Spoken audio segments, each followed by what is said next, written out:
Okay, gang, we are back. Apologies for not being on yesterday. Sort of a funny story, even. Um, my I was trying to swap the mouse switches on my mouse. Not really for any particular reason other than the fact that I bought other ones. I wanted to switch them.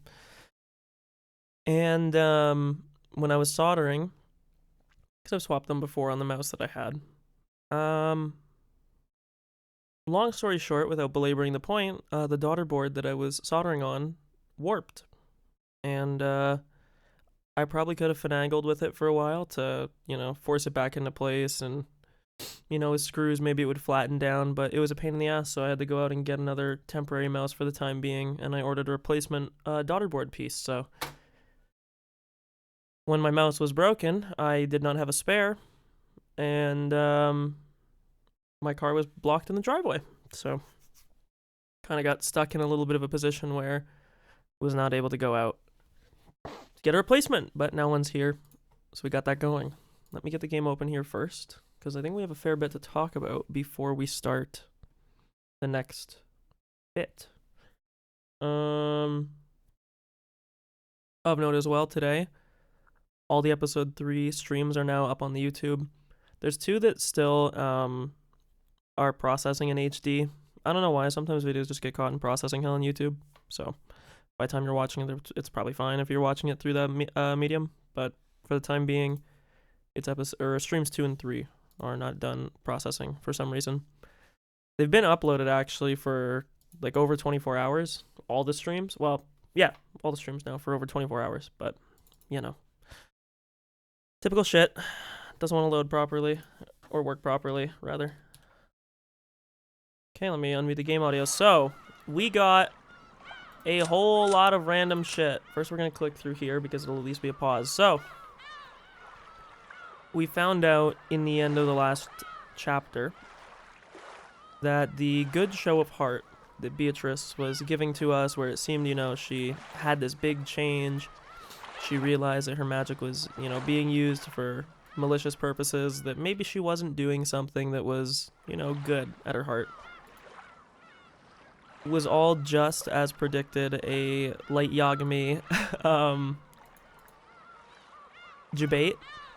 Now, the problem is, I'm sorry, I'm having a hard time navigating to where my fucking notes are because I hide it, or not hide it, I have in like the stupidest saved folder. Okay, here we go. Let me very quickly, I have to find the end of episode demarcation part so I can copy it. Because it's actually copied so that it'll fit perfectly with the Google Doc, but on my actual notepad it looks a little bit stupid. Let me see, if I do this, does it pop up? 3, 2, 1, yes it does. So yeah, like you can see in the notes, it's not, like it looks really weird, but it's just because this is on the Google Docs where it's either 1 or 2 rows. Okay. So, the Tea Parties gave us some good, like, meta-narrative. The game right now, I'm gonna turn the game audio down, because that's probably not too bad for you guys, because I do have the audio levels different than they are for me for you guys, but for me that is quite loud, and it's distracting, so I'll turn it down a bit. The big thing right now with the game, sorry, I'm gonna take some sinus medication here too, because my nose is not, like, bad, but it's enough that it's annoying, and I don't want you guys to hear me sniffling, and I don't have to fucking mute my mic, like, 12 times constantly to sniffle. 1 second.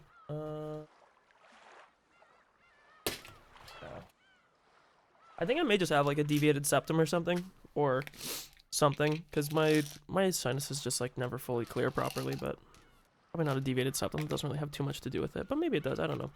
I have something going on. Regardless. Let me take these real quick.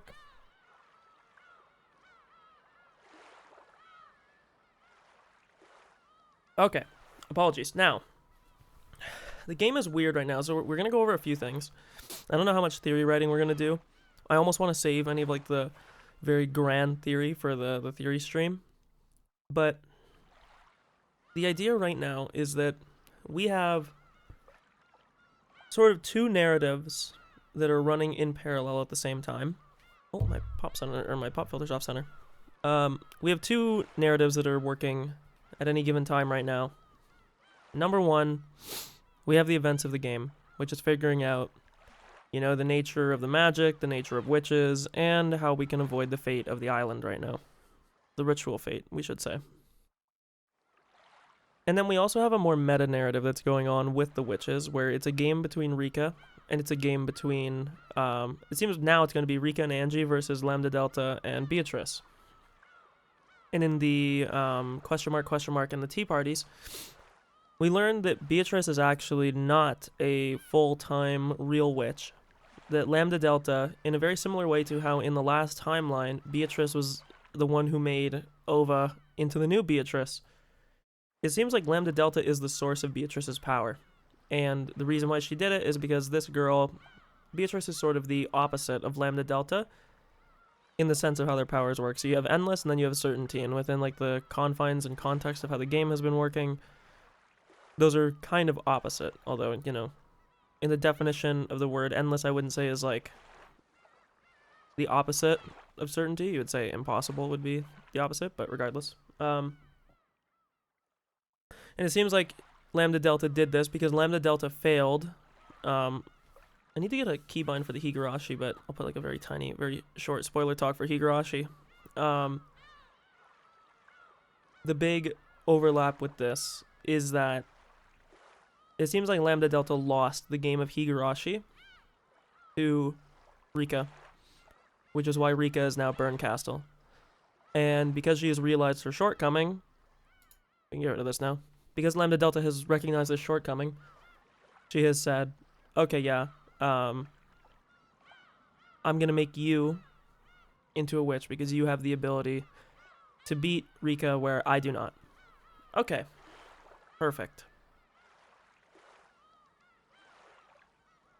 We're going to go over a little bit of the episode 3 events. And we're going to talk a tiny bit about... Sorry, I'm just trying to like parse everything in my head to make all of it line up together. Because there's a very interesting like meta thing going on, not just so much with like the witches, but for instance, in the last episode, we saw that Beatrice had, you know, this succession that happened, where she passed on the power to the person that found the gold. Now, to be fair, I think this is something that, this is something that I would wager is like maybe kind of real. In the sense that like, you know, the next person becomes the head. Beatrice is currently the acting head because Kinzo at the start of the game transfers the ownership to her. So she becomes the leader of the family. Sorry, I have the hiccups. And because she becomes the leader of the family, when the person finds the gold, they immediately succeed. And it seems like the person that succeeds from Beatrice is also bestowed upon her her power, and the same thing that we saw with like the whole Ova ceremony. Now the meta part of this that gets hard to disentangle is how much of that is Beatrice fucking around. And by fucking around, I mean how much of that is Beatrice putting on a show. And that's not something that she would actually do in the case that somebody finds, because we know that for the whole thing, like she faked being like, you know, this weak and feeble witch who was, you know, so frail because she lost her title and she lost her power in the succession and blah, blah, blah. But, you know, we know this was all fake. We know that at the end of this was all just like a gambit that she was trying to play out to get Battler to believe that Beatrice had had a change of heart, etc., etc. Now, the other thing that's interesting to this, too, is it makes me wonder if all this time Virgilia was good or evil, because Virgilia was also a foil to Beatrice. I guess my better question would be is like, it's hard to say necessarily if these things exist or if these were just creations that Beatrice had made or images that Beatrice had conjured up in front of us, and that they weren't actually real characters that were playing with us. The other thing that's of note so far in this game that we've learned is that the telling of this game, from whatever perspective we're viewing it through, it seems like it's been like Battlers from Purgatory or whatever it is. It seems very fantastical, and it seems very unreliable, in the sense that we can't really trust a single thing that is being said or shown to us at any given time. We can maybe glean certain events about it. So I think, for instance, we can say that we know certain events happen. So like if a character dies, right? We know that, like in that last episode, that Nanjo died, right? We know in the prior episode that, you know, Jessica died. Or sorry, did she die? I think she did die at the end. I don't actually remember. That doesn't really matter. We know that like Nanjo died. We know all these other people, etc. But there's sort of a weird thing that the game is obviously lying to us in the way that these things are happening. And the question also becomes, at what point, I guess it's to try and separate the wheat from the chaff, to try and see like what parts of this are things that we can trust, what part of this is like info that is, worth, putting in to try and make out our bigger theory, versus what info here is kind of just garbage, it's kind of just gibberish, that's sort of just thrown at us that doesn't really, I don't want to say necessarily mean anything, but is meant to intentionally mislead us.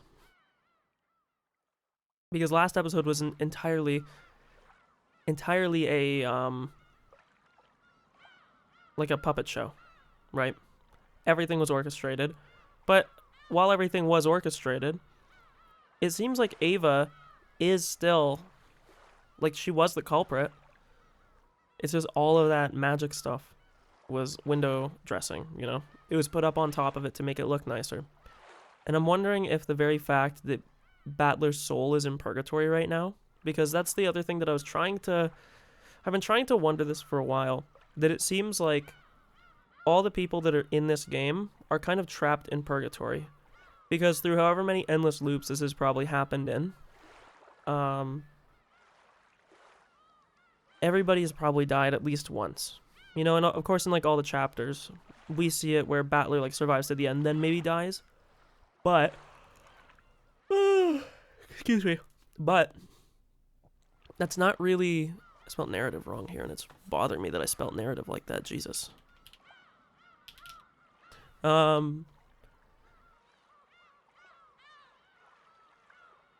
There's obviously going to be, like, however many loops that we haven't seen. It's like, again, quick, this will be a very short spoiler flash, you can just cover your ears for like 10 seconds if you don't want to hear it. Similar to Higurashi, where we only witnessed like 10 or something loops, however many it was, like, 4 to 10 loops or whatever it was, I don't remember the exact amount, but, Rika had witnessed hundreds, we just didn't see them because we weren't playing through her perspective.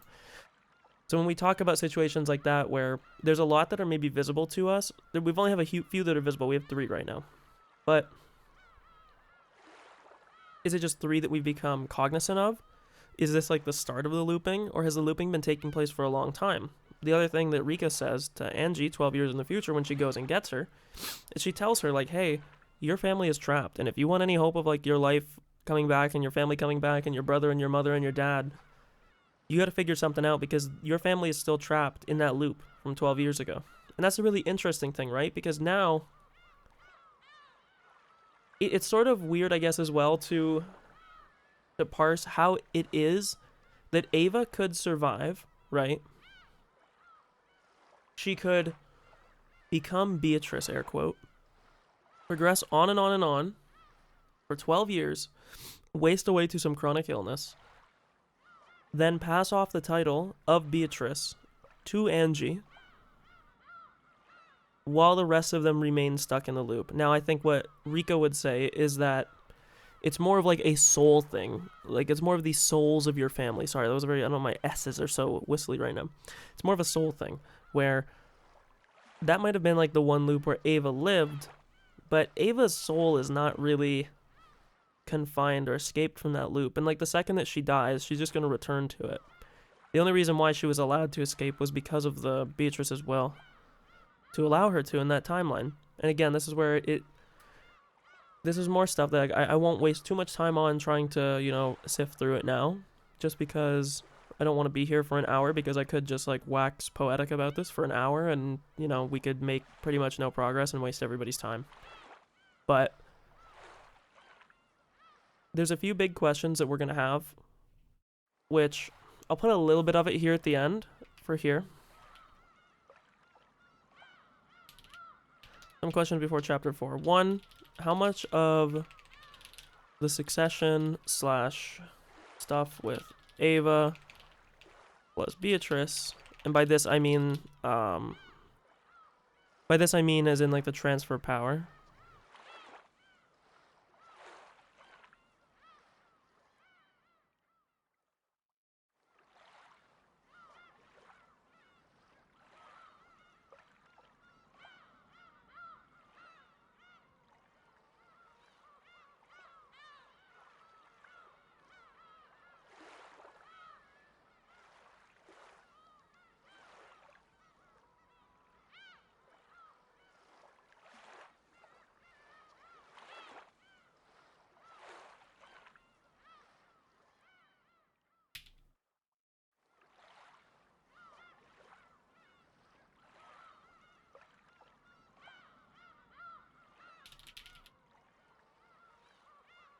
Okay, so I'd say these are the questions that pop out too quick. Again, there's more questions that we could dig up. I just don't want to waste everybody's time.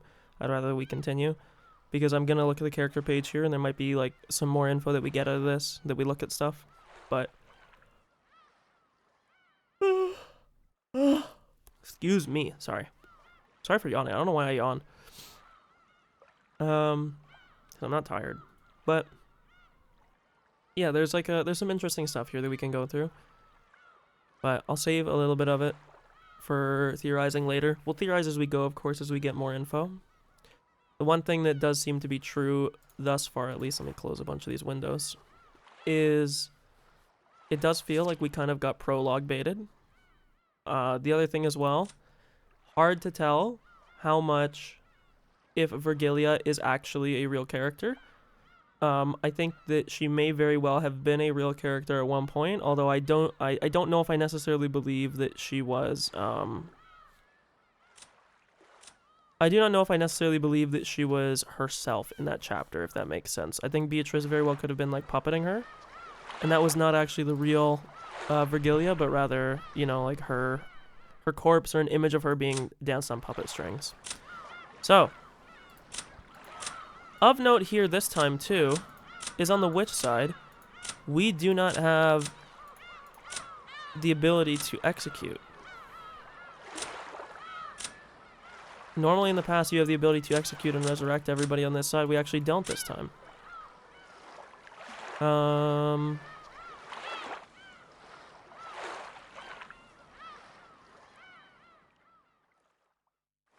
Yeah, so this is a really interesting thing that they say here, is that she has the ultimate magic resistance because she sort of exists outside of the loop, because she's from 12 years in the past, and somehow Rika is going to be able to introduce her to the past.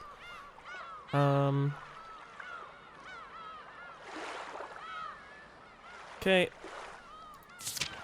But let's look at this, because I think the human side is where we're going to get more info out of everything. So Kinzo, we know, in this chapter, he was burned, right? He was killed in the first set, so let's execute everybody in the first set that was executed. I don't think there's a whole lot of info that can be gleaned from them, because I think we went over most of them. This is the one thing as well that we're going to do, although for this one in particular, I believe we did solve, or at least we provided an explanation. I don't want to necessarily say solve. Solve isn't the correct word, because I can't guarantee that I gave the correct answer, but I can at least say that we had an explanation that made sense for everything.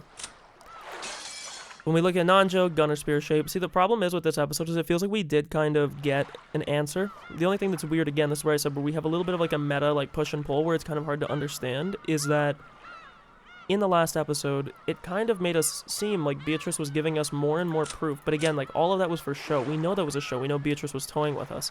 So how much of, like, the, oh, cover your ears, like, I'm gonna say the truth and this will reveal, like, who I am, etc.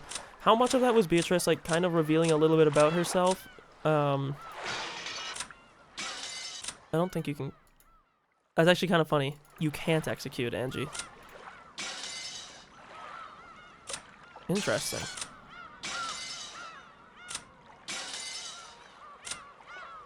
You can't execute Ava either because she lived. Another thing too, we never got the answer to the significance of this. I have a very funny feeling. I'd have to go back and look. We know that 0715 is Battler's birthday, and then this is the 29th of November. We did not get an explanation as to what the 29th of November was. I have a funny feeling that this may be Angie's birthday. The only thing is that I think Battler did say at one point, oh, so she went missing. Okay, so she wasn't killed at the end. And she was chewed to bits because she died at the banquet. In the same way that at the end. Yeah, see, this is another thing, is like the epitaph we know...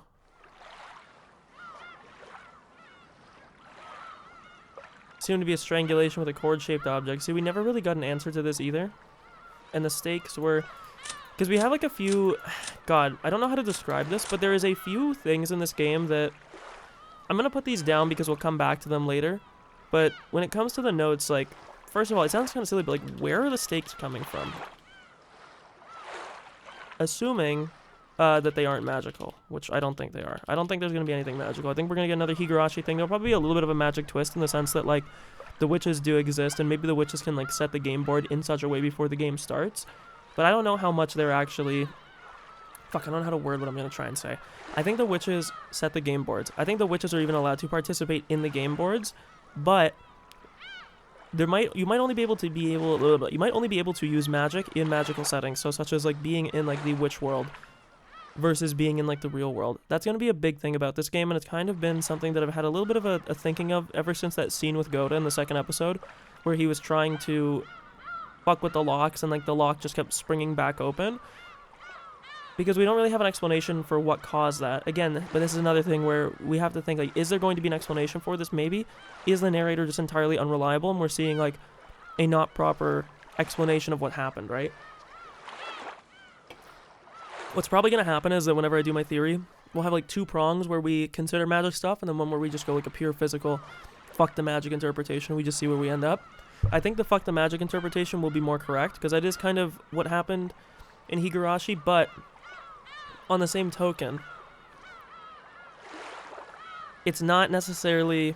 I think there will still be some magic interplay that's going on, in the sense of, like, I don't think the overarching thing of the witches... Like, I would imagine that if we look at the witch side, like, I'm pretty sure that Lambda Delta and Burncastle exist, I would say. I'm pretty sure that Beatrice, as a concept, might exist. The only thing is, I'm also starting to wonder more and more if there is a... like... how would I word this? That if, like, every character in the game may have, like, a witch representation of themselves, in the sense that, like, maybe Kiri, also the witches seem to only be female, so that, again, it starts to inherently discriminate against who could be, like, the ultimate villain if we assume that, but that could also be, like, a total thing to bait you, that Beatrice, by definition, shows up as, like, the embodiment of somebody's power, but it's a person of the opposite sex. Like, I don't necessarily want to throw out any of the men in the game, but I would wager that it's probably one of the women if we had to. I still have a weird suspicion on Kiri, just because she, I don't think Kiri is. Like, the more and more we go through the game, I think that Kiri's not. I won't be surprised if Kiri has some witch-like ability, because she just seems to be, like, too smart. She seems to be the most put-together character in the game. And she seems like she gets targeted in every game, in particular, because it seems like she is a danger to keep alive, which I agree. I think that she is probably, like, way too smart to just leave as a piece on the game board. This would be, like, equivalent, she would be like a queen in a chess game. Like, if you can get rid of the queen early, you want to. It's just, you know, if the game is moved perfectly in such a way such that you can't get rid of her, then, you know, she makes things a lot more difficult. But, you know, you're willing, again, I'm not going to pretend I'm a chess expert. I'm not. But I'm assuming, you know, 99 out of 100 times, if you have the opportunity, all else equal, without losing anything extra or being a part of a bigger plan, if you're trading a pawn for a queen, you probably 100 times you're doing that. So yeah, I'd obviously sack a pawn for a queen. There might be some weird, you know, edge cases where you're like, oh no, I'd rather have the pawn because maybe the pawn could promote, blah, blah, you know, some weird shit that I'm not well-versed enough in chess to tell you that. But I think Kiri is a piece on the game board that is way too powerful, that if there is, like, a person on the island, it is in their interest to kill them. Now, when we talk about, like, the looping thing, like, I think the looping thing is real, which is why I say that, like, I think on the witch side, these people do exist, but I think it's very similar to Higurashi in the sense that, and let me, sorry, put this up again. I think it's very similar to Higurashi in the sense that you have a game that maybe the meta-narrative of it has, like, a magical backdrop in the sense that Rika was trapped inside Hinamizawa. She was trapped in that time loop for, you know, hundreds of years, but all the events that actually happened in the game had real physical, like, kinetic explanations to everything. There was nothing that was, you know, supernatural about the actual events of things that were happening in the game. They were all legit. But that's all. I don't want to waste too much time on this. I'll go through the tip section. Usually the tip section is sort of useless, because you don't really get too much out of it most times. Because it's usually very, like, stuff that you've already seen. So, the score sheet. She asked her sisters will read this. An Imperial Guard Corps formed by the Dragon King Pendragon in celebration of the Red Dragon's fight and composed only of sisters. Originally subordinate to the Dragon King, because of a long relationship with past Beatrices, he permitted 2 of the Imperial Guard soldiers to be lent out. The sisters are beings with false life created by magic. For that reason, sisters with a great variety of personalities are even now being created as their numbers continue to increase. Manifesting into the human world requires a great cost, and summoning them is difficult even without taking their tremendous fighting power into consideration. For this reason, they are often summoned as honor guards in special ceremonies, so they're just very powerful. Chester's Golden Bow. One of the pieces of sniping equipment belongs to the Chester Sisters Imperial Guard Corps. The arrow's trajectory can be controlled at will, but it takes a special talent and special training to master its true potential. Therefore, the equipment itself is a sign of a high-class sniper's prestige. It is a masterpiece anti-armor sniping bow capable of penetrating a wide variety of armors and barriers, and with a rich variety of selectable ammunition for the arrow's warhead. Furthermore, the one primarily used throughout the story were wire-guided winged piercing rounds. Because they are wire-guided, they are capable of highly deceptive long-distance precision sniping in complicated indoor terrain battles. Okay. This one I think will be important. In the noble families of witches, family secrets are often inherited by a single child to prevent the unchecked propagation of hidden arts and the decline of quality. It is the same with the Endless Witches, where the greatest hidden art goes to a single child and the predecessor retires after passing it on, protecting even more strongly against the spread of the hidden art. Custom dictates that a witch from another sect must make a recommendation for the succession. Ava's reference was Lambda Delta, Angie's reference was Burncastle. It is unknown who recommended Beato. Furthermore, during the story, Beatrice passed on her name as well, but this custom only began recently. The predecessor was the original Beatrice, and all Endless Witches before her had different names. After all, it became customary that the name was also inherited, and Ava, following the tradition, gave Angie the name of Beatrice. Interesting.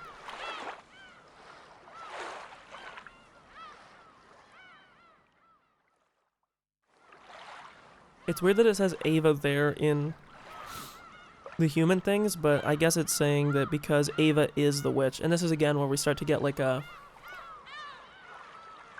sort of like a weird like half and half, where I wonder if like the game is taking place in two worlds at the same time. I think like what I would call like the two world theory is probably what my big overarching theory is going to be as we continue.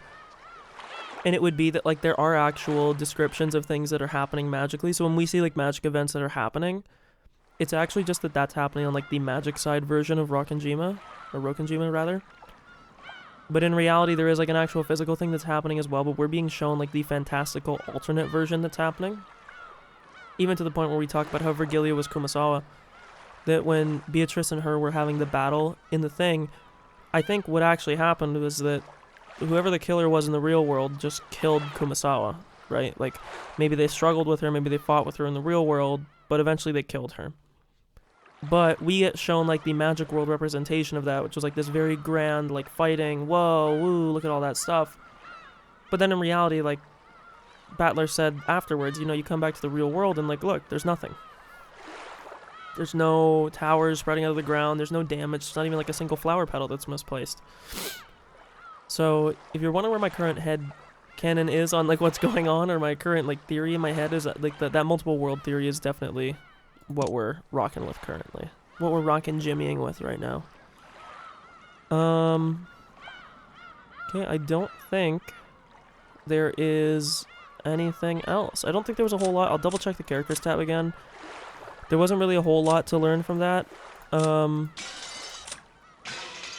It is interesting though that you can't kill Angie and you can't kill Ava. It's interesting because normally, even in the past, like I can kill Beatrice, right? Right? So it's weird that I can kill her. But then, even the characters that live in the episode I can't kill, I find pretty odd. I think the big thing that we have to find out for this episode is, like, as far as the real world explanation, what is the cord-shaped object that was used? Yeah. I think it's hard to know. But let's get started on episode 4. No more time to delay. Episodes 5 to 8 being shown together is a little bit odd. I wonder if they will separate into 4 separate ones after this is done or not, but okay, let's get after it. I wonder if Angie is going to be our main character or if we're still going to do Battler. And I mean, we'll probably bounce around a little bit, but undoubtedly nothing more than fantasy. Could not possibly have any relation to real persons, organizations, places, or events. Of course, why not? In the plane this time. I wonder if Angie... Okay, we're getting right into it. No fucking stalling this time. No prologue to the first day. This makes me wonder if Angie is going to somehow be included in this game. I think Angie will probably be more of like an outside observer in the same way that Battler was in Purgatory. You know? Like, I don't think she's necessarily going to exist in the game board. I think that would be a very big bucking of trend. Maybe I'm wrong. But I'll probably find out pretty quickly. You alright, Battler? We're already on the ground, you know. You can't fall any further than that. Ooh, gonna fall, gonna fall. In the lobby of the Nijima airport, Maria dashed around in excitement. Battler's uproar in the plane must have been very funny to her. Hey Maria, that's enough. Sorry, Battler. Don't take it badly. Man, you're pathetic. A grown-ass man like you still can't handle vehicles? Ugh, shut up. All humans have one or two things they can't handle. Battler, why don't you come over, or come with your aunt on an overseas trip sometime soon? What about Europe? I'm sure you'd conquer your fears after the half-day plane trip. Hehehe. Stop it, mother. I'm sure Battler's dislike for vehicles is inherited. Oh, from Asuma?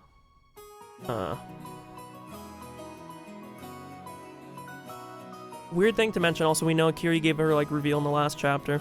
I'm not taking, like, anything in this game when it has, like, a weird thing like this where it says, like, oh yeah, like, Asuma just couldn't handle vehicles, you know? That's, like, a really odd thing to just drop. It's much like the smoking thing in the last episode, like, so I'm just gonna be keen-eyed for stuff like that. Pretty much anything other than a bicycle or a car. Whenever we tried to take a trip somewhere far away, the woman was so annoying with the no, not this, no, not that. I'm scared, I'm gonna fall, scream, scream. Children tend to learn that things which their parents can't seem to handle are dangerous. Battler must have seen Asuma doing something like that and learned the vehicles are scary. Hehehe. Could it be Asuma's genes, I wonder? Beats me. Those be some damn annoying genes. Stop talking about Asuma. Right now, the one who's here is you, right? You're right. Sorry. Hey, the cars are here. Exactly 3 of them. All in, all in. Gonna fall, gonna fall. Where's the parachute? Where's the parachute? Ooh. You little rapscallion. Okay, rapscallion, what are you, bro? 95? Wait, come back here, you. I'll send you to the tickle punishment. It's good that they're in high spirits. If Battler and Maria weren't there, the atmosphere in that plane would have been very stiff. Thanks. I'll take that at face value. Hey brats, the taxis are here. Save the games for later. Ooh, taxi, I'm gonna be the first in. Hee. Hey, Maria, and you too, Battler, stop fooling around. You'll bump into someone. The tone of Auntie Rosa's voice became a little frightening. Battler too had started to think that perhaps he really was fooling around too much, when, just as expected, he bumped into someone. Angie? Oh, sorry. Battler, your family is going in the car over there. You're keeping them waiting. Rushed on by George, Battler made an apologetic gesture to the person he had bumped into and ran up to his parents, who were telling him to come quickly. I wonder if it's going to be future Angie somehow is actually, like, present in the game, but is not supposed to be. In the sense that, like, she could actually be, like, physically in the game. Also, it's very weird that Beatrice would say this Rokenjima now, looking back. Like, I wonder if she knows in the future that Angie was going... No, because she seemed kind of surprised by the fact that she showed up at the banquet. I do think that's probably just the multiple worlds thing. Sorry, I'm just thinking out loud here. Also, let me throw my glasses on real quick. With clunking sounds, the doors of the 3 taxis were shut one after another, and they departed, heading for the harbor.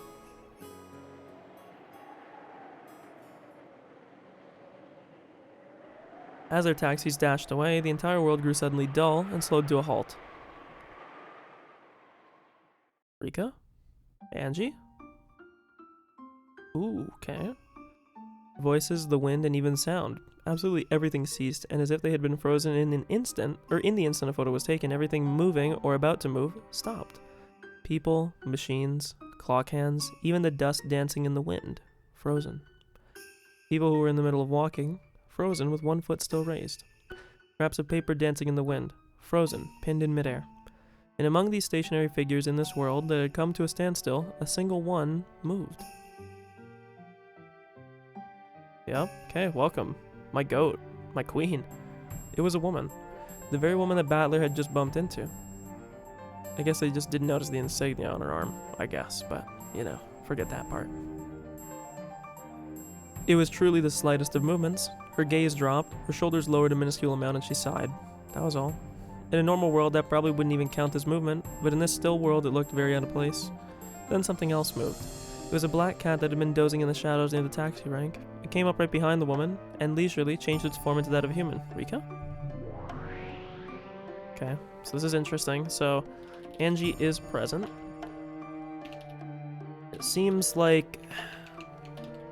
time... I'm gonna say this in a weird way to say this, but time seems like it's only rendered, in a sense, around the family. Also... Rika is present now on the board, at least more so than in the past. She takes on the form of a black cat. Or at least did there. It wasn't a cat, it was a witch. Of course, the woman was also a witch. As the witch stood there, her gaze still downwards, she muttered, "I can't stop them. I'm going to Rokenjima, can I?" "You cannot. On October 4th, 1986, you are not here. So if I had been here, it might even have been possible to stop them all from going." What verbal acrobatics a 6-year-old girl could possibly perform to persuade them to turn back, I can't even imagine, but yes, if you had been in this place, the probability wouldn't have been 0. If there is a probability other than 0, I can find a miracle. If I hadn't been sick, and they hadn't left me behind. Okay, this is interesting too. Rika states, if there is any probability that is not 0, she can find a way to make it happen. A miracle. With her head facing downwards, the witch tightened her fists. They were trembling very slightly. "You were sick in bed starting October 3rd, 1986, and Beato's game board is a snippet of time beginning on October 4th. You are not given the possibility of not getting sick. In other words, you are fundamentally an existence which can never step up onto the game board." Thanks for being so patronizing. I'm aware of that. I know that just seeing Mom, Dad, and Oni-chan healthy and happy like this, that alone is a very wonderful miracle. I know that all too well. Angie had been trying to stand in the way of her family and prevent them from going outside the airport towards Rokenjima, but that was impossible for Angie, who could not exist there on October 4th, 1986. Just receiving a shoulder bump and words of apology from her older brother, even though he hadn't known that she was his sister, that was still such a miracle, and could have moved her to tears.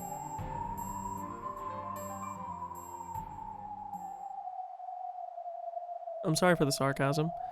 I won't waste the miracle you've given me. I'm glad to hear it. Now let's go with them, to Rokenjima. Soon all the pieces will be gathered, the curtain will open on the 4th game, Beato and Battler will already be seated by now. To Rokenjima, to the day everyone's fates changed, October 4th, 1986. On Rokenjima. What happened on that day? I will expose that, learn that, and I'll take them back. As she stood there with her fist still clenched, she surely turned her face to the heavens. A single teardrop from the depths of her eyes dripped down into the air. And when time started moving again, the two witches' figures were sucked into a blowing gale and erased in an instant. So it is interesting still that she had any physical contact with the people that were there, but she obviously couldn't make actual change, like Rika's saying, because she, by definition, cannot exist in this game board, you know?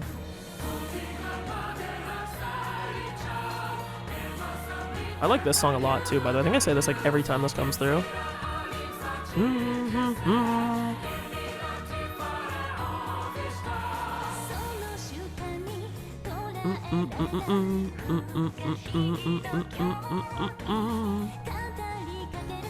Have we seen almost everything in this so far? I think.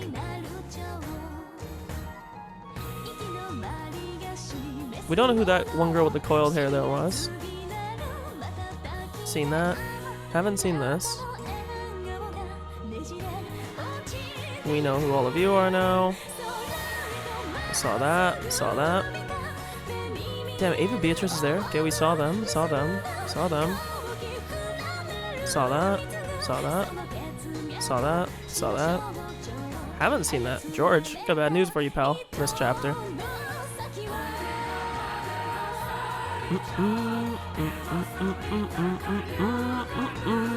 Bum bum bum bum bum bum bum bum bum.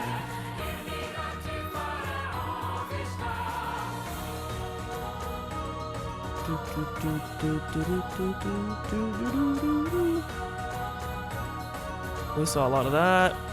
Hi, Angie. We saw that too.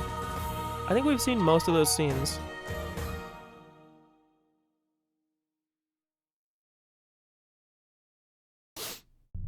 The new guest. So yeah, she's gonna end up in purgatory here. Ooh, we're automatically in this room.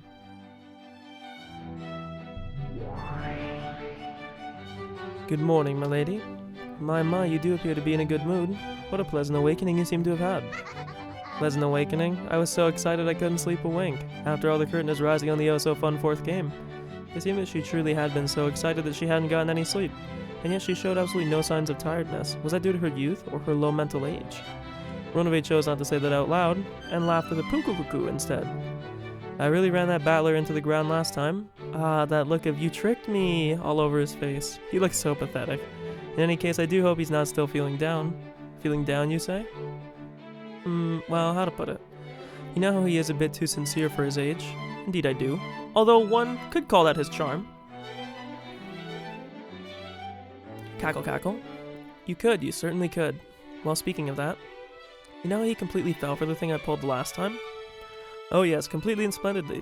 His pure rosebud-like innocence arising from never once having been tricked by another since birth, you unreservedly violated. Even the joy of running around a field covered with beautiful new snow on a winter morning and trampling it utterly wouldn't even begin to compare. You took Battler's innocent heart, milady, and thrillingly, splendidly, atrociously, mercilessly, and in quite the uncultured manner, enough to make one think, maybe I went a teensy little bit overboard, you most assuredly perpetrated the very worst of atrocities against it. I am quite sure most people would start to feel down. So much so that I doubt they would ever want to see your face again. So you understand.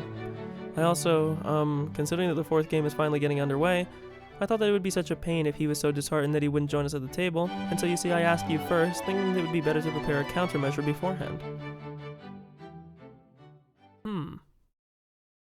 That's what I just said. In that case, indeed, I do think you will be well served to prepare such a countermeasure. Most unfortunately, due to your North Wind and Sun strategy, it appears that Battler has received quite a shock. Oh, a shock, you say? How badly?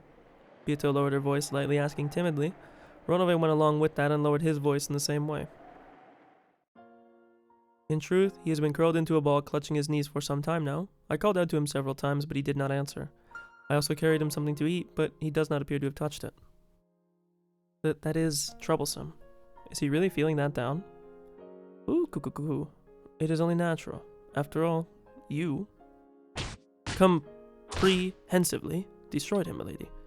That would turn almost anyone into a misanthrope. Oh, distrust of humans? How convenient. Let him give up on humans and trust witches. Blah blah blah blah. Oh. Sorry, I took it too far. Beato had tried to joke about it, but it seemed that the situation was quite serious, and after picking up on this, she hid her laughter. Is it really that serious? Should we wait just a little longer before beginning the 4th game? Because Lady Berncastle's guests will be coming, it may be more appropriate to open the 4th game quickly. However, it might be useful if you were to show him a little consideration, milady. Consideration? Consideration, you say? How should I show that? He is feeling down, so... How about I cheer him up or something? When a person's heart is closed off to the light, it is useless to interact with them in a gloomy fashion. He can do nothing but shine with a brightness stronger than the dark. Hiya! Damn it, quit messing around.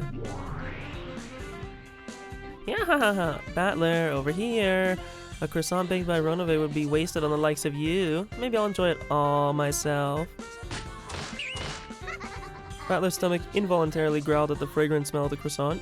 His breakfast plate was empty, but he hadn't eaten any of it. The biggest glutton of the 7 Sisters of Purgatory, Beelzebub, had waited for Ronove to leave and had then come to snatch the food away. Battler had discovered her in the process, and they had been charging about, causing a crazy amount of noise ever since. Even though Beelzebub could have ended it by either giving it back already or else throwing it into her own mouth, she intentionally ran around in circles making fun of Battler. Give me my breakfast back, damn it! If you give it back now, I'll let you off with a single flick to the forehead. But just you try eating it. What are you gonna eat me instead? Hahaha, try it if you think you can. I bet I'd be as sweet as honey pancakes. Kya! Gotcha. Right now, I'm more interested in that bread than your thighs. Be a good girl and give it here. Fuga gigi. So you resist until the end. Ooh, goo goo goo goo goo goo. No way, I won't give it to you. Even the croissant wants me to eat it. Yay, yoo-hoo! Good morning, Battler. Get a load of this guy. First thing in the morning and he's back to moping already. It's the beginning of a new day and a new game, you know, so get your spirits up and let's get this party started. The The door opened forcefully. Like a marathon runner drawn on a certain caramel box, with her hands held high, and with an idiotic cheeriness, Beato appeared. For some reason, countless country flags and confetti scattered everywhere, creating what was clearly intended to be the perfect party atmosphere. Battler and Beelzebub, who had been grappling on the floor over the croissant, completely forgot about their argument and stared at her speechless.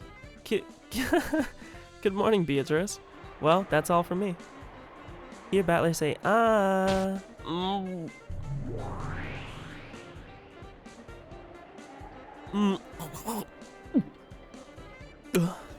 Hey, morning, Beato. Glad to see you're in the perfect form this morning. Beato and Battler looked at each other. It seemed that neither had a clue what was going on with the other. But Battler, what is this? Ronove? He looks like he's in high spirits. He isn't clutching his knees. And he's answering. And he was even in the middle of eating. Ronove just capping around.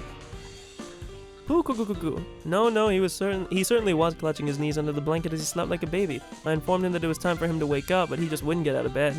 As for his food, it seems that he was rather too preoccupied with the naughty cat that had wandered in. Ooh, Rika. You tricked me. You should talk. Weren't you the one who played that massive trick on me last time? I don't have a clue what's going on, but I'm glad to see you started your morning with a helping of just desserts. Well, anyway, nice one, Ronove. I am much obliged, Battler. The two stuck up their thumbs as though they had forged some kind of male bond, chuckling together. For a while, Beato acted very energetically, trying to hide her embarrassment. Huh. Don't take me so lightly. You thought I'd still be hiding in a corner holding my knees? Ha ha ha. Then who was that person crying their eyes out in frustration last time? I should have collected your copious tears in a bottle and used it as eau de toilette. Shut up. That was, you got me a bit with your crappy acting and crazy plot twist, that's all. I made an ass of myself, but you better not think that same move is ever gonna work again. Naturally. Don't disappoint me by falling for the same move over and over again, alright? Cackle cackle. Ehehehe. Yeah, just you watch. Ree. I'll teach you that I'm a guy who gets stronger every time he's beaten down. But, Beato. What is it? Who was that girl at the end? Never do it again. Oh? And why is that? So you really are weak against the rear attack. You and I are enemies, and we'll never ever join forces. I now understand that clearly. So never gonna do something as unpleasant as trying to make me confused about that fact. Cackle cackle. You say that, but now that I know it's your weak point. Beato thought they were still joking around, but that had disappeared from Battler's expression some time ago. Beato felt as though his eyes were like the surface of black tea gone cold. So what, looked like almost exactly the same? I don't... Sorry, I gotta reposition my headphones. I'm trying to find a place to put my glasses so they don't pinch my forehead, or my forehead. If they're pinching my forehead, bro, we got a problem. Pinch the side of my head and hurt. Sorry, I'm gonna raise my mic a little bit, so I change position here. You hear me? Never do it again. You never know. I might do it again when you've forgotten. Never do it again. Pierced by his strong and forceful gaze, Beato held her tongue. She may have thought that Battler would surely be the one to break that silence with laughter. However, Battler's serious expression didn't change in the slightest. So, to break that silence, Beato had no choice but to start laughing herself. So she said, as things should be. You and I are worthy adversaries. No matter how favorable our relationship, we shall never cross the line defining us as enemies. If you have not mistaken this, that is enough for me. That's right. I almost forgot that you were my enemy for just a second. I won't show such a disgraceful display again. I won't fall for your rear attack again. Ever. Seems that I am not the only one who cannot wait for the fourth game. I'm pleased, Battler. Come, take your seat. Sure, bring it on. Clever little tricks aren't going to work anymore. Stop acting so tough. You remain in a state of surrender for the last mystery in the previous game, the mystery of Nanjo's murder.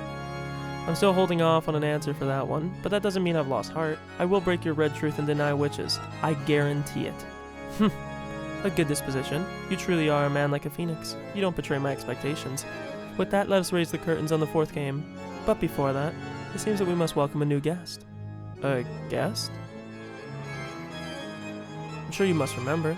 The mystery woman who appeared at the very end of the last game without an invitation and spoiled my performance. Her.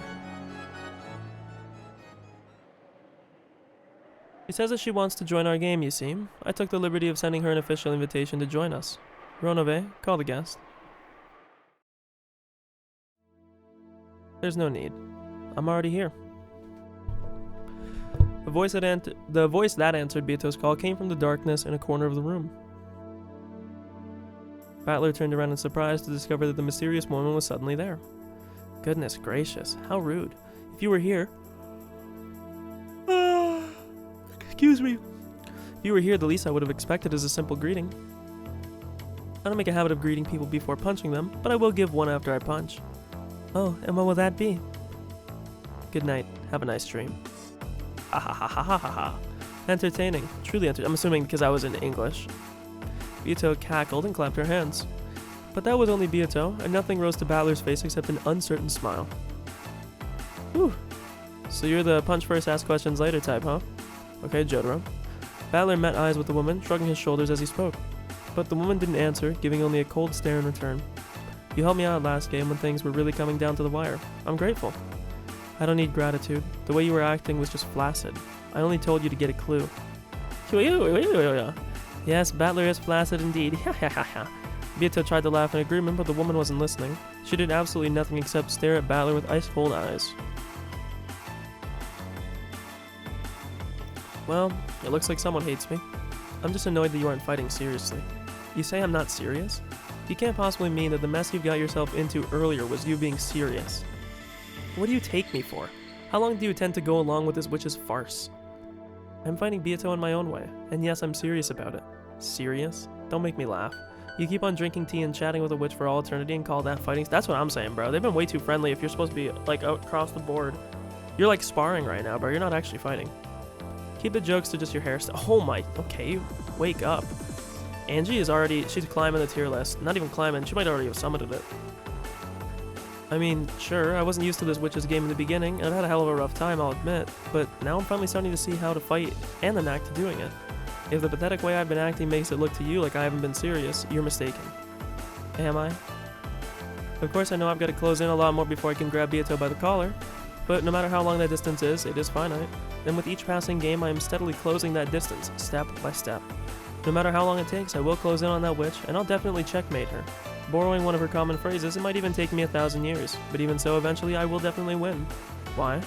Because I will never accept losing. I will never stand still, and I'll keep closing in on her. So in other words, there is just one thing I can say for sure. I will definitely win against that witch someday. That's how it is. You sure are patient. Are you even trying to win? Even the finite can become infinite if it's treated the wrong way. You've already become Achilles, unable to even outstrip a tortoise. Now I get it. So this is why I'm needed. At this rate, there's no way you could win against the Endless Witch even after 1 billion years. Who are you? It wouldn't kill you to tell me your name. The reveal? Oh, that's probably really sad for her. That he doesn't recognize her? I know Ange is young, and he lived with the other family, so maybe he didn't see her very much, but... You would still think that maybe you would have, like, an inkling, you know? Like, obviously, a 12-year age when somebody is that young, it's obviously going to be pretty hard to tell 100%, but... You're her fucking brother, bro. You would hope that you would know her, but... At that point, the woman fell silent, gazing straight into Battler's eyes. At first, Battler faltered under the firmness of that look, and his gaze wavered slightly, but as her eyes continued to stare into his gradually, he found himself becoming lost in them.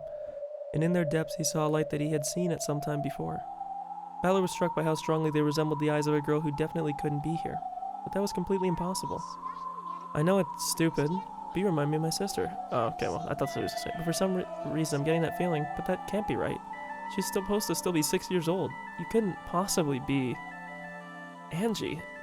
Could you? So you did remember is the next line.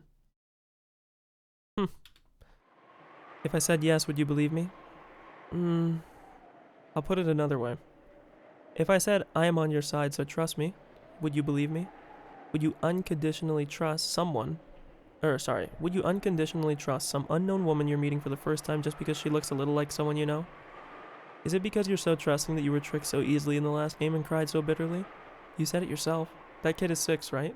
Do I look like I'm 6? And despite that, if I were to claim that I'm a kid, you'd still just swallow that story. When you put it like that, I guess you're right. Sorry. Yeah, I am too trusting. The last game should have taught me that. Is this what you meant when you said I wasn't serious? Yes. You may think you're fighting against the witch, but all you're doing is making friends with her and having fun. You're just competing in a friendly game of chess. That's what I'm saying, bro. You're sparring. This isn't a fight. You're not taking this like a fight to the death, bro. You're taking this like this is a show match. Come on, wake up. Wake up! This is like the... What do you call it? It's the Fry and Leela episode, you know? Of Futurama, where Fry gets stung when they're in that, like, the psychedelic, like, honey, the beehive. And the entire episode, or I should say, Fry dies and Leela gets stung a little bit, I think.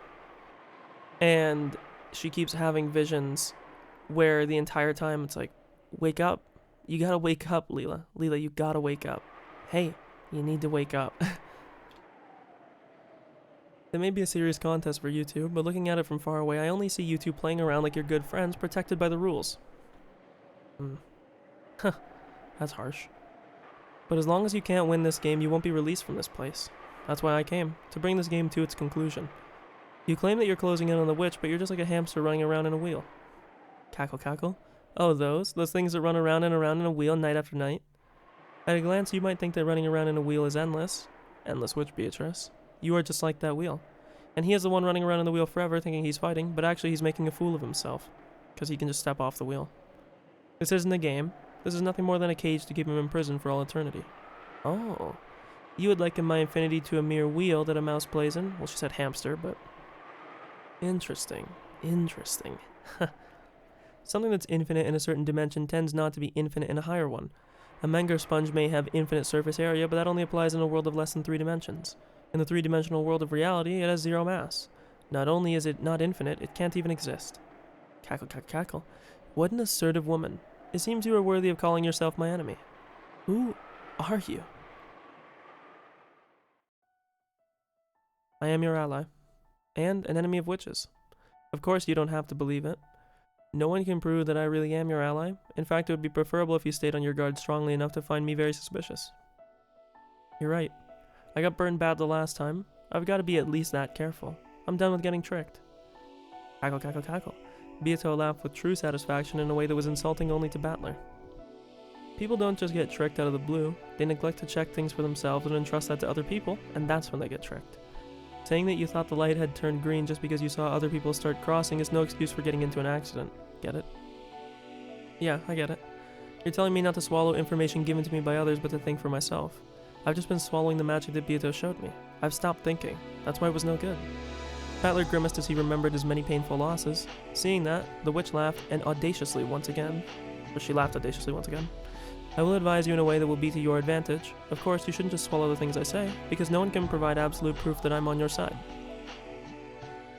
In the last game, Virgilia, who I thought was an ally, turned out to be on the witch's side after all. Yeah, okay, so they're just outright admitting it. Huh.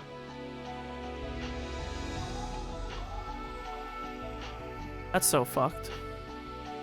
I'm gonna put that here in the notes that, Oh, I also didn't put episode 4 at the top of the notes. You don't see that here. I also did not mean to scroll up there. Oops.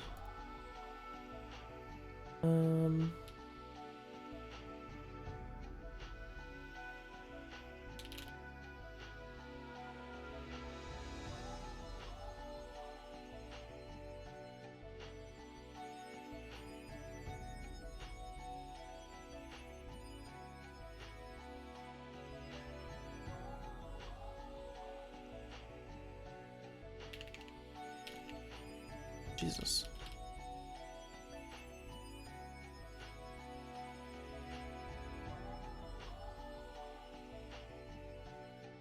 Okay. Battler couldn't get that eerie smile worn by Virgilia, who he had even thought of as dependable, out of his head. So you don't have to unconditionally trust me. Therefore, taking my advice is nothing more than an opinion to be considered as absolutely fine. After all, the player who's fighting in a game against the witch is you. Yeah, you're right. Saying I lost because I followed the moves of an outsider would be just too pathetic of an excuse. Indeed it would. My opponent is Battler. You are nothing more than an outsider. It is good that you understand that. No, I'm not an outsider. Beatrice, Ushirimiya Battler, and me with my bird's eye perspective over you, will fight in a formation almost like a triangle. At a glance, it might not seem to be a united front, but fighting together is not the only way to form a united front. It's actually true. Oh, what an odd thing to say. Just now he described fighting with you as closing the distance, but you can't measure distance with a single eye. That's true, you gotta triangulate.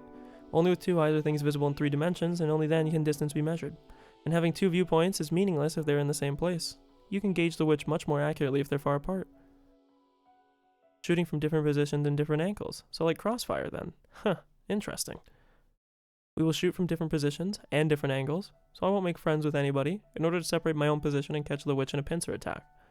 Are you sure about this, Battler? This woman may actually be an ambush I set up, you know. She might just be saying something plausible to gain your trust, you know. Maybe. She has been saying that over and over again, herself, so of course I can't blindly accept her advice, but I can think for myself and decide whether it's worthy of being trusted or not. As long as I don't stop thinking for myself, I won't be tricked by anyone again. I don't know about that, but... Impressive confidence, Ushirmiya Battler. After you've said so much, it makes me want to trick you all over again, you see. And I want to see what kind of face you'll make when you realize that you've been tricked yet again. I like it. So it looks like you know my name, but I don't know yours. Tell me your name. For a while, the woman remained silent without the slightest change in her expression. She looked as though she couldn't decide whether to say her name or not, or possibly, as though she was deciding what to call herself on the spot. Gretel. Aww. That's so cute because they're Hansel and Gretel. Oh my god, wait, that's actually such a good fucking meme here. She's Gretel, he's Hansel, and they're inside the witch's oven right now. That's actually so cute, what a good name. Girdle? You wear one? That's my name, dumbass. Call me Gretel. Then should I call myself Hansel? Just kidding. I'm Ushirmiya Battler. Just call me Battler. Nice to meet you. I hate handshakes. Don't take it personally. Yeah, you're right. Sorry. I mean, it isn't a sure thing that you're on my side. And you only just told me to keep my guard up, too. Battler drew back the right hand he stuck out. His bitter smile disappeared and was replaced with a strong expression of resolve for the new game, now in its 4th iteration. Battler, think deeply about why you must win against this witch.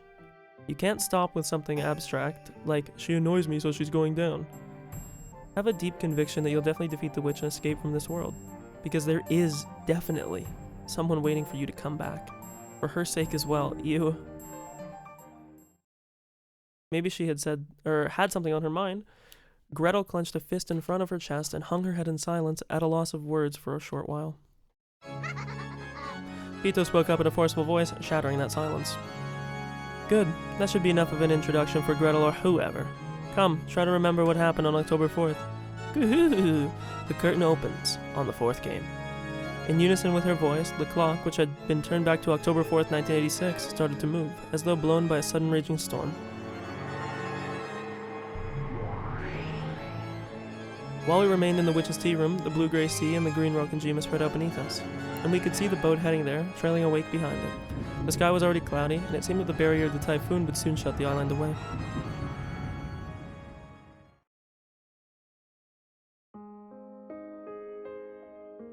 The boat docked in the harbor, and Goda, who had been waiting there, could be seen helping unload it. And finally, the boat dropped off all of the passengers and began to separate from the island. The relatives started to get swallowed up by the island. Ahahaha, you're as energetic as ever, Maria. Maria, you'll trip if you don't look out. Be careful. Gonna fall, gonna sink. All my fondly remembered cousins I had loved so much dashed away through the beach, disappearing as they were sucked into the forest path leading to the mansion. It's kind of weird to think that in real time Maria is older than Ange, but... And of course Oni-chan could be seen among them too. Damn it! Hold it, Maria, you nimble little brat. Dude, she's gonna be like upset because that's what she wants. That's her brother, man. Maria, who I had loved, dashed away, and Oni-chan chased after her. They were swallowed up by the forest. Following in pursuit, Mom and Dad were also swallowed up. I was almost on beat, and I was like, damn, okay.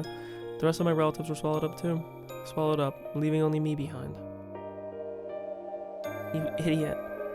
How long are you gonna joke around and play with a witch in a place like this? Come back quickly, Oni-chan. Don't leave me all alone.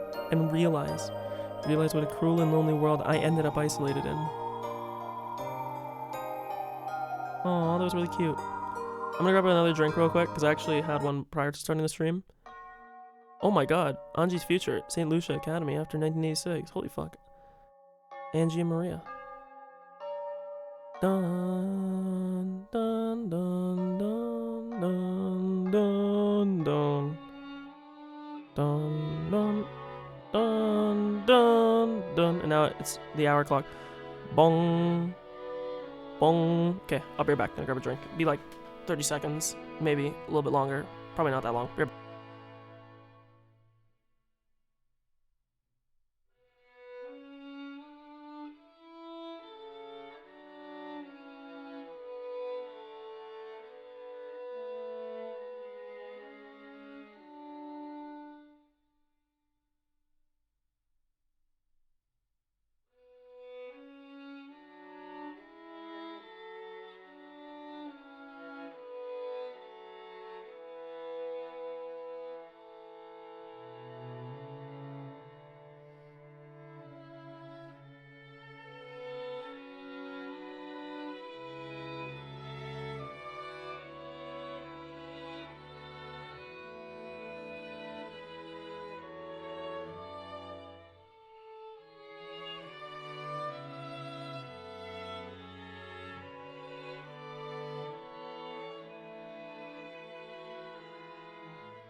Okay, I'm back.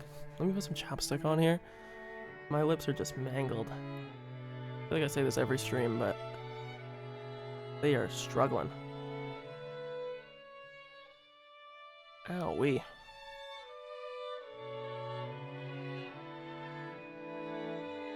Why does it look like she has like the Hyrule shield on her left arm? Y'all see that? Okay, let me. Okay. Good day to you. Good day to you is a standard greeting used here. No matter how many years pass by, the style of greeting still feels very awkward. I had responded to the greeting in order to stifle that awkward feeling, but the classmate who had spoken looked at me blankly. Oh? Giggle, giggle, giggle. Oh, what's this? I think you must be mistaken. The choice of words and manner were certainly what you'd expect of a school for rich girls, but at their core they were as innocent and cruel as children of that age. It seemed they found it funny that I'd mistakenly thought the greeting had been directed at me. No, it might be the opposite. Maybe I should say that they didn't know what to do after being greeted by an introverted kid like me. No, judging by the looks of my classmates, glancing this way over their shoulders and whispering to each other, there were even some who seemed to consider their refreshing morning ruined. Is this chapter 1 now I wanted to see? I meant to right click, not. Oh, it's chapter 2. Wow, we're blazing already, okay. I am depressing. Okay, stop, dude. Angie, I like you. Calm down. I am depressing because no one likes me. To try not to get in the way of everyone's refreshing morning anymore, I entered the classroom in a low crouch. Almost like I was cutting across the aisle in a movie theater while the movie was running. This is an all-dorm academy called St. Lucia Academy. It's not a school that just anyone can get into simply by passing a test. It's a hidden rich girls' school, known only to a select group of celebrities from various circles. For lofty nobles who truly wish their daughters to be brought up like saints, this is probably their ideal academy in which to protect them from the impurities of the common world. But at the same time, it was probably also a convenient place for nobles to confine daughters who they didn't want the public to know about. As well as an academy isolated from the impurities of the common world, it also held excellent potential as a prison school. Man, didn't they have this a little bit in Higurashi as well with, fuck, was it Shion that was in I think it was Shion, because she escaped from it, right? She was in like a boarding school, if I remember. I was truly among the latter and spent my days confined in St. Lucia Academy, as the weeks, months, and years dragged on at a mind-numbing pace. Of course, there weren't that many students like me, and you couldn't tell us apart at a glance. However, even if they... that doesn't make sense. Did I read that wrong? Of course, there weren't that many students like me, and you couldn't tell us apart, okay. However, even if they didn't come forward, you could usually guess from their appearance, because they were always hanging their heads all the time, with an expression on their face as though the whole world had abandoned them. In every class you had one or two kids like that, so even if they didn't speak up about it, you could guess who they were. So, even though I never confessed that I was one of those kids, at some point everybody in the class knew. Just like how the seriousness of your injury grants you status in a hospital room, here, status is granted by the nobility of your birth. Those who aren't permitted to go out in public are probably nothing more than filth to them. They must think that getting involved with students like that would dirty them as well. Whenever such a rumor sprang up about a particular student, those fastidious girls would about-face... Sorry, I'm just confused by that. Those fastidious girls would about-face and grow cold and distant, chasing that student out of all possible social groups. I just don't know what about-face means in that context, but maybe I'm being slow. I have that to thank for this quiet and solitary school life of mine. That's only if hearing people whisper behind my back, finding my things lost or broken all the time, and having everyone pretend like they don't know anything about it can be called a quiet school life. I must be wearing a weary expression already this morning. I can understand completely why my other classmates, who had been enjoying a refreshing morning, would want to click their tongues upon seeing it. Consciously trying to do my best to avoid tainting my classmates' morning, I quietly took my seat. Then, unusually, somebody came to talk to me. It was a class leader. "Good day to you, Ushirimiya. You seem to be in a bad mood this morning. And you're certain you're getting enough sleep? Is there some business you have with me? You do know you're the only one who hasn't submitted her questionnaire for the class presentation? Did you forget that the deadline was yesterday? I'm pretty sure I heard something about that sometime last week, but I think the questionnaire hadn't been passed out yet. All the necessary information would be written on that, so it should have been no problem to forget about it until it was handed out. I wasn't given a questionnaire. You must have been. The dormitory leader distributed a copy to everyone. If you lost it, all you have to do is honestly say so." "I lost it. I'll fill it in right now, so could you give me a paper?" Again, either someone lost my paper, or they intentionally didn't tell me about it. But I have no way of knowing who was behind that. In the end, treating it as though it was my own carelessness would settle everything more quickly and without any drama. "Once you filled it out, drop it in the questionnaire box in the student council room yourself. Our class is the only one, you know, that didn't get everyone's in by last night." As I hung my head at the class leader's scolding, I could hear the giggles and whispers of people watching, coming from no direction in particular. Ushirimiya did it again, because she never concentrates. She is unsuitable for this school. She has neither class nor manners. Sorry girls, but I've dealt with much worse when it comes to unfair personal attacks. I froze my heart and let those arrows of ridicule pass by as I quickly filled out the questionnaire.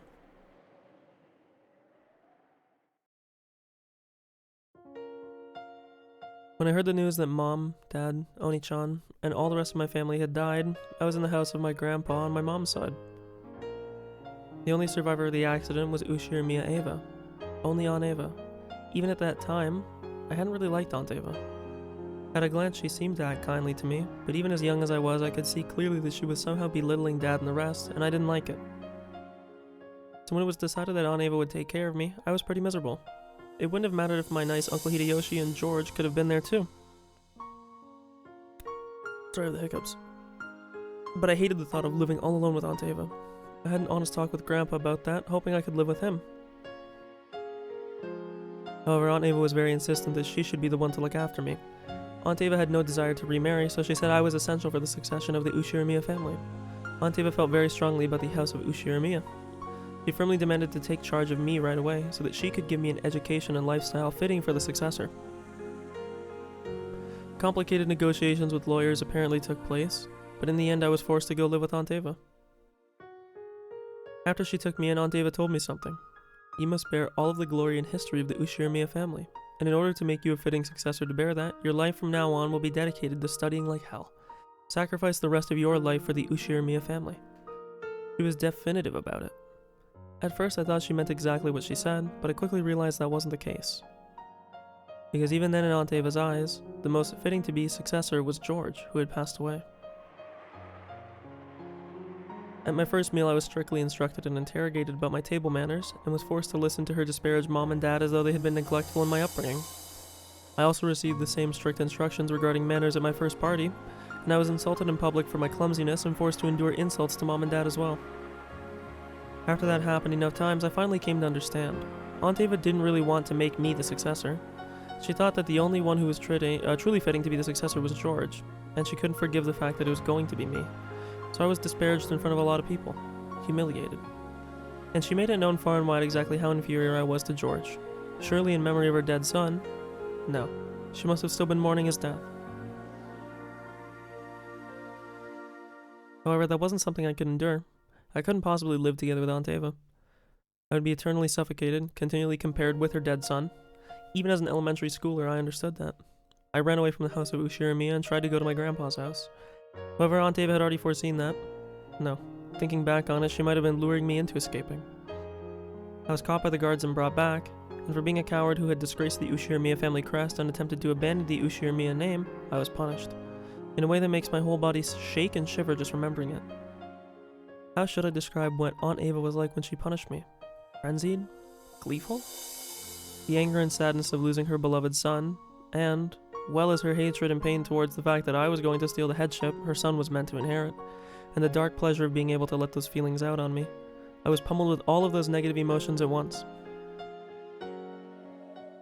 Ava, once again, I have to check the board real quick. There was a little bit of a thinking early on in that episode that maybe things had changed, but I'm actually consulting I have a fact sheet here, and it actually does say Ava is a confirmed bitch. And you know what, for a little bit I thought maybe it was different, but it seems nope, it is confirmed. Confirmed by real American patriots. Ava is a bitch. Then all of my free time and freedom was taken away, and I was put under round-the-clock surveillance. I may have lived in a gorgeous mansion, and been dressed in expensive clothes, but my heart and my dignity were being trampled upon, and I was the Ushirimiya family's slave. Its cattle. Compared to that lifestyle, the derisive laughter of my classmates here even felt refreshing. It was no match for my heart. Poor girl, man. After filling in almost all of the fields of the questionnaire with nothing in particular, I folded it up and put it in my pocket, because if I left it in the desk I might lose it again.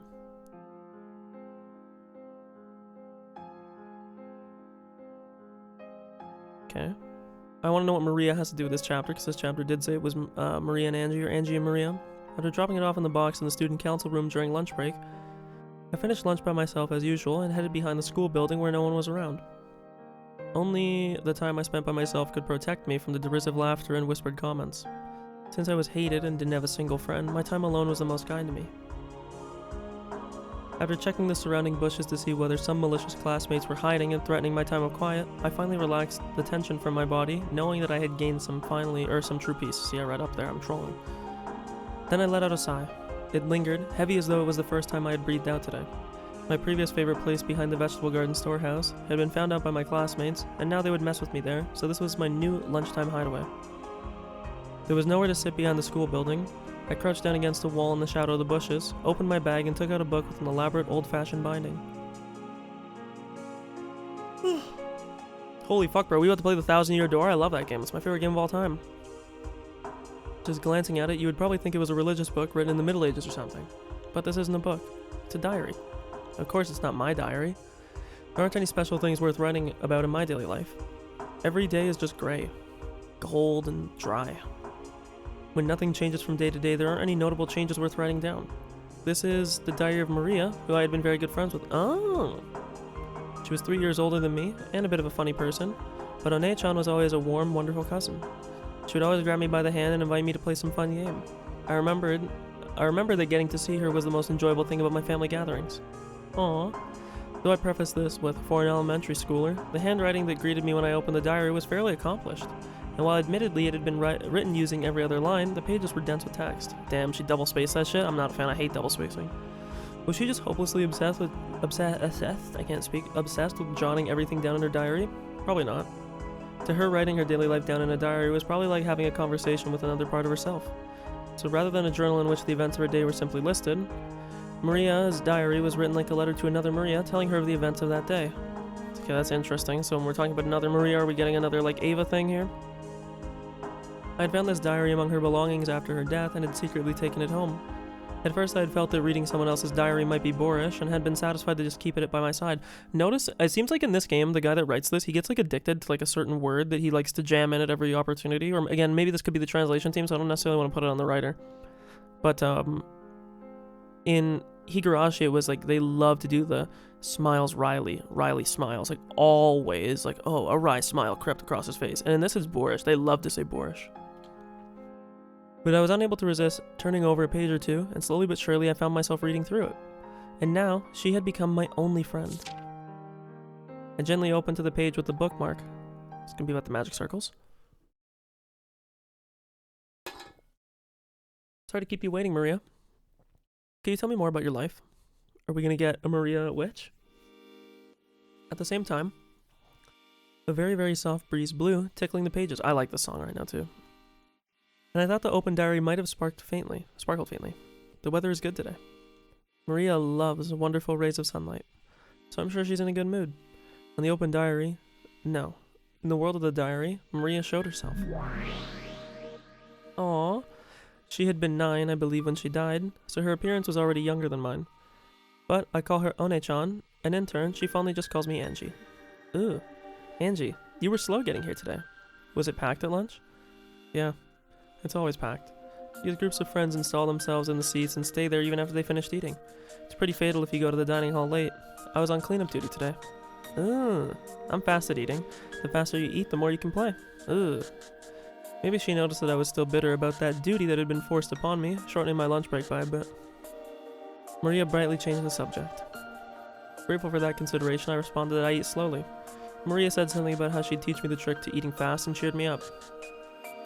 I read it in the diary. No, I'd heard it from Maria. She was once ranked #1 among the girls on the speed eating leaderboard in her grade's newspaper. Wow, very cool. That's an interesting fact, thank you. She'd been very proud of that, but had apparently been a little disappointed that her mother, Auntie Rosa, hadn't praised her very much for it yet. Let's see why. Ooh. Okay, so I'll start today's story. How far did we get yesterday? Ooh.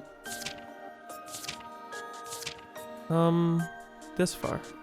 Up to when you got Sakutaro as a present. You promised that you would tell me about Sakutaro. Ooh, talk about Sakutaro. Sakutaro is a really cute stuffed animal. I'm sure you'd like him too, Angie. Ooh. Yeah, tell me about that. The lunchtimes I spend listening to your stories are the only times I can feel relaxed at school. Aww. I'll talk. So about Sakutaro, watching Maria, who's always in a good mood, makes my heart feel warm as well. As I listened to her tale, I began to get absorbed into her world. Is that gonna be the end?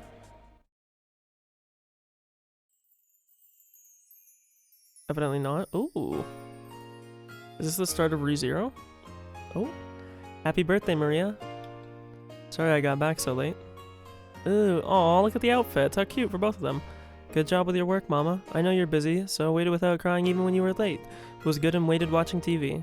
Yeah, you're such a good girl, Maria. As a reward for waiting politely, you can order anything you want today. Of course, only as much as you can eat, okay? Can I change my corn soup to onion gratin? Sorry, gratin? Sorry, I don't know how to say that word. Soup today? Yeah, you can. It's 200 yen more, but can I even change to the prosciutto pizza? Okay, I know that word. Yes, you can. If you really can eat it. But what the hey? It is your birthday after all. I have to reward you for being a good girl and waiting so patiently. Then, can I have an enchilada cheesecake for dessert? And the chef's choice fruit salad and kids' french fries. Want to have a melon soda too. I'm a good girl. Praised by Mama. Aww. You're getting a little too excited. If you don't quiet down, I bet you'll disturb the other customers. When Rosa gently admonished her, Maria stuck out her tongue and eased up a little. But it seemed that she was having a hard time repressing her excitement at being able to eat out with her mother again after such a long time. Aww. Today was Maria's birthday. Rosa always spent Maria's birthday at a wonderful restaurant. When Maria had still been in kindergarten, they had sometimes invited other kids from the neighborhood over and had a party at home. Rosa would make a wonderful cake and homemade sweets and decorate the house herself, making it a huge celebration. Aww. But after they moved, Maria no longer had any friends in the neighborhood. Rosa had started splurging at expensive restaurants instead. However, today, they were instead in a normal family restaurant. It was also a little late in the day for a kid like Maria to eat there, even with a parent. Rosa had actually gotten reservations at a fantastical place that Maria would absolutely have loved. Of course, she had also prepared a wonderful cake with Maria's name written on it. But Rosa just hadn't been able to finish up her work and had been forced to cancel. Since that had turned into a local family restaurant, Rosa felt a little indebted to Maria. So she was prepared to spoil Maria a bit and let her have whatever she wanted tonight. Aww. I thought you weren't a very big eater, Maria. Are you sure you're going to be okay asking for this much? I can't eat very much, but I like it when there's a lot lined up. You know when you have a birthday table, and it's all multicolored with red and blue and green and yellow? It makes you really happy. You're right. When a birthday table is colorful, it does make you feel happy, doesn't it? Birthdays at my place were no match for yours, Maria. But I remember the cakes we bought at the cake shop in front of the station were always gorgeous. Angie thought back to her own birthdays nostalgically. Even though Dad was busy, he sometimes came home just to show up at my birthday party and then went right back to his company. I was sad at the time, but now I understand how important I was to Dad. Aww. Of course, Mom also took very good care of me. In particular, she always had a really good sense in birthday presents, and sometimes arranged for them several months in advance. Interesting. I don't know why that jumps out to me. Angie recalls about Kiri. She always had a really good sense in birthday presents. Sometimes arranged for them several months in advance. I don't know, it's just like a weird thing. I mean, we know Kiri has like this, like, I don't want to say like sixth sense or something, but I don't know.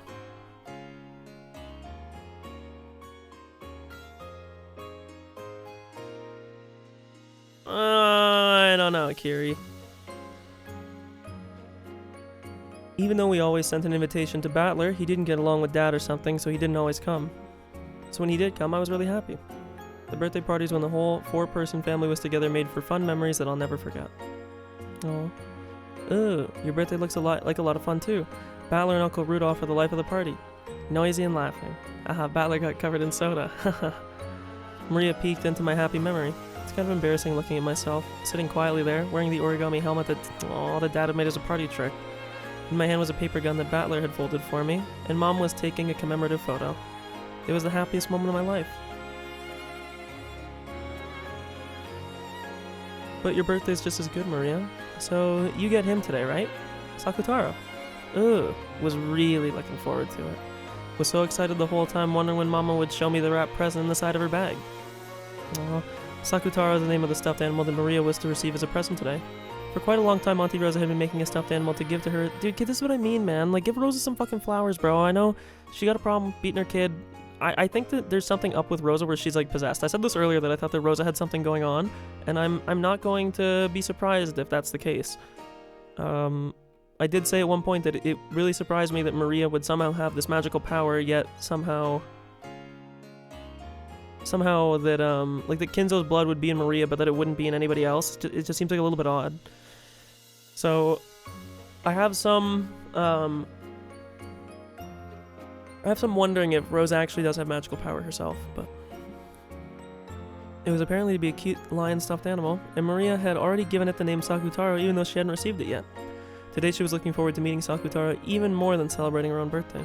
Auntie Rosa ran a clothing design company. It did actually seem to have a brand name too, for what that's worth. I think it was just called Auntie Rosa in English. Aw.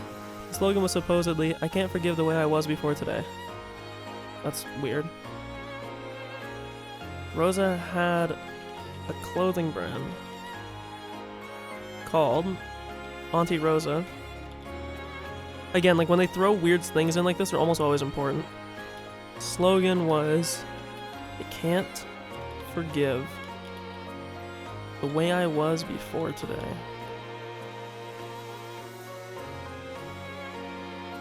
Unfortunately, I've never met anyone who knew of that brand name. Maybe it wasn't that famous. In any case, Auntie was pretty skilled with her hands. I heard that some of the clothing she wears she made herself, so making a stuffed animal had to be well within her capabilities. A handmade stuffed animal. That sounds kind of wonderful. By the way, why did you call it Sakutaro? Ugh, I actually wanted to call it Sakura, but it's a male lion, so I was told to give it a boy's name. So I added a boy like Taro and called him Sakutaro. And I forgot when the "oo" at the end went away. And I forget when the "u" at the end went away. The "oo," sorry, because it's fucking Maria. Why Sakura? Ooh, main character in an anime on TV. Cardcaptor? There was apparently a popular anime at the time whose main character was a girl called Sakura. The fact that she'd simply borrowed the name of a character she liked was, how could I say it, as innocent and cute as you'd expect from her age. Ooh, mama, still no Sakutaro? Wanna let Sakutaro join in my birthday too? Presents always come at the end, remember? If you open it now, it'll get dirty. Hold on until the meal is over. Then I'll finish eating quickly. As soon as she proclaimed that, she started tearing into her meal. Auntie Rosa scolded her, telling her not to make a scene. It seemed that she had seen it coming immediately. I'd been thinking that if I were as straightforward as Maria, that would probably be exactly what I would do as well. So it brought a kind of warm smile to my face when my expectations weren't betrayed. In the end, Auntie Rosa succumbed to her daughter's eyes sparkling with anticipation, cleaned up the table, and took out the long-awaited wrapped present. Happy birthday, Maria. I couldn't spend much time on it, so I couldn't make it very well. If you made it, Mama, I'm happy with anything. I don't know, I said this last time, I don't know what it is about stuff like this. Parent and the child and stuff like, I don't know, these, I don't know, they make me emotional. I don't know why, I can't tell you why it does it, but Auntie Rosa spoke slightly humbly, but Maria was ecstatic even before opening the wrapping. I could really understand that feeling. It's not a matter of quality, just the fact that it was a handmade present was more pleasing than anything. Can I open it? Can I open it? I'd really prefer you to leave it until we get back home, but just for a bit, okay? We'll just take a look and say hello, then put it back, alright? You can give him a proper greeting once we're home. We're in public, so you can't fool around, understand? Can you promise? Promise. So can I open it? Can I open it? Mama? Yes, but just for a bit, okay? Yay! Before Auntie Rosa finished her sentence, Maria started unwrapping the present.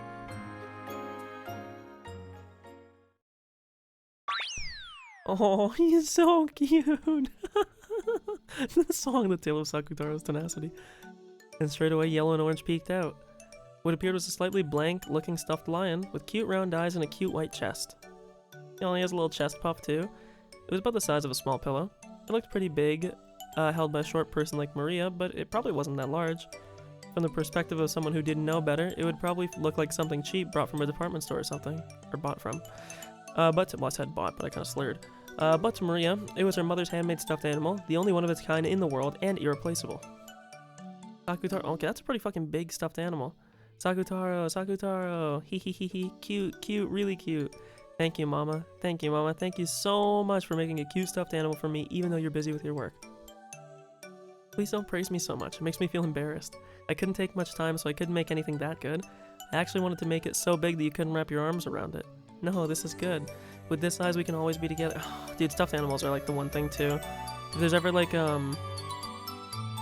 if you guys know the final episode of the first season of Made in Abyss with Midi, like the part of watching the stuffed animals being evaporated is always like the thing that's like, ugh. As much as that scene is already gut-wrenching, I don't know, there's something about that in particular, it's like, ugh. We can always be together. We can go out together. Sakutaro, I'm your One-chan. Or you. It really is a cute stuffed animal. So this kid is your best friend, Sakutaro. Can't go to school together, but we're always together at home, and he's my best friend. You know, Sakutaro is very innocent and cute, and he's always nice to me. Cheers me up when I'm feeling down and plays a lot with me when I'm feeling good. So I'm not lonely anymore. Not lonely when Mama is busy and with work, and I'm all alone. Even if no one plays with me at school, not lonely at all. Right, Sakutaro? All of a sudden, Sakutaro pulls up on the side. Yeah, exactly, Maria. At school, Maria was in a similar circumstance to me. Compared to the other kids in her class, Maria's tempo was always a beat too slow. Not quite my tempo. You're dragging. Her impressionability and way of thinking about things were a little peculiar, and she was a little too idiosyncratic to blend in with them. Her grades were low as well, and she was talkative when it came to her specialist field of the occult, which led to her being treated like a weirdo by everyone in the class. If she touches you, you'll be cursed, stuff like that. Everyone in the class acted like she was gross, made fun of her and avoided her, it seems. Boys who bumped into Maria would start wiping that part of them off against the other boys as if they'd gotten something dirty on them. They would pick up her stuff between pinched fingers like it was something filthy and chase the other boys around with them. As for the girls, they appeared to find even speaking to her unpleasant. They ignored her completely, giggling and sneering at her whenever she made a mistake. Looks like bullying is the same in all eras. Humans really don't advance. Go extinct already. It's sad to be bullied, but I think it can't be helped. It can't be helped? Why? Because there's a rule that says every class has to have one kid who gets picked on. It's a horrible rule. I want to find whoever made that and hit them over the head with a brick. The corner of it, obviously. If I wasn't there anymore, I'm sure a new bullied kid would be chosen in my place. By staying strong, I can protect them. Aww, that's so sweet. As she said that, she smiled faintly. Maria's way of thinking really is unusual. What chapter is this? I think I checked. Was this 2 or 3? This is 2, okay. According to her, there was always... I know I checked earlier, but I don't know why I thought that I checked in the last chapter. According to her, there is always a witch residing in the place called school. No, she says that anywhere that a lot of people gather will most certainly have a witch residing there. The witch tries to make the students perish by disease or accident so that she can steal their souls. She sometimes also corrupts the souls, leading them down a path of evil. Boom! Right there! Beatrice. That's what we're talking about. Possession. Corruption. Maria apparently said that any place where people congregate can have a witch. That the witch tries to make the students... This is also... I hate that my one fucking key. I need to swap this hot swap socket. Because I don't know why it doesn't work.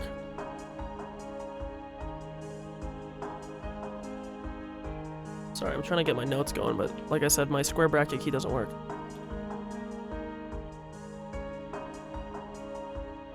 Okay.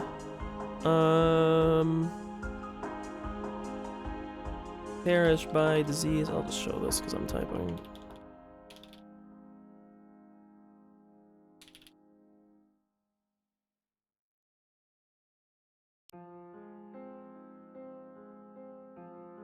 Also corrupts.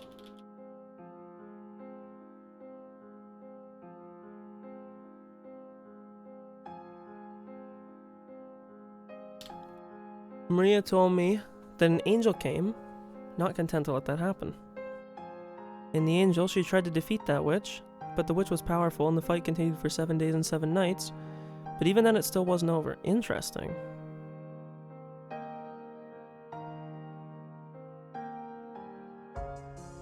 Remember, Leviathan in the last chapter, I'm gonna say, she said that she had to be tortured by 7 days and 7 nights by her sisters.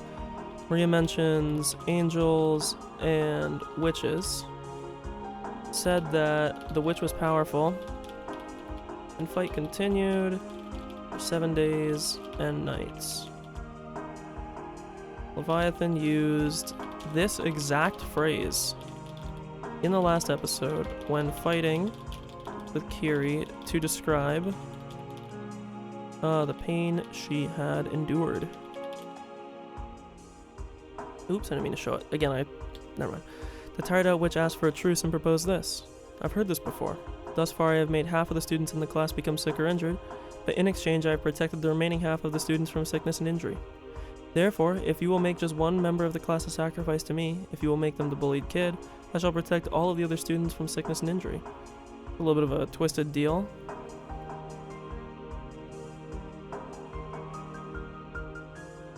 Talking about how it's almost like well, it's kind of, I don't know how to word this. It's not collective punishment, because collective punishment would be doing it to everybody for the crimes of one of them. It's like the inverse collective punishment, where you take all the crimes of everybody and you focus it on one person. We got like a, excuse me to be blasphemous here for a moment, you got a little bit of like a Jesus complex going on. The angel thought about it. Compared to half the class suffering misfortune, having only one person to be the unlucky one would be much better.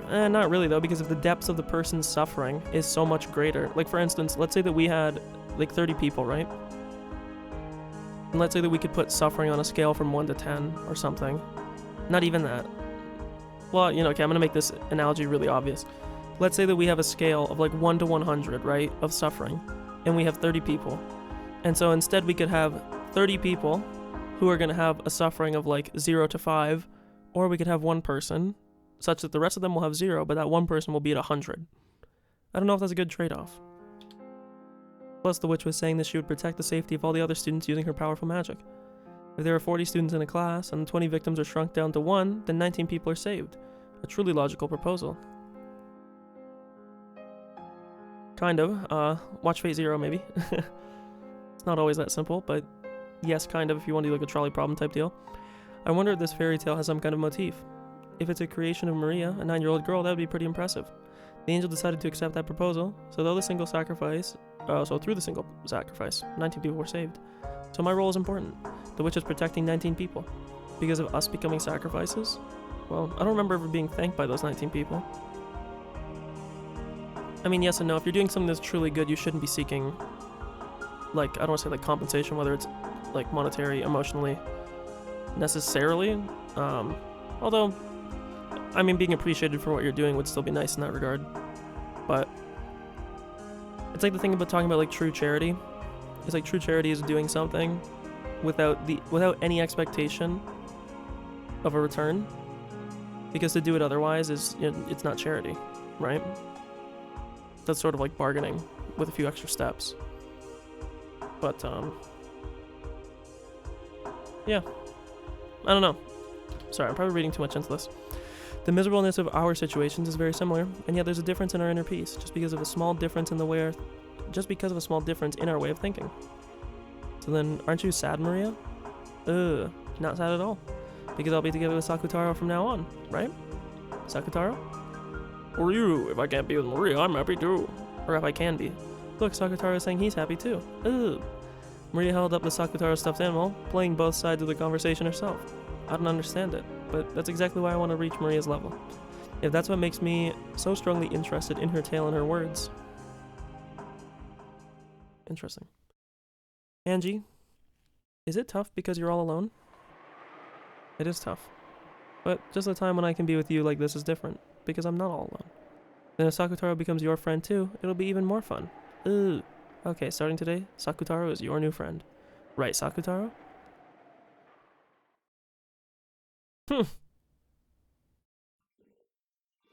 Or you? I am Angie's friend. Who are you, Angie? Skillfully moving the stuffed animal like it was a puppet, Maria made a Sakutaro emote. She was controlling him, but the charming way he waved his short hand and cocked his head to the side made it feel like he really was a new friend called Sakutaro. Of course, if you were to look at it with cold eyes, you would only see Maria comforting mopey old me with a stuffed animal, but that stuffed animal had definitely been imbued with a soul. The soul of Maria's love. So I accepted the existence of a being called Sakutaro inside that stuffed animal. Notice, this is what, when you're talking about the acceptance of other beings, right? I'm gonna put a thing here talking about Sakutaro being a soul created from love.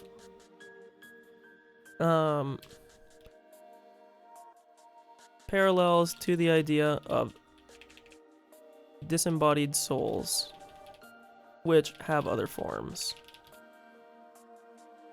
Maybe witches. Again, we'll come back to this, but... Come on, say hi to Sakutaro, Angie. Come on, you say hi too, Sakutaro. Are you? Is Angie a scary person? Sakutaro timidly looked at me. He unexpectedly met my gaze and hid behind Maria's back in surprise. Maria really is good at playing with stuffed animals. It's okay, Sakutaro. Angie isn't scary. She's a very nice girl. Ugh. Hello, I'm Sakutaro.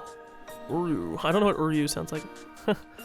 Pleased to meet you, Sakutaro. I'm Angie. I'm glad to be your new friend. I held out my right hand as though asking for a handshake, and Sakutaro's short hand was stuck out towards me, and he lightly touched my index finger. After all, the size is all wrong for a handshake between a human and a stuffed animal.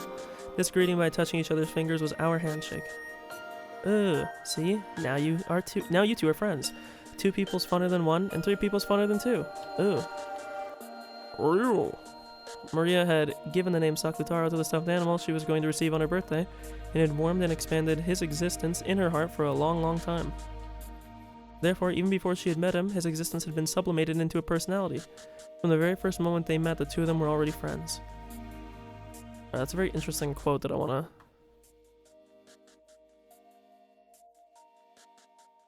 The existence had been sublimated into a personality.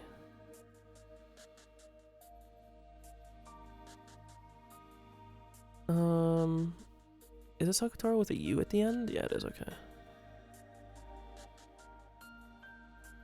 Being a soul created from love. I'm not showing my notes, sorry.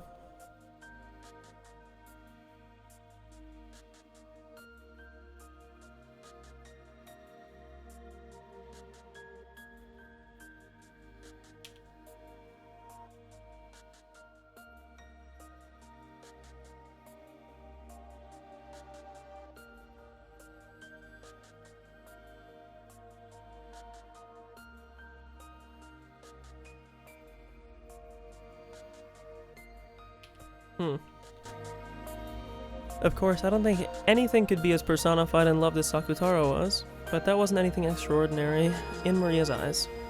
She loved the things she owned very much, treating them just like friends or beloved pets. Maybe it was partly that Auntie Rosa hadn't let her keep a pet, or maybe just her innate desire to treat things as though they were precious. Maybe it was that she was so isolated she'd been forced to find friends closer to home. Because of all those various circumstances, this wasn't anything extraordinary from her perspective. Yet even so, Sakutaro... No, maybe I should call him Sakutaro, like Maria. It was certain that Sakutaro was a stuffed animal. No, a friend who was more loved than anything or anyone.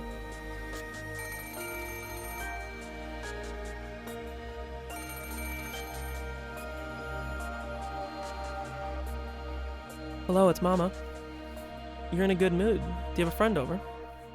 Ugh, playing with Sakutaro. Listen, what he said.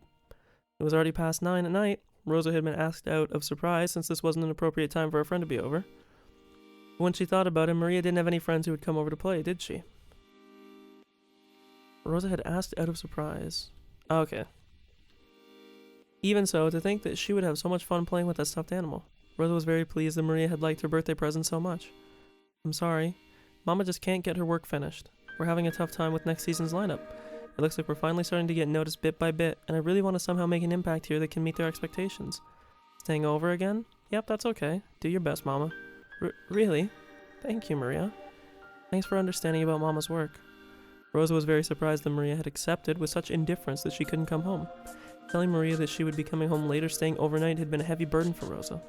Maria would start crying about how lonely she was on the other end of the phone, and it took a lot of time and effort to calm her down. To think that Maria would accept it in such high spirits. Is this also thanks to Sakutaro?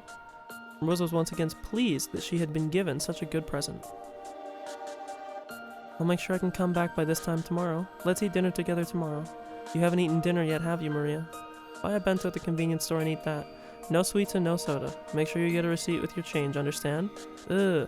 Shopping with Sakutaro, shopping with Sakutaro. Hey, not Sakutaro. Have him watch over the house. Oh, this is so sweet. From Maria's manner of speech, Rosa got the feeling that Maria had been going shopping with that stuffed animal without her knowing about it. Rosa's forehead creased, and after sourly telling Maria that she was absolutely not to, she hung up. Ugh. Mama said I can't go shopping with you. Oh, you can't go shopping with Maria. Staying home alone will be lonely. Why did Mama say not to go shopping with you? Ugh. Oh, you. She must be embarrassed for people to see you and me together. Embarrassed? Why? Mama often says not to take me outside, and she usually words it like, no, you're too old for that now. Ooh? But I'm not embarrassed at all to be with you. I am a lion, but I'm a stuffed animal. You're a lion and a stuffed animal, but you're my friend. So let's go out together, just when Mama isn't around as a secret. Are you embarrassed too? I'm not embarrassed, but you? The people outside are a little scary. So that's it. Okay, I'll make it so you don't have to be scared about going outside. Leave it to me. I've got something useful. Maria started fishing around her messy room. Magical artifact ready? Rosa often told her to clean it up, but she was just bad at cleaning up her room. Her room doesn't look that messy, just a lot of, it's like cluttered, I wouldn't say messy. However, she knew more or less where everything was, just like me, man, that ordered chaos. Which is sort of, by definition, an oxymoron. But hey, who cares? Don't worry about that. So much so that whenever Rosa would take it upon herself to tidy up, Maria would have trouble finding things. Found it! Look, Sakutaro! A knapsack! Maria proudly held it up high. Sakutaro looked at the gaping open knapsack and shifted uneasily. Maria, you aren't saying... Ugh, this way we can go shopping together and you won't be scared. Maria held Sakutaro up and started stuffing him into the knapsack. At first she tried to stick him in head first, but then he'd beat upside down and suffocate, so she pulled him out and tried pushing him in again feet first. You. It's tight and cramped and dark. You. See, it's alright. If you stick your head out, it isn't cramped and it isn't dark, so it won't be scary. And it's a good view. Ugh. You're right. Will it be okay for me to go shopping with you now? Yep, it's okay now. What should we get for dinner tonight? Come on, let's go out, Sakutaro. Ooh. Looks like you're having fun, Maria. Yep, it's really fun. Even things that would be lonely and boring all alone become fun with Sakutaro. Any human friend would have to go home when it gets late. But Sakutaro doesn't go home, so he can be with me all the time. He'll watch TV with me, be together even in the futon, and even hold my hand on scary nights with thunder. He'll even chase away the monsters in the closet and under the bed. Sakutaro is reliable. I'm a lion, so if there's any monsters that scare Maria, I'll show my courage and chase them away. Gao, which I guess is a roar and probably the onomatopoeia for that in Japanese. They were so close that it made me a little envious. Sorry, I'm supposedly older than Maria, but I can call her nothing else. Even now she stands above me like an older sister, and I am yet to reach her level. If only I had a friend close by like Sakutaro. But both me and Sakutaro are friends close by. We're always right by your side. It's just that your magic is weak, so you can't perceive us unless you open my diary like this. Perceive? You know some pretty difficult words, Maria. According to her, this world is full of magic and spirits, as natural and nearby as a light breeze. You don't normally notice or see the wind, but when incense or something trails smoke, you can see it, right? Right? And even if you can't see it, it is always nearby. That's it. Me and Sakutaro are always really close by you, Ange. Gods and spirits and guardians, they're always right next to us. But if you aren't conscious to them, you can't feel their existence, like wind that can't be seen with the eyes. But they are certainly near us, and if the smoke called magic draws trails, anyone can see them. I thought that I could only meet Maria when I opened this diary, but from what she said, she was always with me, and I could meet her at any time if I truly desired to. Along with the records of my life, I left a fragment of my own soul in my diary. Okay, that's interesting. Maria says she left a fragment of her own soul in her diary. But it's very faint, so no one other than you can detect it. Only I can tell? Yep. After all, the power of a witch resides in you just like it does in me. If you study hard, even you can definitely become a great witch in the future. A witch. I wonder if that's fun. Excuse me. It is fun. If you do that, you'll be able to tell that me and Sakutaro are always by your side, even without opening the diary. And then every day will be so much fun. And then I can introduce you to all my other friends. And then every day you'll have a lot to do, and it'll be very lively. That might be fun. I do have the grimoire you left behind, Maria. I'll try reading it seriously sometime soon, and then I won't be all alone anymore. Will I? Ooh, you. Maria and Sakutaro said that at the same time, happy that I developed an interest in the world of witches.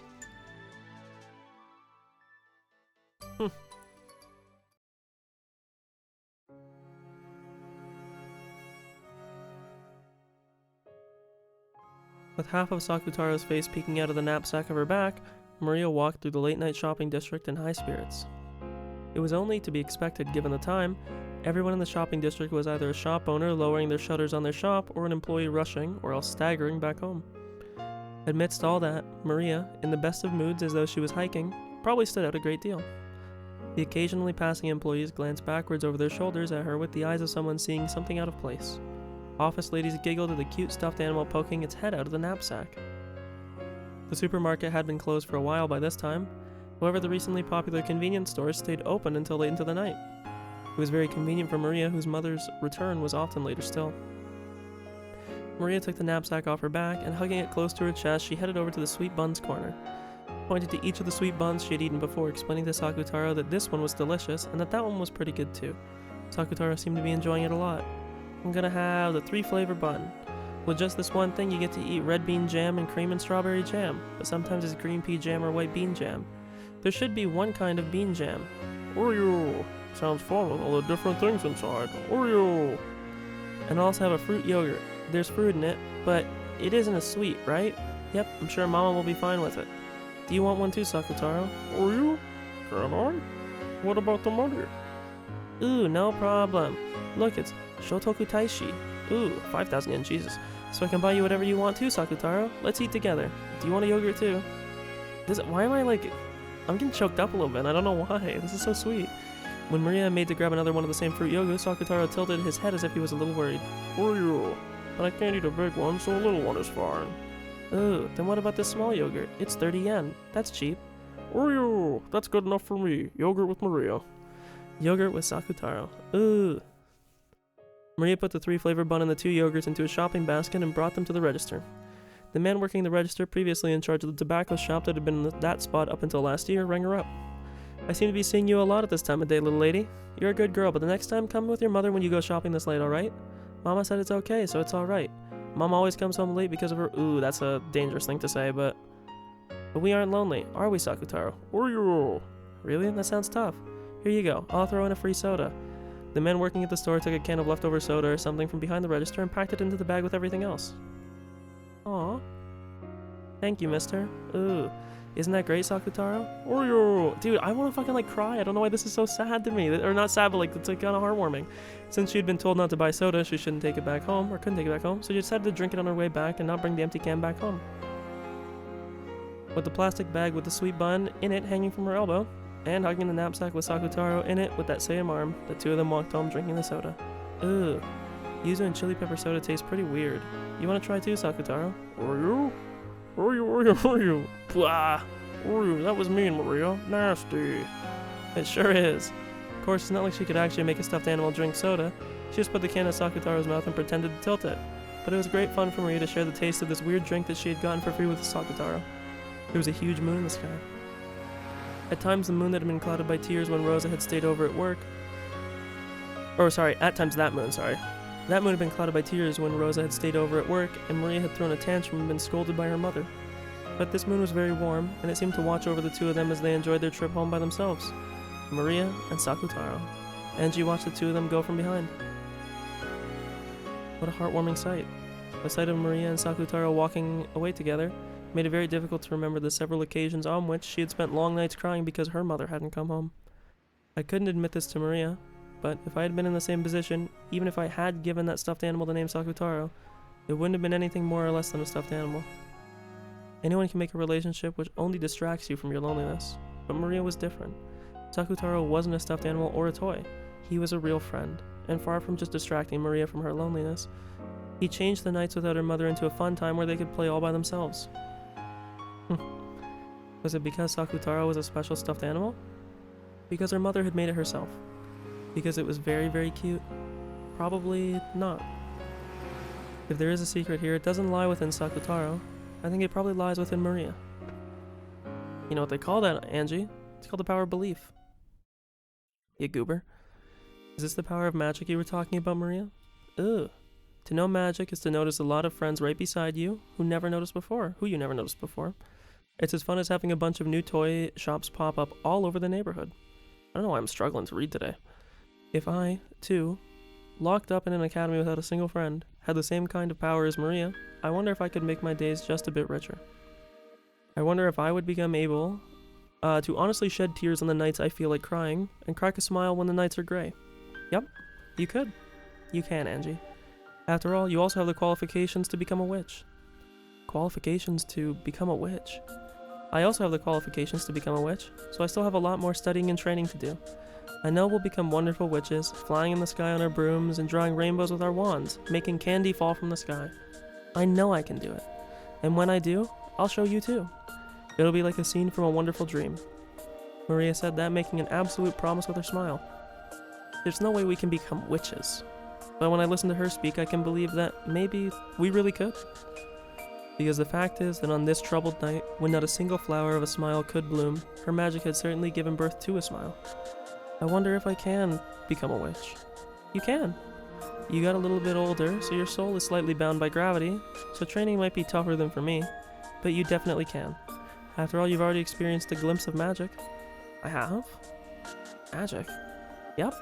Come on, look. I'm not in this world anymore, but you've summoned me, and you're talking with me. This is magic? Yep. You filled... it's actually schizophrenia, but you filled the fragment of my soul that I left in the diary with magic, keeping me revived. Didn't I just say it? You've been able to reunite with me, and have a conversation, and show a smile every once in a while, so you must have some magical talent, Angie. Maria guarantees it. Oh.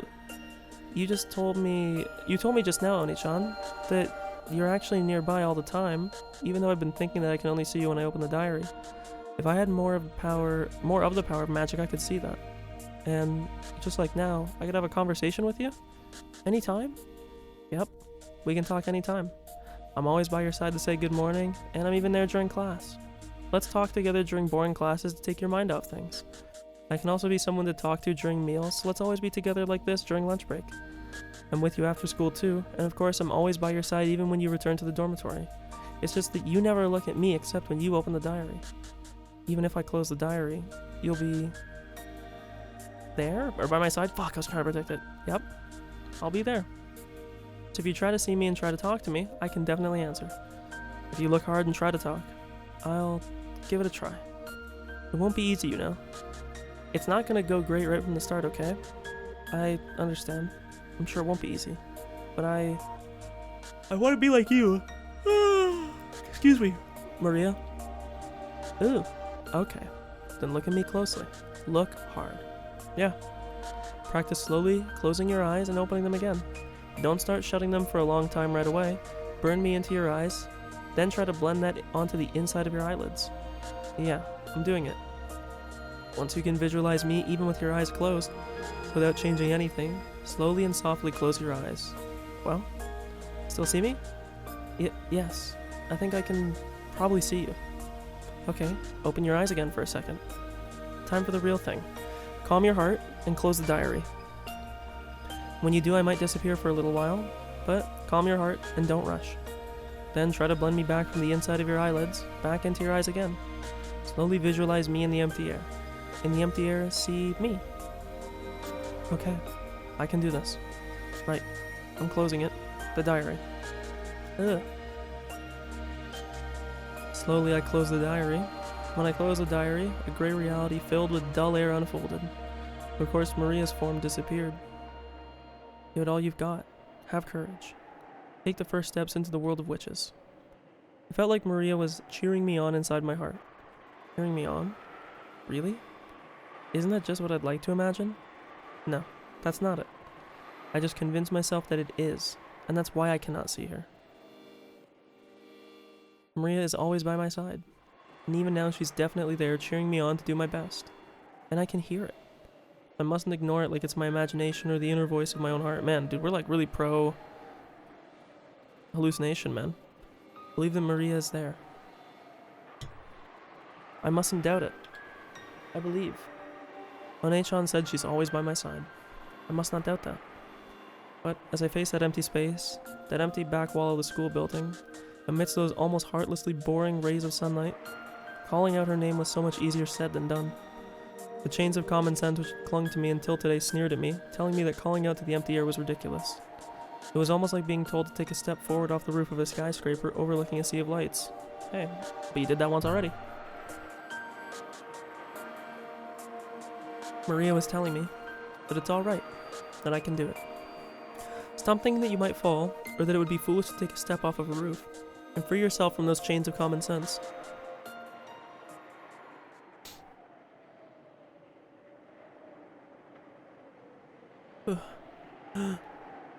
Yeah. I studied my breathing. I concentrated my mind. Make the form of Maria one you can see vividly on the inside of your eyelids. Rise to the surface in the empty space before you. Understand magic and see One-chan.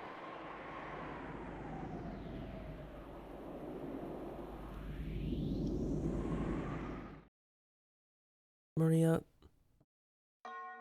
Huh? Is someone there? Suddenly answered by the sound of rustling bushes and a wild cry, I came to my senses. Apparently I hadn't been the only one behind the school building. No, I'd been so immersed in the world of the diary that I hadn't noticed that someone else had come afterwards. I recognized a group of 3 beyond the bushes. They were girls from my class. It felt as though they had come behind the school building to gossip about someone or talk in secret. I hurried out of that place, because if it had become known that I had been alone in a place like this, mumbling to myself, it'd probably create more things for me to deal with. She said that, right? She did say that? Maria or something? Messed up. I think the nutcase is seeing ghosts or something. That's what I'm saying. Giggle, giggle, giggle. Ushira Miya is so funny. I could hear the shrill, loud laughter from behind. Irritated and feeling that Maria had been made fun of, I left that place at a quick pace, and then a half run once I turned the corner. And I might have made it to One-chan's world with just a little more time. Frustrating. Aggravating. Why does everyone get in my way? I've never gotten in their way, not even once. I ran and ran, but it still feels as though I could hear their shrill laughs.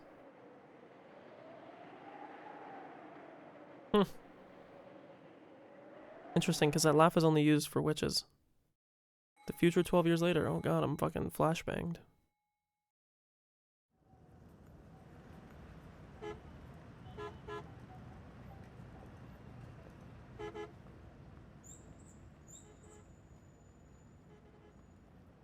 Okay, a little skyscraper building. A little ashtray.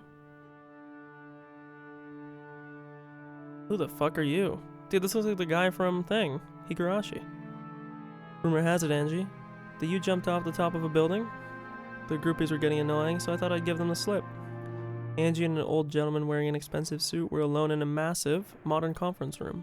The conference room was equipped with all the latest equipment for presentations. While keeping intact a refined and composed atmosphere, that alone was enough to make abundantly clear the worth of the corporation that was its owner. However, Ange couldn't have cared less. Looking aloof from the world, she sat slovenly in one of the high-class chairs for executives with salaries probably north of 20 million yen. And anyway, I knew they were remodeling on the lower floors and had a safety net, so... Angie dismissed it with an offhand comment, but in reality, it had been a miracle among miracles. She had shot through several layers of safety netting for the remodeling project, been caught by a multicolored banner adorning the atrium, slid down and off of it, been softly caught by a final banner, landed on the ground without a scratch, and then left that place at a brisk walk. It put Hong Kong movies to shame. So you knew there was a net. It was still a 200-meter, that's fucking insanely tall, 200-meter tall skyscraper, you know? If things hadn't gone according to plan, there'd be a real mess to deal with right now.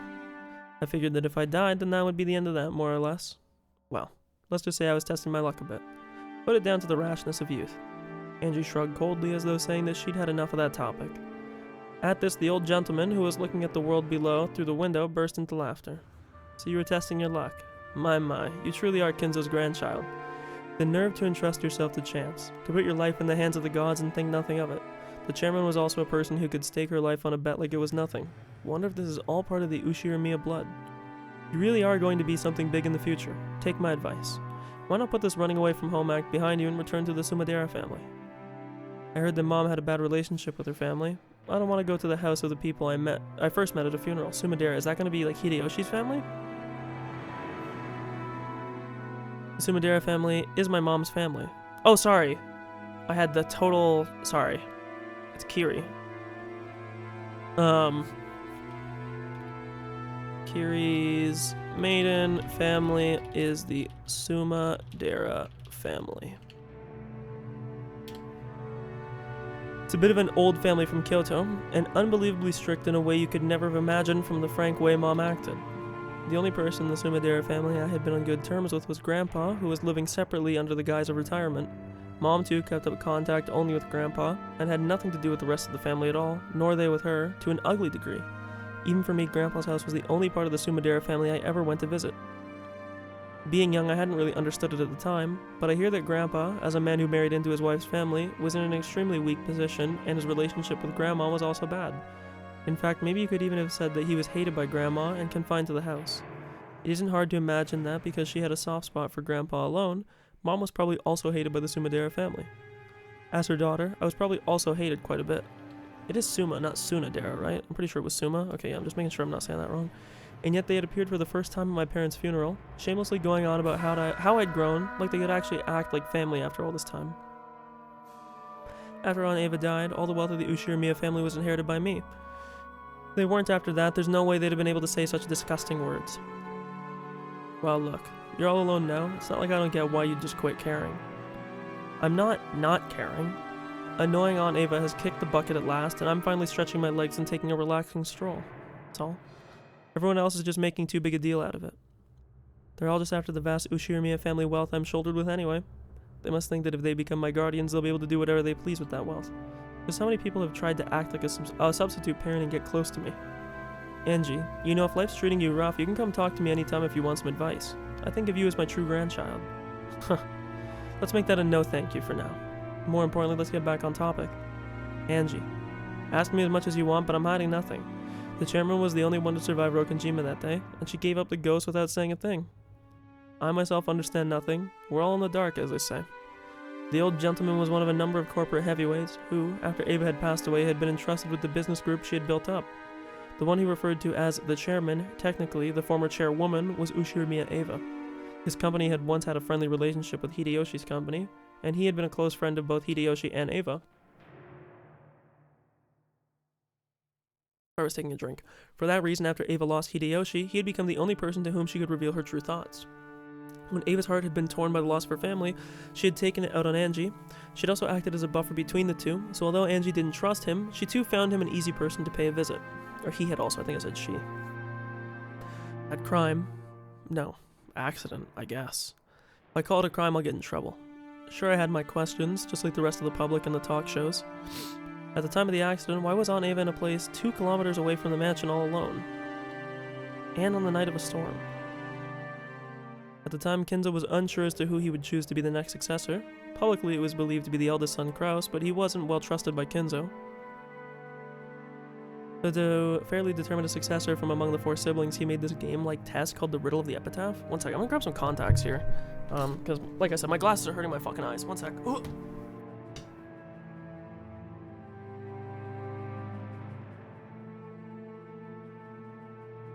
It's also interesting how so far, sorry, I don't have my headphones on, I'm just gonna talk while I put these in. It's interesting how through Higurashi and in Umineko, the 4th chapter so far has been more focused on events that are kind of outside of the,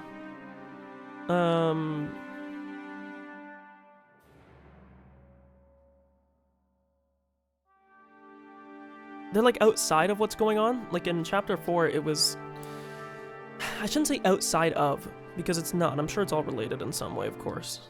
But it's more so that it's kind of like a step back from the actual happenings in the current time that we care about, I would say. Okay, one sec. Let me throw these bitches in. And probably... well, these ones are actually pretty easy to put in. I realized that the... because these contacts are like a different brand than the ones I normally get. I had never used these ones before. I used these ones that I just bought are dailies Total 1, I think they're called. Or Total 1 dailies. I don't know what you call them. They come in a brown package, basically. They look like a fucking knock to a product. But, I used Acuvu? Yeah, that's how you say it. Oasis before, and I didn't mind them. I actually still do like them. I still have an old box here that I probably will use over time. But,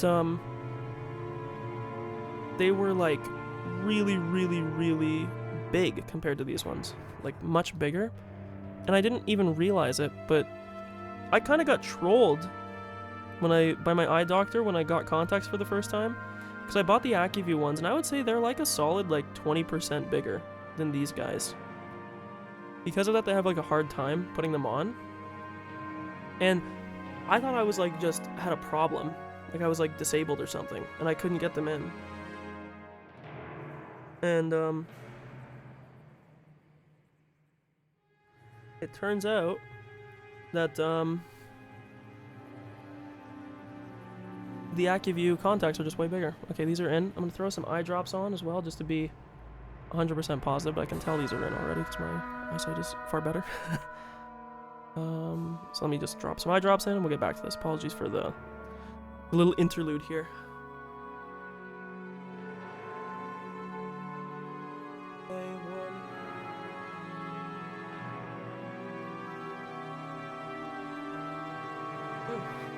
Wonderful. Let me dab up the shit that fucking always falls out every time. Ah. Okay.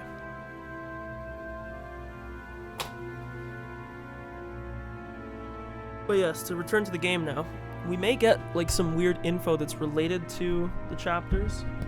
I do wonder how Ange is going to attack this, because it seems like Ange is another person who kind of has a foot, like, in both puddles, in the sense of, like, she has a connection to Maria, so she's not totally, like, anti-magic, and obviously Rika is there, so, like, she has a relationship with a witch. But she definitely seems to be grounded a little bit more.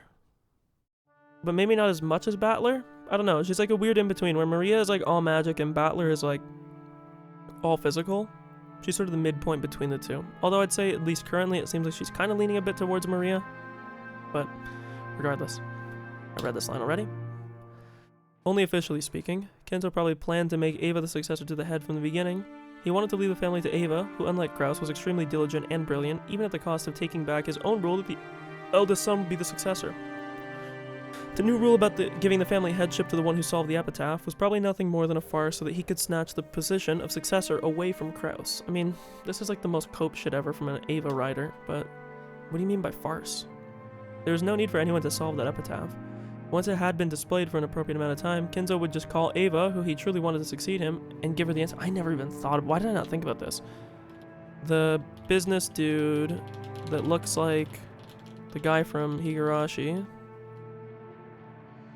mentions that Kenzo could influence the game by just telling anyone where the gold was hidden. And this is in comments, in brackets, sorry I'm not showing this, assuming he knew. Never thought about this angle. In other words, that itself was the proof of the succession to the headship. There hasn't been any mention of this on talk shows, has there? Well, that's because if you start going on about the succession of the head, it's going to strengthen the murder theory. I'm no fool myself. I'm not going to go out of my way to say things like that could invite misunderstandings. say things that could invite misunderstanding. Sorry, that my phrasing or my tense was a bit weird there. The way he told it went like this. At the time, the head of the Ushirimiya family, Kinzo, diagnosed with little time left to live, was troubled over the problem of who to succeed him. Normally, the successor would have been fixed as the oldest son, Kraus, as laid out by Kinzo himself. But in his later years, Kinzo began to think that Eva was more fitting to be head. However, Kinzo, stubborn even to himself and obstructed by the title of successor that he had given to Kraus, searched for an official stance by which he could skip over Kraus and select Eva as his successor. The official stance was the riddle of the epitaph. The primary successor was still Kraus, but there was a new rule, saying that if someone appeared who could solve the riddle, they would be chosen as the successor to the head. And on that day, or on the day of what would probably be the final family conference, Kinzo had told Eva the answer to the riddle himself. In short, it was the same as proclaiming that Eva was the successor. On that day, Eva was summoned by Kinzo, and that was revealed to him, or to her. And so that she could succeed the head, he called Eva to the hidden mansion, Kuwadorian, known only to the head.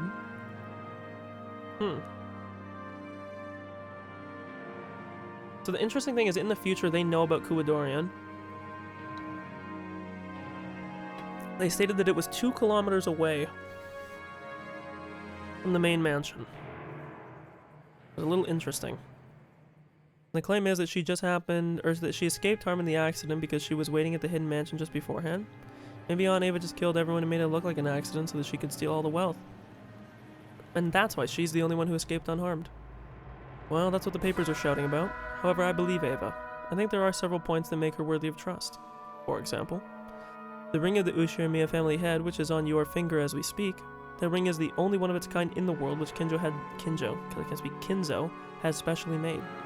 And even the artisan who made it acknowledges that the object on your finger is without doubt that ring. The Ushirimiya family head's ring. That ring, with the heft of gold and the one-winged crest on it, and diamonds adorning the pedestal, and possessed both stateliness and a sense of gaudy extravagance. Kinzo had worn that on his finger, never removing it even for a moment. The fact that Eva had it was apparently proof that Kinzo had acknowledged her as a successor to the head. Because Eva indeed had that ring, and if you take into consideration that Eva was indeed more capable, and Kraus was known to have made a fool of himself numerous times in the business setting, I cannot imagine that Eva's story is completely made up.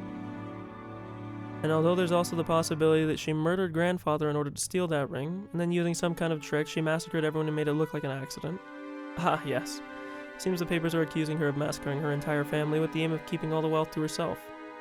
It is true that Eva was the kind of person to take drastic actions when it came to the crunch. It could be possible that she committed the only murder she planned on committing in her life to grab this chance to make the Ushirimiya family wealth her own. But you know, I don't think that's true. What's the second point making her worthy of that trust? Eva's family. She's saying that she wouldn't have killed those two? I don't know about that. I mean, Hideyoshi I can maybe see, but I think the one thing that that's something that hasn't really been floated in this game except for maybe a few times in passing, is that there could just be multiple people that are killing at the same time, right? Like, it never has to always just be one person. Eva's family, Hideyoshi and George. You might find this difficult to believe, Ange, but Eva was a person who treasured her family greatly. He was right. I found it very hard to believe that, or admit it. But deep inside I knew. Aunt Eva really had been a person who treasured her family greatly. The root of her twisted personality had been nothing more than the sadness of losing her beloved husband and son. Having been used as an outlet for all that emotion, I had no feelings of sympathy for her at all. But even so, it's not like I couldn't imagine that losing her entire family had dealt her an incredible shock sufficient to transform her personality. You're saying that there's no way Aunt Eva, who loved her family, would have abandoned her husband and her son? Right. If Eva really had been the culprit and massacred her entire family to make it look like an accident, her husband and her son would definitely be alive right now. She'd have tried to wriggle out of it by saying her family was the only one in the hidden mansion by coincidence. If Hideyoshi and George had both been alright, even I would have probably suspected Eva.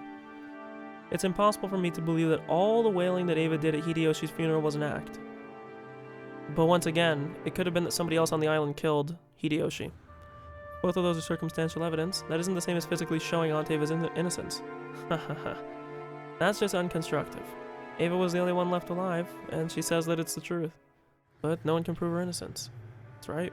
And no one can prove that she committed a crime either. And the final point making her worthy of trust is the police. After all, it was one hell of an incident. Pushed forward by a public in an uproar over the murder theory, the police must have investigated her thoroughly. Easy to feel something unnatural. Yeah, but if she had that much gold, bro, you think the police couldn't be bought? Come on. It's easy to feel something unnatural about the claim that Ava had escaped the accident by coincidence, because she and she alone had escaped to a hidden mansion. Furthermore, at the time, Hideyoshi's company had been right in the middle of a takeover struggle and had wanted a large sum of cash in order to buy off the biggest stockholders. It shouldn't be too hard to find a motive there. But as a matter of fact, en route to the family conference, Ava's person had been perfectly clean. Nothing unnatural was found on her that could have been used to brutally murder her family and make it look like an accident. That doesn't mean anything because we know that they got the weapons from the mansion when they were there, so again, means nothing. The servant who escaped harm by being off duty on that day also stated that they hadn't seen anything strange regarding anyone related to the event, Ava included. Putting all that together, it could only be concluded that Ushiramiya Ava had headed to Rokenjima for a normal family conference, no different from usual, and became involved in an accident. The police placed her under all that scrutiny, and they still couldn't find evidence that it was a crime. That was the police's conclusion. Doesn't that put an end to the Rokenjima gate? That just means that the police couldn't find the evidence of her crimes, doesn't it? Oh, come on, you could go on forever that way. It becomes a devil's proof. To expose a crime, you just need to find the evidence. But what can you find to show someone's innocence? It's impossible to prove a negative fact. Did Aunt Ava commit a crime or did she not? Because we can't find the data to decide that, the truth will remain a mystery.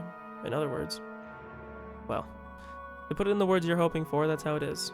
Even Ava couldn't conclusively prove her own innocence. An unfortunate accident occurred on that island, and Ava survived by chance.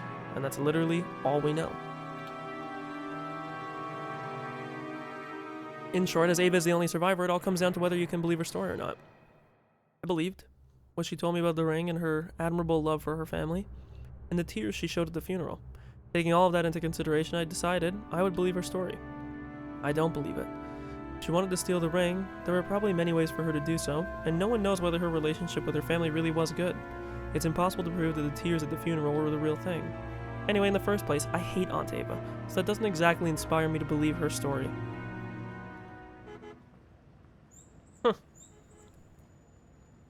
How does one view the truth of the incident? You and I are at loggerheads on the issue. Even though the information we're given is exactly the same, we develop completely different opinions. This kind of thing happens all the times in politics and economics. No matter the enterprise, it will always result in division of opinions. Do you know why? What is he gonna say here?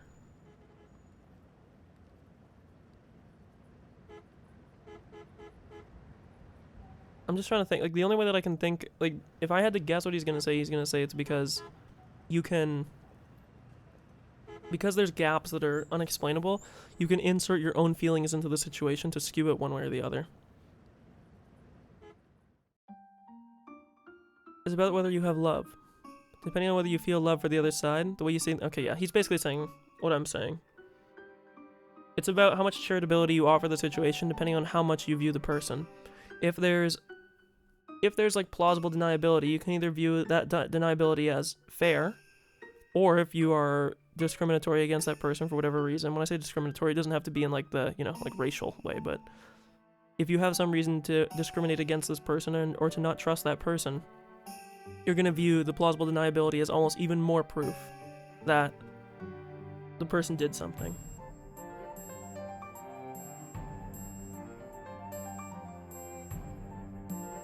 I don't know if I would say love. Love is maybe, I would say trust would be a better. If a person you like gives to the poor, you can respect them, right? But if someone you hate starts donating, you fiercely protest that it's a publicity stunt or that they're handing out favors. Yeah, of course. Also, the one thing I noticed in this game, and I'm looking at it right now, if you look at Ange's right hand, because it's visible through the text box right now, whenever they draw nails in this game, and to be fair, this is not a criticism, it's just kind of a funny point, they don't like draw the nails separate from the fingers, so it kind of looks like she just has like flesh nails that kind of just spawned out, but no matter what they do or don't do, you thank them if you have love and criticize them when you don't, or if you don't. That's how the world works. Do you believe Aunt Ava or not?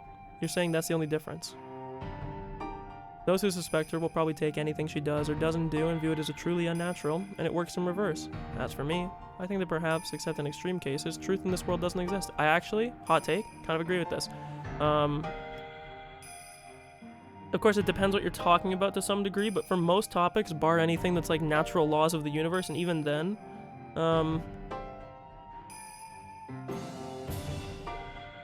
God, I don't want to get into like a stupid like epistemological debate about this, but it's the question of whether or not, like, depending on how fundamental you want to go, you could argue that because, like, for instance, your brain processes everything at a delay. Now that delay is very fucking small, to the point where to us in real time we don't feel like we have a delay that's going on. But there is a delay between you performing an action or something happening, like for instance touching a hot stove, and like your body feeling the signal and your brain processing that signal. So technically you kind of live in the present with messages from the past from your brain. And there's a lot of things in your life, like your vision, that's like the whole joke that if you hold up a circle around an object, like let's say you hold up a circle around the middle of the ashtray right now, and you close one of your eyes and then the other. When you close one of your eyes, you'll see that the circle remains like in place, and then when you have the other, it's off target. Your brain interpolates the data that you're given and makes like a composite image that for all intents and purposes is real, but that's not actually how things are. It's technically an illusion. Now the question is whether or not you think that like human senses map on enough to reality such that we can determine like true reality from these things. But some people would argue, and I'm somewhat inclined to believe it, that humans were not made to be like truth-seeking and truth-parsing machines. Humans just evolved in whatever ways were, you know, beneficial for their survival, and this is like the position that we've ended up at.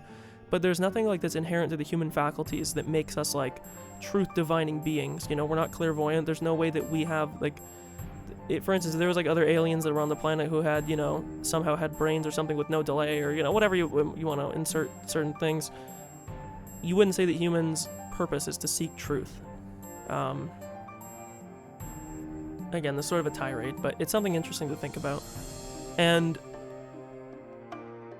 sort of what this guy is saying, again, it depends like how pedantic you want to be about truth, because what you could say as well, like the counter to this would be, you know, if you want to be like a real browbeater, if you want to be a real pedant about it, then like, yeah, technically maybe like real truth and the truest sense of it doesn't exist. But then the argument that you would say is like, we can approximate it such that it is so close to whatever the real thing is that even though we can't say we are observing objective reality, we have mapped onto it so closely that for all intents and purposes we could just call it objective reality. But again, let's not get into this, let's continue. Not even if truth does exist, whether you believe it or not is determined by whether or not you have love. Can you really call truth if it isn't absolute? Even if Ava had been able to demonstrate a physical alibi, would you have been able to believe it? He has a point. I hate Aunt Ava, so I'll probably deny all information beneficial to her, and maliciously interpret all neutral information. In other words, inside of myself, the truth is already decided, and yet I'm still unsatisfied, still searching for the truth. So what exactly is truth I'm searching for? Or is the truth? That's how it is. So no matter what you hear from me, as long as you still suspect Ava, it won't change anything for you, not after all this time. Even if you got your hands on a piece of hitherto unknown information, I still don't think you'd be able to reach the truth, not the way you are now at least. So I'm incapable of reaching the truth? Well, yeah. No matter what kind of new information or proof you find, Angie, you aren't going to change your stance on Ava being the culprit, right? I know that wasn't the sentence, but I had to save it, okay? Then it doesn't really matter what else you look into. It isn't going to mean anything, is it? The truth inside of you is already decided. But if you don't think of that truth, of that as truth, and earnestly desire to arrive at the deeper real truth, there is a single way. I believe I already mentioned that once, though. You know what it is? Love. Yep, you mean love? I don't really know what you mean by that. I think he was gonna say if you wanted to like truly... If you wanted to truly know... I don't know. I think I know what he's gonna say here. And I don't know if I necessarily agree with him. Because I think what he's going to say is he's going to say something along the lines of like, ow. Jesus. Sorry, my lips are like driving me crazy. I think that he's going to say something along the lines of that if you really wanted to know the real truth, you should trust Ava. You shouldn't have an opinion on this. You should provide that same charitability and that same love to everybody. And only upon when you trust everybody will like the truth reveal itself to you. I don't necessarily agree with this information, or with this stance I should say. I do agree that if you want to, you should try to be impartial, but I don't know if that would extend to the point of what he would call love and trust, but we'll see. But that's like looking at things with one eye. With one eye, no matter how much you squint, you can't see an object in 3 dimensions, right? I don't know about that. You definitely can see things in 3 dimensions, but it's just more so that your perception, your depth perception is fucked. But you still have some depth perception, it's just gimped, but I get what he's saying. That's why you need another eye, of course, in a different position from the eye you have right now. You're telling me to look, and this is this is starting the triangle thing that she was talking about at the start of the game. You're telling me to look at things based on the supposition that Aunt Ava isn't the culprit, or else there actually was a real accident? Yes, exactly. When you think about something, try to look at it from different perspectives. If you don't, you won't understand anything about how it really is. It's the same with newspapers. With only a single newspaper, you can only see things from the single viewpoint of the writer who wrote the article. Sometimes it takes reading multiple papers before you can process the information rationally and in 3 dimensions. Without love, the truth cannot be seen. It's got a nice ring to it. Maybe he found it amusing that as a cheesy phrase, that a cheesy phrase like that had popped out of his mouth. For a while, he laughed looking pleased. But by that, he was simultaneously declaring that he had told everything that he knew, and that it was about time for me to leave. Understanding that, I got to my feet. I understand your feelings now, Angie. You should do as you like for a while until you're satisfied. You were 6 years old at the time, you lost your family before you could even make sense of it, and I fully understand you feeling like you still don't have closure. You may learn the truth, and you may not. Ava may be the culprit, and she may be a victim. I pray that you find the truth you believe in, Angie. A journey at such a young age may be a valuable experience. Thank you very much. I'm truly sorry to be such a bother when you're so busy, Okanogi. Yeah, that's the guy, that's the name from Thing, isn't it?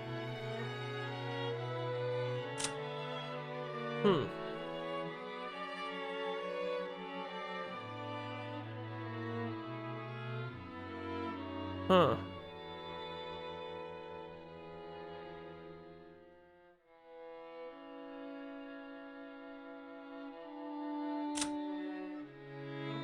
A major player in the Ushirimiya group. After Ava's death and until Angie succeeds the group, he and other ministers are the ones managing it. Since Angie has no desire to do so, the group is on the brink of internal discord, putting him in a difficult position as well. He was previously the president of a foodstuff distribution company and had a very close relationship with Hideyoshi's company. Because of that long-lasting association, Ava particularly trusted him, and he was appointed to a significant post in the group. Threw herself at the top of a skyscraper, miraculously. Oh, nice, we have Angie's side. Interesting. So it seems like Angie is going to update and develop her perspective in the current time such that she can properly interpret from her like triangulation take when she is in the other world with Rika. But no trouble. What are you gonna do now? Well, whatever works. I've made appointments with several specialists and people related to the crime, so I plan to pay them a visit. Jesus fuck, I can't read today. I see. I hope you can find an answer you can accept. Is that all? At that moment, company president Okanogi's secretary came in and handed him a memo over his shoulder. He read it and looked at it between... Jesus fuck, I cannot read today. I'm so sorry. He read it and looked between it and my face. Angie. My apologies that this comes right after telling you to try going on a journey, but I have some information you should lend an ear to. It looks like you're in a bit of a nasty fix right now. People after my money? That's why money's stupid. Yes, but if you try to sell off the whole shebang and donate the entire sum to social welfare, those people are already making plans for your fortune. You're gonna make their eyes pop out. So it's the Sumadera family. The arrogance of them trying to act like my guardians. I have the precedent of Aunt Ava. Who would ever go under the care of the Sumadera family? They probably want, as Aunt Ava had so often threatened in the past, to cut off my arms and legs, throw me in a warehouse, and suck at the Ushirimiya family's wealth dryer and suck. Holy fuck, I'm so sorry, I cannot read today. I'm gonna slow down. I don't know what's going on. I'm struggling today. They probably want, as Aunt Ava had so often threatened in the past, to cut off my arms and legs, throw me in a warehouse, and suck the Ushirimiya family's wealth dry. A representative from the Sumadera family is coming here. They're saying to hand you over. No. That they want to protect you. Representative, you say? It's your aunt, Kiri's younger sister. She has said before that she thinks of you as a little sister. She must be kidding. At least call me a grandchild, you old granny. No. You'd be her niece, right? Like, judging from the context, it seems they're not planning on taking your wishes into consideration. I have a car waiting in the parking lot 2 stories underground. Go. The Sumadera family is telling you to hand me over, right? Is it really alright to let me go? You will definitely be someone big in the future, Angie. Let's call this a favor to be repaid upon your success. Go, quickly. After bowing silently and deeply, Angie left that place at a dash. After watching her leave, the secretary straightened her glasses and whispered, "The Sumidera family told us to stall her. Is it alright to let her go?" We did stall her more than enough. If they still don't make it in time, that's the Sumidera's error. I told Angie to run for it, and I informed the Sumideras that Angie was here. Whether she's caught or not, neither one of them will blame me. Damn, okay, this fucking douchebag's playing both sides. Fuck you, bro. Everything in the world is love, you see. It's alright, she'll escape. After all, she's the kind of kid who can jump off of a building to lose her pursuers. Okonogi again looked down at the world below and muttered, "Yeah, that'd be beyond me." Angie was no fool herself. She got off the elevator and stepped out onto the 3rd floor. A taxi in the 2nd level of the basement? That's so overly courteous that it feels wrong. It's probably better to decline that. But my enemies aren't fools either. They'll probably have control of not just the underground parking lot, but the 1st floor lobby as well. This is such a massive building. Instead of getting anxious and escaping outside, maybe it's better to stay on the inside and wait it out. No, that's no good. To gain control of the security room in a modern building like this, I'll have nowhere to run to. The entire building is like a massive dead end. The 3rd floor is the business floor. A girl like me— okay, can this guy stop banging fucking pots and pans when I'm trying to talk? The 3rd floor is the business floor. A girl like me clearly sticks out. Trying not to stand out more than I had to, I walked at a quick pace, searching for an emergency staircase. One running down the outside of the building would be ideal. I found the door to the emergency staircase. After opening that heavy door, I found the outside stairs I was hoping to see. Once outside, I immediately encountered a man smoking a cigarette who looked like an employee skipping work. After glaring at me, he quickly crushed up his cigarette and went away. He's a spotter. It looks like there's no one below. If I'm going to escape, now's my only chance. Okay, just when I thought that, with an incredible squealing of the tires, a black car slid directly below me and came to a sudden stop. It felt from the tire sounds like there were several more of them, and this one had come here to block this path. Not bad, Aunt Kasumi.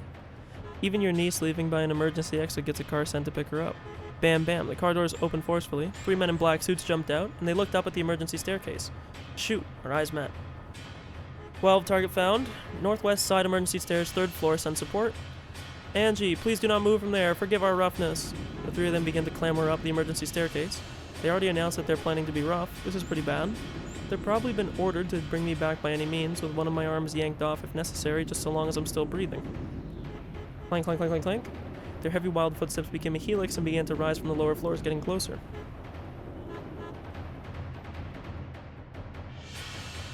In the entrance lobby of the building, a woman was walking forwards at a leisurely pace with 7 black-suited guards in tow. Seeing this ostentatious entrance, the security guards for the building ran up to ask them if they had an appointment.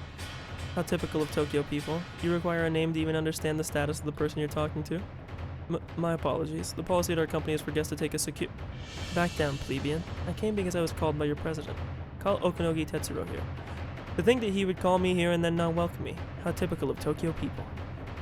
My apologies. Welcome to the Ushirimiya group, Sumidera Kasumi. With the secretary behind him, Okonogi dashingly appeared from the elevator. Also, again, note right off the bat, this girl looks like she's like a mystic of some kind. Daughter of the declining noble family Sumidera, Ushirimiya Kiri's younger sister. She hates her sister Kiri so much that she loathes everything about her, so she strongly hates Angie. Fuck, everyone's hating on Angie. Bro, stop with these fucking pots and pans, you're pissing me off! She's the opposite of the freewheeling person Kiri was, and holds appearances in high regard, possessing a strong ambition for the philanthropy. However, that is nothing more than a manifestation of her complex towards her sister, causing her to crave the limelight. There are several opposing factions in the Sumidera family, and they are constantly engaged in a secret feud over who will control the vast wealth Angie holds. Okay. With the secretary behind him, Okonogi dashingly appeared from the elevator. Even though both of them wore bold smiles, they were caught in a tension reminiscent of the smell of gunpowder. Okay, this dude with his fucking pots and pans, I'm getting sick of it. Where is Angie? I came to collect my sister's darling daughter. Strict observance of time is our motto here at the Ushirimiya group. The former chairman herself said that those who can't keep time can't keep contracts. You called me all the way to Tokyo to be greeted by this mess? You let her go, didn't you? She got away. Is the wording I would have preferred. We did stall her for quite some time, believe it or not. I'm not surprised she smelled a rat. There wouldn't have been a problem if you had come on time, Sumidera. This is why you provincials are such a hassle. You're never punctual. What did you say just now? What did you say to me? You couldn't sense any of Kiri's sociability in the face of her younger sister Kasumi. She wore on her face the arrogance of the ancient Sumidera family towards the ruined Ushirimiya family, as well as pride because she didn't want anyone to notice that her family was declining so much that they couldn't ignore the Ushirimiya family's wealth. Even at a glance, it was easy to understand why Angie hated everything about her aunt. Kasumi couldn't stand even a slight insult, and while she still smiled, her eyebrows twitched. At that time, one of the men in black who was behind Kasumi whispered to her. Angie's been found. We're dealing with her as I speak. Oh, I'm glad we made it in time. Thank you, Okanogi. Seems I can finally take my naughty niece home. I've been so eager to have a nice long talk with that girl in my tea room, that I already have the tools ready and waiting, you know?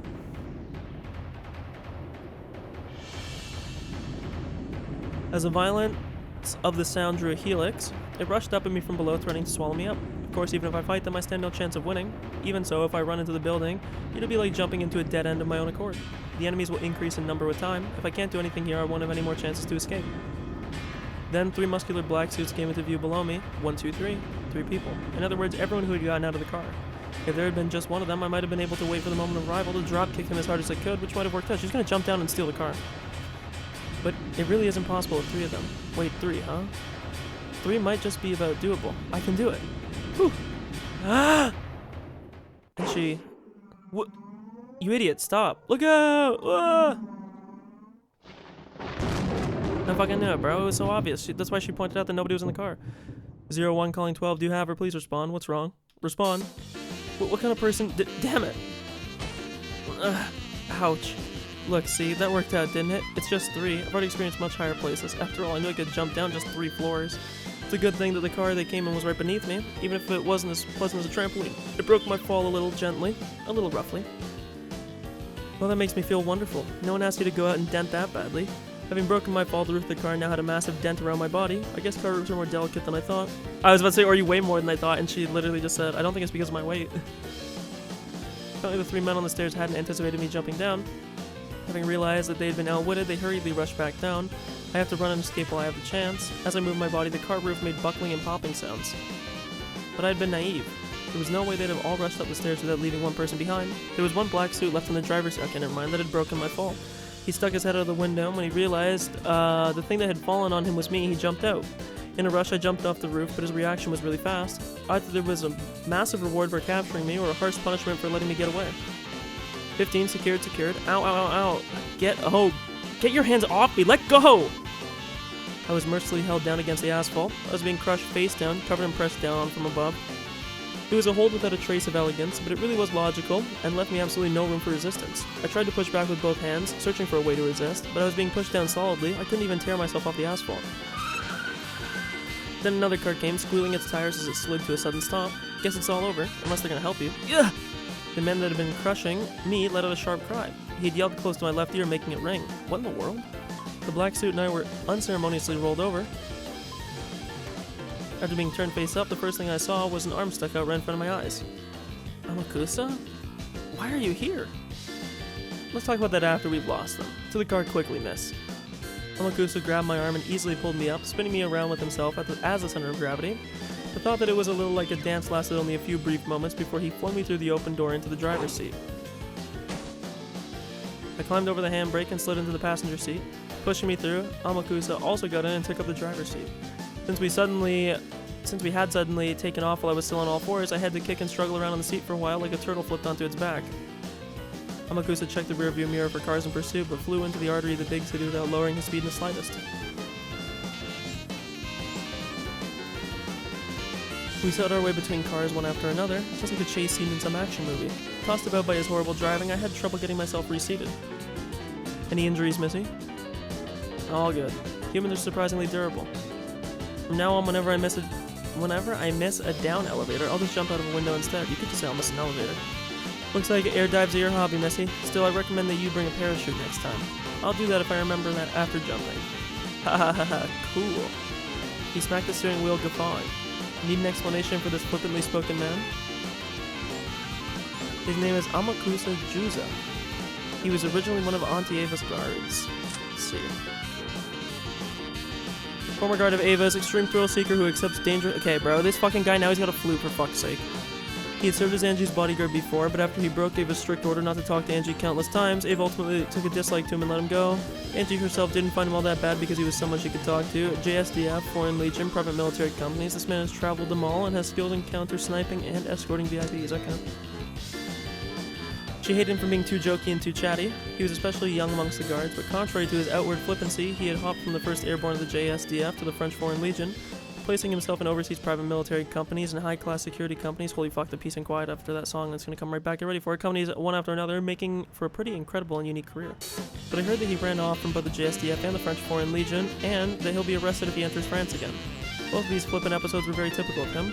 Apparently these guards had been sternly told not to chat with me unnecessarily, but I recall that didn't stop him from coming to take a pass at me, and of course. Auntie had particularly disliked that, and I believe she dismissed him right before she died. It's nice to hear that casual tone again. What have you been up to since getting fired? Coaching people at Blackwater. I came back to this country for some time off, and President Okanogi offered me a high wage. And you ran off again. What use is a man like that, I wonder? Doesn't count as running off as long as I come back by next week. I talked with him yesterday. I was told that you might attract some troublesome people. Sorry that it turned out to be exactly right. My name probably came up since I know you, and I've got plenty of experience when things get crazy. Thanks to you, it looks like this will make for a happy break along with some pocket money. Okanogi employed you as my guard. He probably wants you to owe him one, Missy. After I got the axe, President Okanogi helped me out a bunch, you see. He's got me right where he wants me. Can't say no to him. Yahaha. Seems that if you let Okanogi help you out, it'll be pretty costly in the future. So, where are you planning on taking me? Wherever. I'm employed until the weekend. Anything after that'll cost you extra. How much a day? I'll cut you a deal for 50k, plus expenses. If you stop cracking jokes, I'll double it. The period of employment is undetermined. It might be several weeks. That'll be tough. I'll have to call the boss to get an extension on my vacation. I just want to investigate that day more than anything. Talking about Rokinjima? Yes. What happened on that island 12 years ago? I want to kill the dude playing the song. I want to investigate it with my own hands and find a satisfying explanation. Will you really make any new discoveries at this point? Investigating something that happened so long ago? You're right. Which is why this is a journey for my own self-satisfaction. Once I'm done, I'll just throw my hands up and go to the Sumadera family. Didn't Aunt Kasumi say something about wanting to treat me to some matcha? Maybe I'll be made to kneel on some sharp wooden blocks and clutch stones or something while we drink. Sounds freaky, haha. A little freak off? Please give me a new track, holy fuck. That's the first song I don't like. Thank God, some peace and quiet. My apologies, we lost sight of her. A single man thought to be an associate assisted her in escape. Judging by his possession of a stun gun and his driving skills, he's no amateur. Oh, it's back. I see, thank you. I'm disappointed, Okanogi. Shall I take this as your answer? Letting her get away was your screw-up. Not my problem, I'm afraid. I'd dearly like to treat you to some matcha in the near future as well. The next time you are in Kyoto, please do stop by. Let's go. Huh? Leaving already? You could have some chazuke before you go. I don't know if that's how you say that. It could be chizuki. It's probably chazuke though. Before you go. Ho ho ho ho ho. Her back to Okanogi, she laughed at first lightly, but with an increasingly shrill and hateful tone, using that as a substitute for a sharp parting remark. At the exact moment she stopped laughing, the look on her face changed dramatically to that of a demon, a Hanya. But because her back was facing him, Okanogi never saw the expression. Okanogi watched her go, laughing coolly. His secretary whispered over his shoulder, "Is that alright? Lady Ange is our company's primary stockholder. If the Sumadera family becomes her guardian..." I get it. But you know, we're the one and only Ushiromiyas. We can't let them take us lightly. You're not an Ushiramiya, bro. Still, looks like he outmaneuvered them pretty well. Now we'll just let Angie do as she pleases. I'm counting on you, Amakusa. Kasumi, the getaway vehicle was a rental. The license plate on display was a fake. He's clearly a pro. They'll probably abandon the car. Pursuit will be difficult. Should we have the police chase them? Let me see. Should we have them search for a runaway daughter? They are getting paid with our taxes, so we must have them be of some use every once in a while. Ho ho ho ho ho ho. You do realize I left the mansion defiantly insisting to Mother that she should leave it to me. Do you intend to embarrass me further still? Looks like I need to serve some matcha to every single one of you, doesn't it? Our underground tea room is cramped, so you'll have to wait in line, won't you? No, we will search with everything we have. Ah, she really is a cute kid, just like Nei-san. Especially that unrestrained, self-centered side of her. Ah, now I can't see her as anyone but Nei-san. Ah, I'm truly looking forward to it. To think I'll be able to invite Nei-san's daughter to my tea room. Ho ho ho ho ho. Okay. Jesus.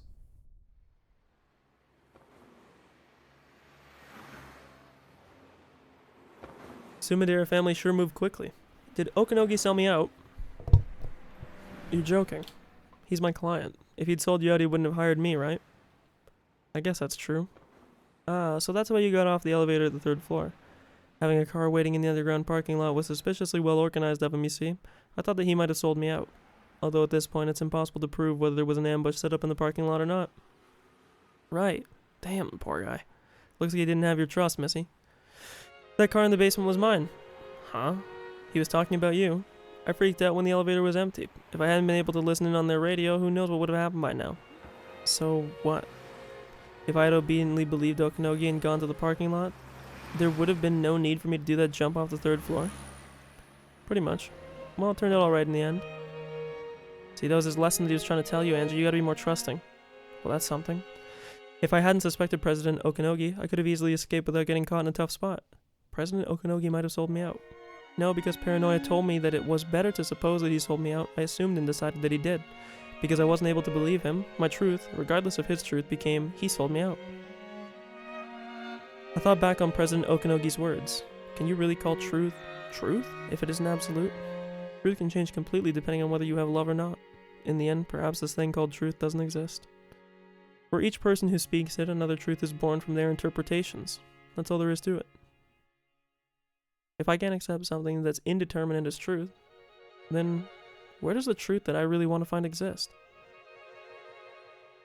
And is that something that can be seen with my eyes? Or with the eyes? If I can't accept something that indeterminate, okay. I might be surprised to discover that even if the truth is thrust in front of me, it may be something that I can't see. Much like magic. Without love, it cannot be seen, is it? That's gotta be a chapter cut, right? This fragment of yours is very lively. It doesn't bore me. You said to me, you told me to search for the truth of 12 years ago, but I feel like it's not really clear to me anymore. What isn't? What is truth? There are as many truths as there are people. There are as many interpretations as there are people. And those can be twisted by opinions and changed indefinitely. Is truth really that indeterminate and vague? It is. Truth is indeterminate. It can be like a particle or like a wave, and it can hold conflicting forms at the same time. You're free to believe that the cat in the box is alive or that it's dead, but the truth is very delicate. It changes its appearance just by being observed. Okay, great. We're getting into QM shit again. You're talking about that Schrodinger's cat box. Nonsense. If you open the box, you learn the truth. Debating what happens before you open it is armchair theorizing at best. Yes? And yet in order to deny those armchair theories, you need to open the box. If a box cannot be opened, any and all ideas about its contents are impossible to disprove. In other words, truth. As long as truth can't be denied, it keeps its form. That's right. As long as truth can't be observed, it keeps its form. This is an interesting two things to say. As long as truth can't be denied, it keeps its form. I'm going to put this down. As long as truth can't be denied, it keeps its form. It's a cool thing to, it's a cool way to phrase that. And then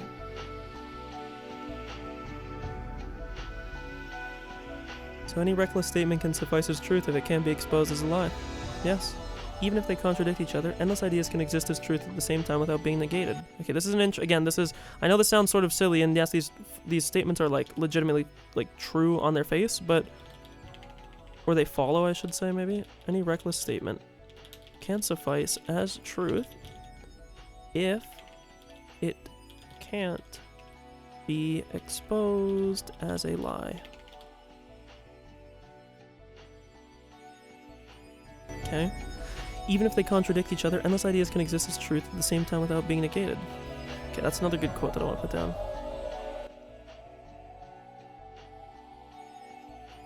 Because this is basically talking about the exact problem with the game right now, is we have multiple truths that are existing. The truth of the magic, the truth of the non-magic, right? Even if they contradict each other, endless ideas can exist as truth at same time without being negated. Okay. So even something as screwed up as my family being captured by the Rokenjima witch and imprisoned 12 years in the past for all eternity can exist as truth as long as we don't know what happened 12 years ago? So again, that's even something as screwed up as my family being captured by the Rokenjima witch and imprisoned 12 years ago in the past for all eternity can exist as truth as long as we don't know what happened. Okay. I'm gonna also write this. Again, I know this is sort of troll to keep these quotes, but I think these are like kind of important because it illustrates the problem of what we're trying to figure out here. Because Ange's game isn't the same as Battler's game, right? As my family being captured by the Roken... I know this doesn't really need to be written because it's sort of like obvious, but in the past for all eternity can exist as truth as long as we don't know what happened 12 years ago. Okay, hopefully that's the last of these. 12 years ago in Rokenjima, the witch called Beatrice wrenched open a space for endless imagination and swallowed everything up into it using a cat box. Everything in the unopening box is truth. Fuck, these are such good quotes, man. I don't want to copy them all down, but like this is like the problem of the game, right? That's right. We don't know what happened on that island, so it becomes endless. So she's kind of like the witch of like lies in a weird way, in a roundabout way. Not exactly, but let me put this down here. Oh, sorry again. I'm just, if you want to see it, I'm just putting quotes down right now. But 12 years ago on Rocking Jimmy, the witch called Beatrice wrenched open a space for endless imagination and swallowed everything up into it, using it as a cat box. Everything in that unopened, I know this isn't technically how she put it, but I'm putting it like this, is truth. Okay. Another good quote. Okay, we're good. Well, as long as it remains closed, that is, all I have to do is wrench it open. But that box was closed up 12 years ago, and I don't even know where it is. Even if I were to visit Rokenjima, just what would I be able to learn there on that desolated island about what happened 12 years ago? Who knows? What could you learn, I wonder? In any event, that is something that can only be done by the person who is able to walk around freely in the world of 98, 12 years in the future. The final witch, Ange Beatrice. Beatrice's game board spans the 2 days from October 4th to the 5th, 1986. In other words, this means that you are a piece that can move freely outside her game board. And even Beatrice cannot influence this future that lies outside the game board. When you put it like that, it sounds like I'm a pretty overpowered piece. The future of 12 years later in which you are placed certainly is distant. However, the future in that... Oh, sorry, I read that wrong. However, the further in the future a piece is placed, the stronger the power it holds. I told you, didn't I? Truth changes from where it's observed. Come to think of it, I heard something related to that. Even if one day, all of a sudden, a star in Centaurus were to explode, the light from that explosion would have to travel 4.4 light years, so it would take 4.5 years to reach Earth. And she's gonna say something like, what if humans went extinct in those 4.5 years? If we never observed it happening, does that mean this is like the, if a tree falls in the middle of the forest and no one's around to hear it, did it make a noise? It would.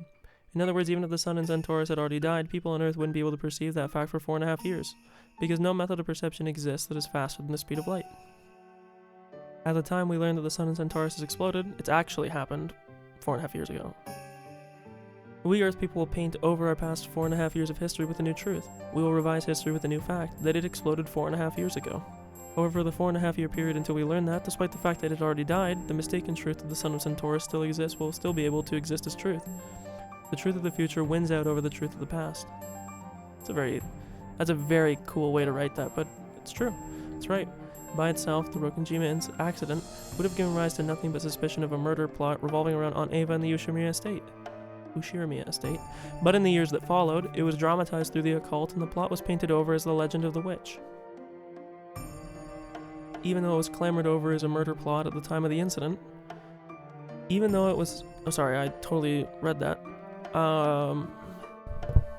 In later years, strange occult theories which claimed that it had been the work of a witch ran rampant and began to paint over the truth of October 5th, 1986.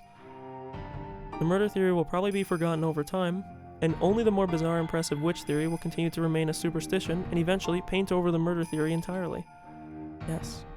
The false truth that exists before the light from an exploding star reaches Earth is a lot like the human murder theory. The wine bottle with a letter inside that drifted ashore several years later, the message bottle began to retroactively paint over that theory with the occult witch theory. That's right. No witch existed during 1986.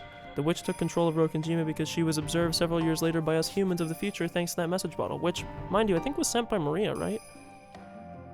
A small revision is necessary. The witch could have existed even during 1986 as one of many endless possibilities. Certainly. Curled up in the cat box, which would disappear if observed.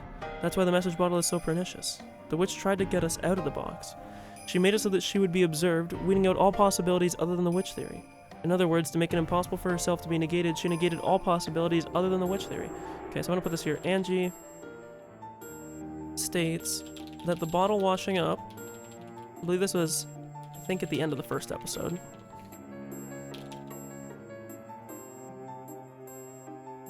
Which, as I recall, had to do with Maria. I don't know if it was her diary or something else.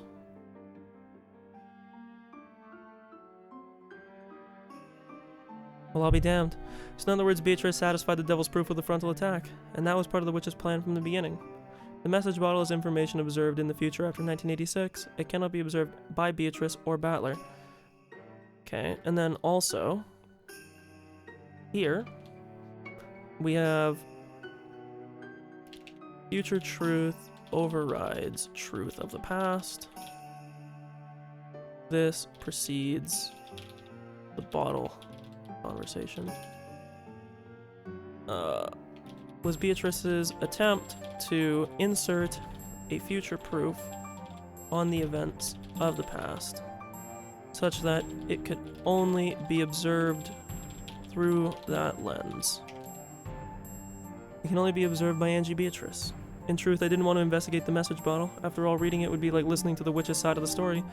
Since I've been ignoring all that mad raving about a witch theory, I thought of it as nothing more than a waste of time. But Okanogi told me, you can't see things in 3 dimensions with only one eye. You mean that at the same time as looking at it from the viewpoint of denying witches, you must also look at it from the viewpoint of accepting witches. Yes, that's what I'm saying. You have to have the 2-prong approach. I said that earlier. That is the correct way to think. The number of viewpoints is like a denominator. If the number of viewpoints is 1, the mystery of the... I'm sorry, I'm going too fast, or I'm reading bad today. I don't know what's going on. I'm sorry, I apologize. The number of viewpoints is like a denominator. If the number of viewpoints is 1, the mystery in the numerator doesn't decrease in the slightest. However, the more your number of viewpoints increases, the more the mystery begins to be divided. I know that. The message bottle that washed up on a neighboring island several years after the crime, it passed into the hands of a dilettante. I've made an appointment just in case. I was able to hear Aunt Ava's side from Okanogi. Next would be the witch. Why not? I'll listen to what Beatrice has to say. Okay, there we go. I gotta go to the washroom pretty fucking badly. Let's see, is that actually gonna be it? Almost noon. Red truth, blue truth. We're back to the first day again at 14:51. We're already like kind of knocking some time away. We're back in Rockin' Jimmy. Okay. I'll be right back. Okay, apologies, I'm back. I'll probably cut that out of the VOD for you guys whenever this goes up. 3 months left to live. Oh, no, sorry, see, I'm not clicked in. 3 months left to live. It was last year when you said that, Dr. Ange.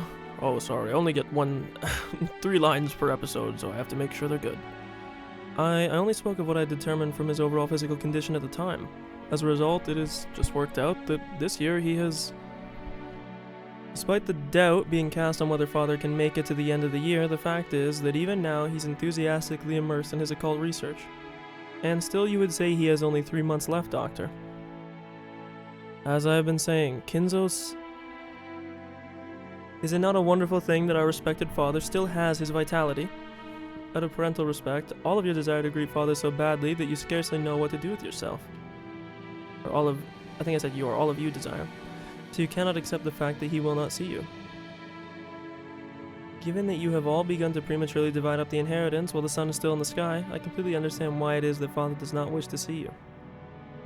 You got it all wrong, Natsui. We just, Not even Dad is immortal. He's gonna die someday. We aren't telling him to die, we're just saying that he will die someday. We're just talking together about how to prepare for that. And that is precisely what is so disrespectful. Stop it. You'll make your headache worse. Isn't this like verbatim the conversation from episode 1? I know they show us this conversation a little bit from time to time, but this feels like it is almost exactly the same as what it was in the first chapter. Crust told Natsui, who had risen from her chair in agitation, to sit down. Trying to smooth over the atmosphere, which had suddenly started crackling with hostility, Hideyoshi put on a cordial smile and motioned for everyone to calm down. Natsui, don't get us all wrong. Doesn't this country have a proverb, a departing bird leaves the nest unsoiled? So we're just talking about seeing that bird off. We're discussing this so we can see Father off cleanly when he eventually leaves on that inevitable journey. Huh. That's just like you, Hideyoshi. Even though you're saying the same thing, you make it sound so intellectual. That's right. Unlike you, Nissan. Stop it. That won't get us anywhere. What chapter is this? 3 or 4? 4, okay. Stop it. That won't get us anywhere. So like we're saying, Aniki, we can just forget about all of this, or we can just forget all of this about the inheritance. It doesn't matter even if Dad hits us. To make a long story short, all we want is to meet Dad directly and say hello. Even if Dad says he doesn't want to, if he's locked up in his study, we'll borrow a key from Genji if we have to. Right, Rosa? Oh, well, it's not like we're forcing you. It's just, we haven't said hello to Father in such a long time. If his remaining life really is short, then there's a chance we might never be able to see him again. Today might be our final opportunity to exchange words with Father. Yes, just like Rosa says, you do realize that if he only has 3 months left to live, it wouldn't be odd for him to pass away any time now. And you're telling us we don't even have the right to talk with him one last time? I think that is a bit much, don't you? If the conversation you all intended to have with Father really was a greeting, I'm sure he would see you gladly. But Father has already heard exactly what kind of disrespectful topic you've lowered yourselves to. Father would not be the only one who would prefer not to see you under such conditions. If you wish to blame anyone for Father not seeing you, you need look no further than yourselves, wouldn't you say? Ooh, okay, Natsui. Exactly. I should think you would be able to understand why Father doesn't wish to see your faces without racking your brains over it. Father has seen through all of your stringent financial situations. What are you talking about? I don't have a clue what you're going on about, Nissan. Do you think I don't know about all of your circumstances? Ava and the rest realized that he had seen through to the dire straits that they were in, and they entered into a back-and-forth argument, at first putting on a bold front and denying it, and then ultimately returning to the original point and objecting by repeatedly demanding to be allowed to see Kinzo. The sweet smell of the black tea Rosa had gone out of her way to buy had been completely wasted. The only good thing she could take away from this was that the children weren't here to see it. The fact they had gone to play at the beach right after lunch was the sole redeeming aspect. Ava was attempting to get violent with Kraus, and Hideyoshi and Kiri had cut in between them, trying to calm both sides. Then Kiri sighed deeply and spoke.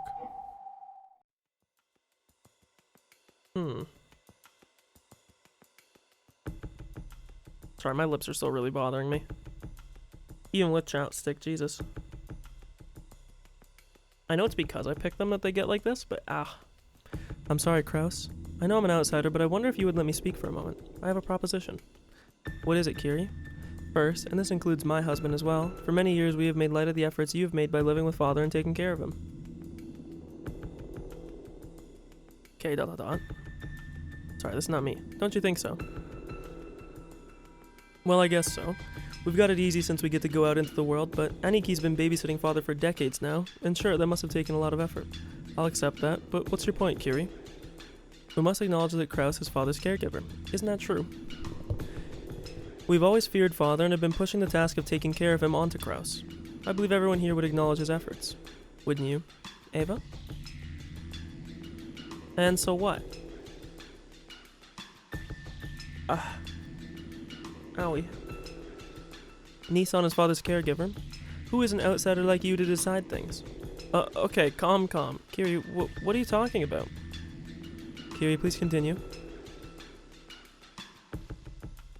Okay, Rudolph might be a dog, but there's one thing. He respects his wife, okay? Not enough to not cheat on her, but... you know, he respects her somewhat, I guess.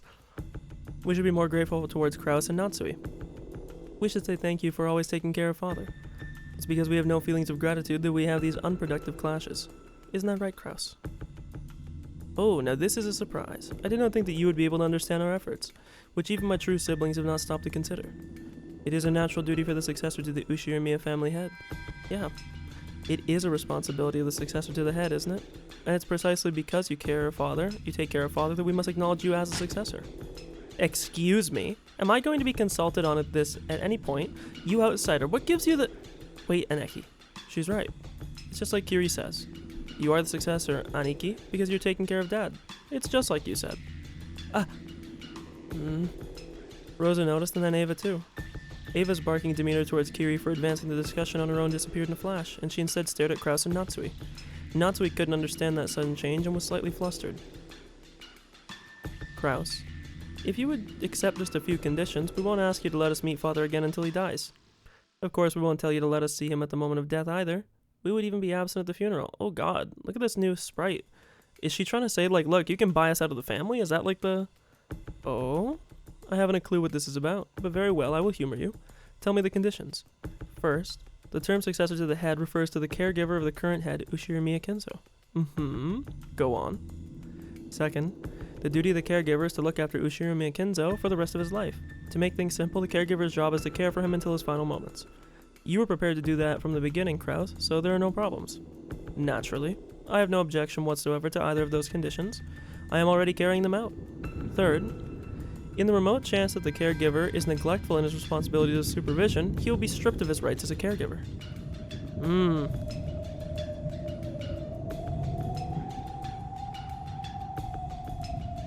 I think I see her angle here.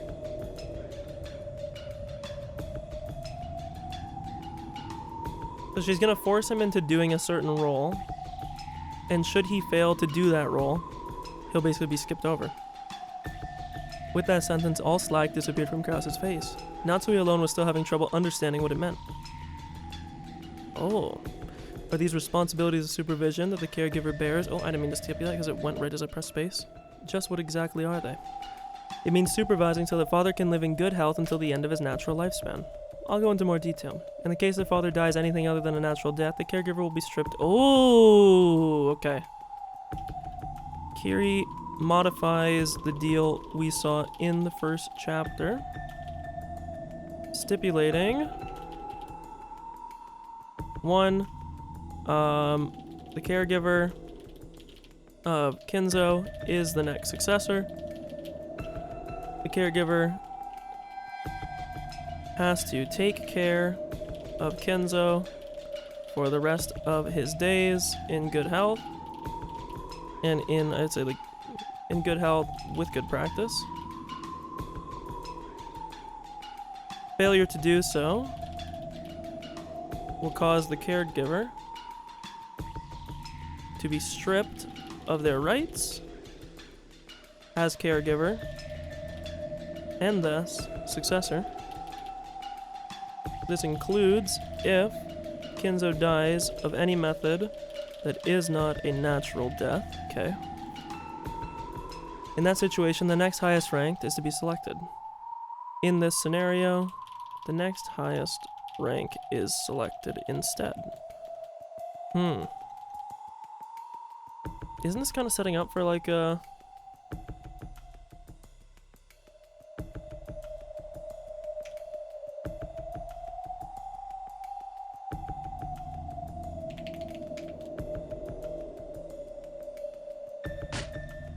What did you say? How dare you speak such nonsense?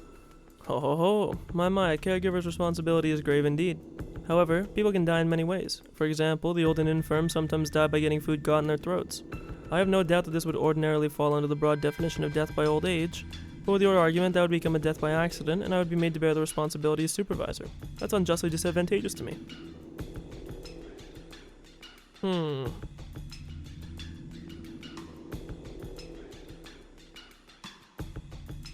I'm trying to do the chessboard meme that Kiri always talks about. Because I don't particularly understand why she would offer this to him. If not for the simple fact that she's going to try and abuse the third clause. I don't have the slightest intention of splitting hairs in such a way. The kinds of things I'm imagining are just things that caregiver could have prevented beforehand. Okay. I should say... Addendum to this. Kiri says, any method which could have been prevented beforehand with care would trigger this. This is interesting. It feels like they're trying to set up like a murder plot. It may be the caregiver's job to carry food to father's mouth, but whether he swallows it down or not is clearly outside the caregiver's responsibility. I have absolutely no problems with the case you raised, Kraus. Oh. Then what kind of case do you imagine would cause the caregiver to be named for the blunder he blamed? For example, if he disappeared, okay? This includes a disappearance. Oh, no, I see what she's doing now. I see. she's going to try to get him to accept to these terms, because then she's going to try and use this as leverage, because when she says he disappeared, the leverage for this is not only the fact of him disappearing, but they're trying to prove that Kinzo is even there in the first place, because you gotta remember, if you go back to the first episode, they were having a huge argument about how Kraus was potentially embezzling from Kinzo's personal assets.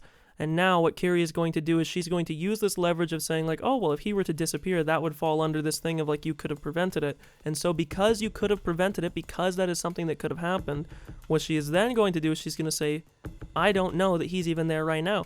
We haven't seen him in however long. We don't know what's going on with him. Nobody's seen him. He's effectively disappeared, and then the only way that you can prove that he's not disappeared is by showing him to us. So one, they can leverage it that way, and then two, they also still get like a good condition on top of it if any like fuck shit happens in the future. Father seems to be of sound mind right now, but he could lose the ability for rational thought and decision making at any moment, and it would come as no surprise. He could wander around when you aren't looking and get into some kind of accident, or he could get lost in the forest and go missing, never to be found again. Isn't this type of case clearly the responsibility of the caregiver? Father's mind is perfectly healthy. Of all things, what an outrageous... You might say that one day suddenly you saw Father go into the forest, you chased after him, but you couldn't find him. Despite calling the police and searching, 7 years pass, unable to find him, and at that time, a court declares him legally dead. I'm trying to say that we won't accept that kind of series of events. When Father passes away, an autopsy must be carried out, and it must be verified that he died of old age in the most general meaning. Okay, so number 4.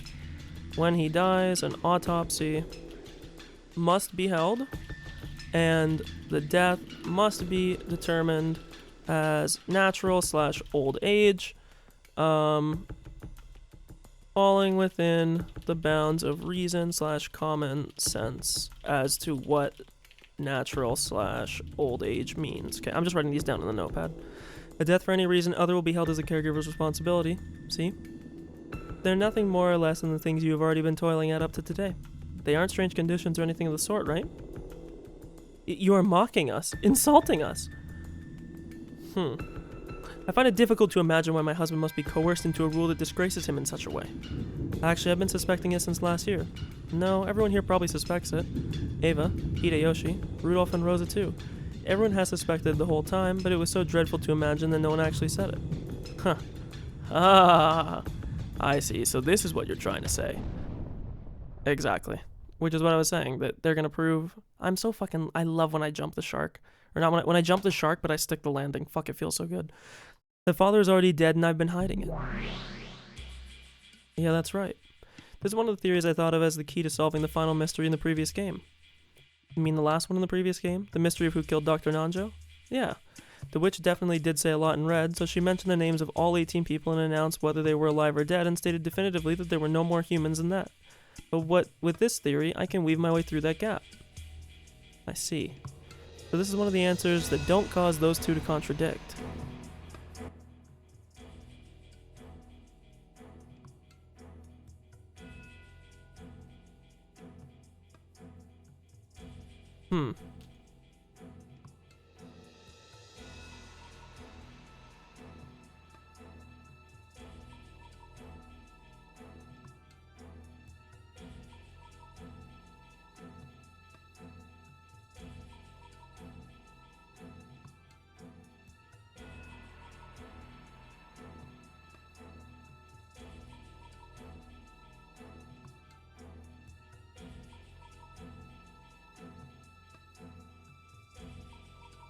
Sorry, I'm just typing here.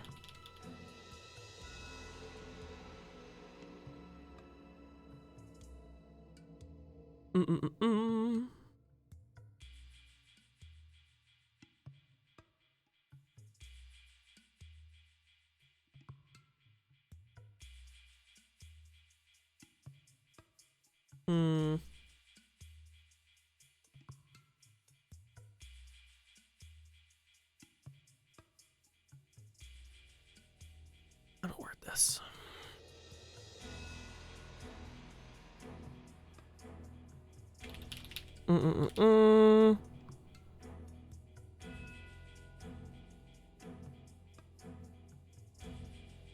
I don't understand how this proves anything, though. That's right. This is one of the... Okay, so let's say. Father's already dead, I've been hiding it. That's right.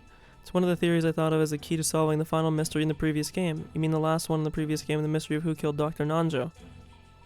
Yeah. The witch definitely did say a lot in red. She mentioned the names of all 18 people and announced whether they were alive or dead, and stated there were no more humans than that, but with this theory I can weave my way through the gap.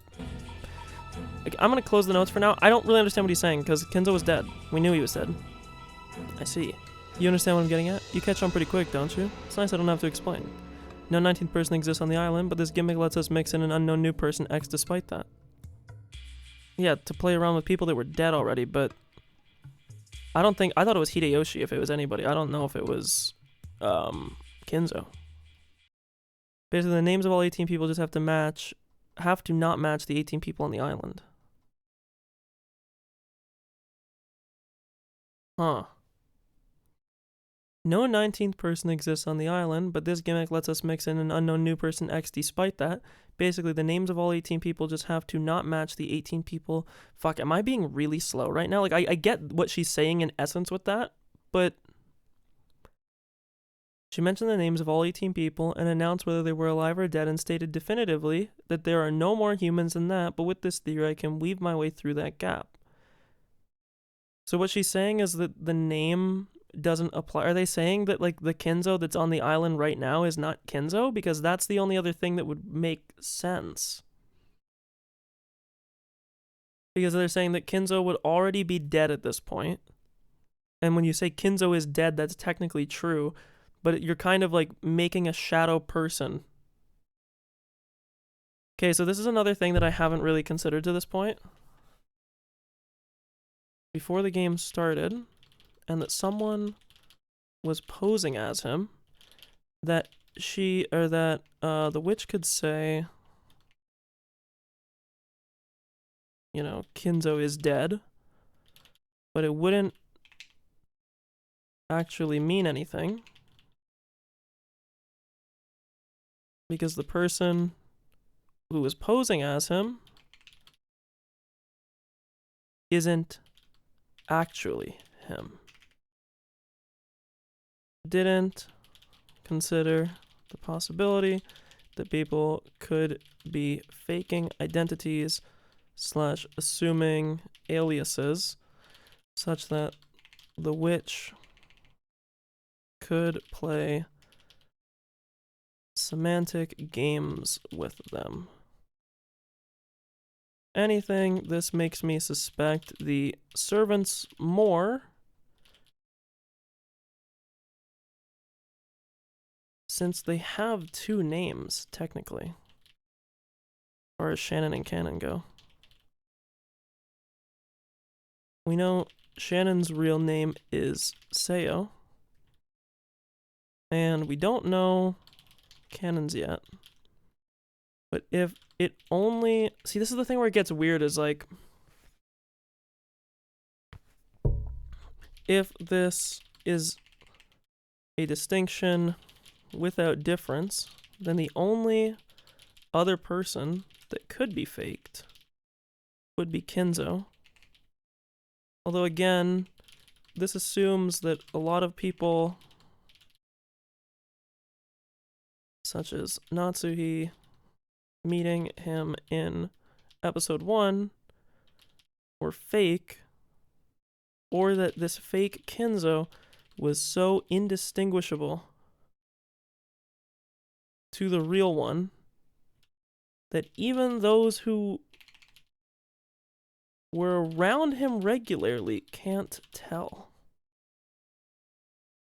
And he had 6 toes on his feet, right? Exactly. In red, the witch mentioned the names of 18 people one after another and announced whether they were alive or dead, and on top of that she declared that the number of humans on the island doesn't exceed 18. True. There was a single illusion in there. It was never guaranteed that the 18 names equal the 18 people on the island. When she named all the 18 people and announced who was alive and who was dead, she kept the names of the culprit X hidden and instead mixed in someone who isn't on the island. By doing that, even though the culprit is on the island, she was able to leave him or her out of the list of the 18 alive or dead. The person who was mixed in isn't on the island, so he doesn't count towards the total number of people on the island. Oh, I see what they're saying here. To add to the thing about Kinzo above, it doesn't necessarily mean that there is only someone pretending to be Kinzo could very well be that Kinzo isn't alive at all, and there is a secret person, and they're using Kinzo as cover for him. No, this feels like it implicates Natsuhi/Kraus. Okay. Is it good that I wrote down like all the previous red statements? Because there'll have to be something we can go through again and see if any of them disqualify this possibility. But I understand what they're... Sorry, I had my notes up here if you just want to see though. I basically said out loud what I was saying, but I'll leave this open for a second. I understand the idea of what they're saying though. That let's say you had somebody. Let's say we imagine this exact same game and there's 4 people. We have James, John, Lacey, and Steve, okay? James, John, Lacey, and Steve, okay?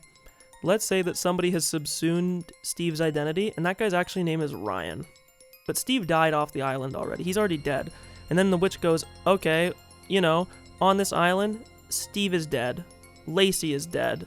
John is dead. James is dead. The only thing is that doesn't really actually cover the real scenario, the real reality of what's happening, because Steve isn't Steve. Steve is actually Ryan the entire time, but because of the fact that you're hiding behind somebody subsuming a fake name, I shouldn't say subsuming, assuming a fake name, that it hides the true reality of what happened. The 2 statements in red are completely independent, so this theory has no contradictions. The name which is used to hide the name of the culprit has several conditions to fulfill. First of all, it has to be someone who isn't on the island, and yet whom we believe to be on the island. Which Kinzo would be, like, probably the only person that would fit. Otherwise, she wouldn't be able to trick us. Well, yeah, of course, because that's the other thing, too. Everybody else has been out and about. Everybody else has multiple people to verify. And it would be preferable for that person to be dead. After all, no alibi exists that is more perfect than death, because the mystery at that point was based on the crime being impossible for all 18. Something like that? Yeah, that's it. And that person was grandfather. Yeah, it had to be him. Because like I was saying, unless we have like some other like crazy shit going on, Kinzo is the only person who could apply for it, because he was the only person that like never exited. Now, like I said, the only thing is though, is that Kinzo did have interactions with people in the previous episodes. He interacted with Nanjo. Genji, we would imagine, would lie for the master, so that doesn't really mean anything, but he interacted with...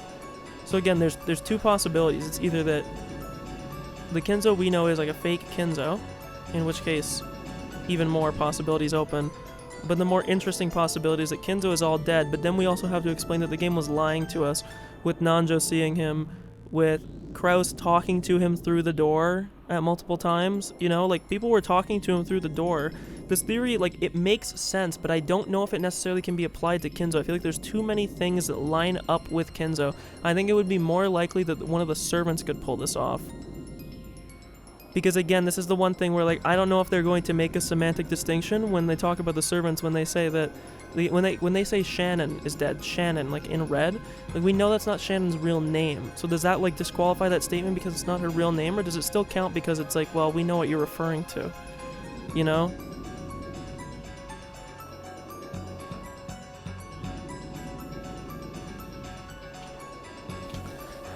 Yeah, I don't know. What Kiri is trying to say right now is just one simple thing.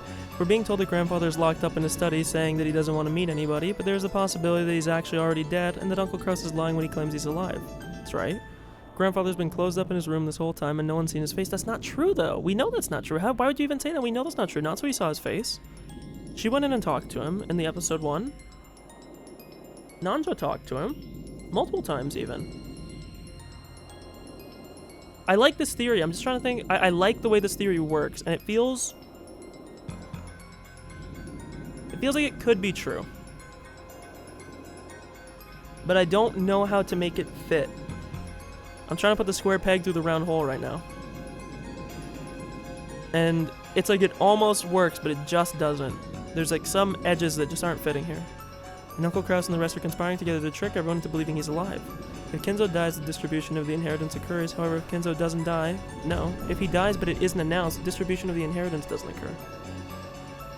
Uncle Kraus could have all of grandfather's wealth to himself. That's right, he's got plenty of motive. But see, this is the other thing too, though, is that, like, like I said in the notes, which I can pull up, the only problem with this is that this so obviously, like so very obviously implicates Natsui and Kraus, right?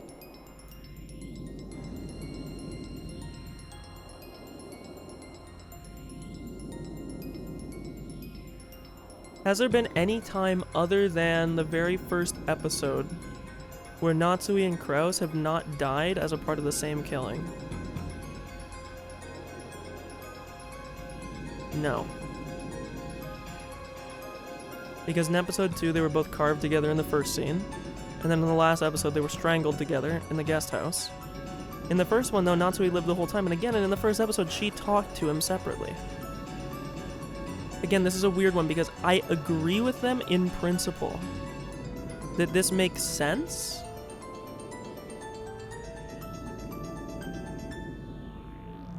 Ooh, fuck, this is really interesting. I like this introduction, but I'm just trying to make, I'm sorry that I'm stalling so much on this point, but I'm just trying to, I'm trying to grasp from like every angle how exactly that could make sense, I guess.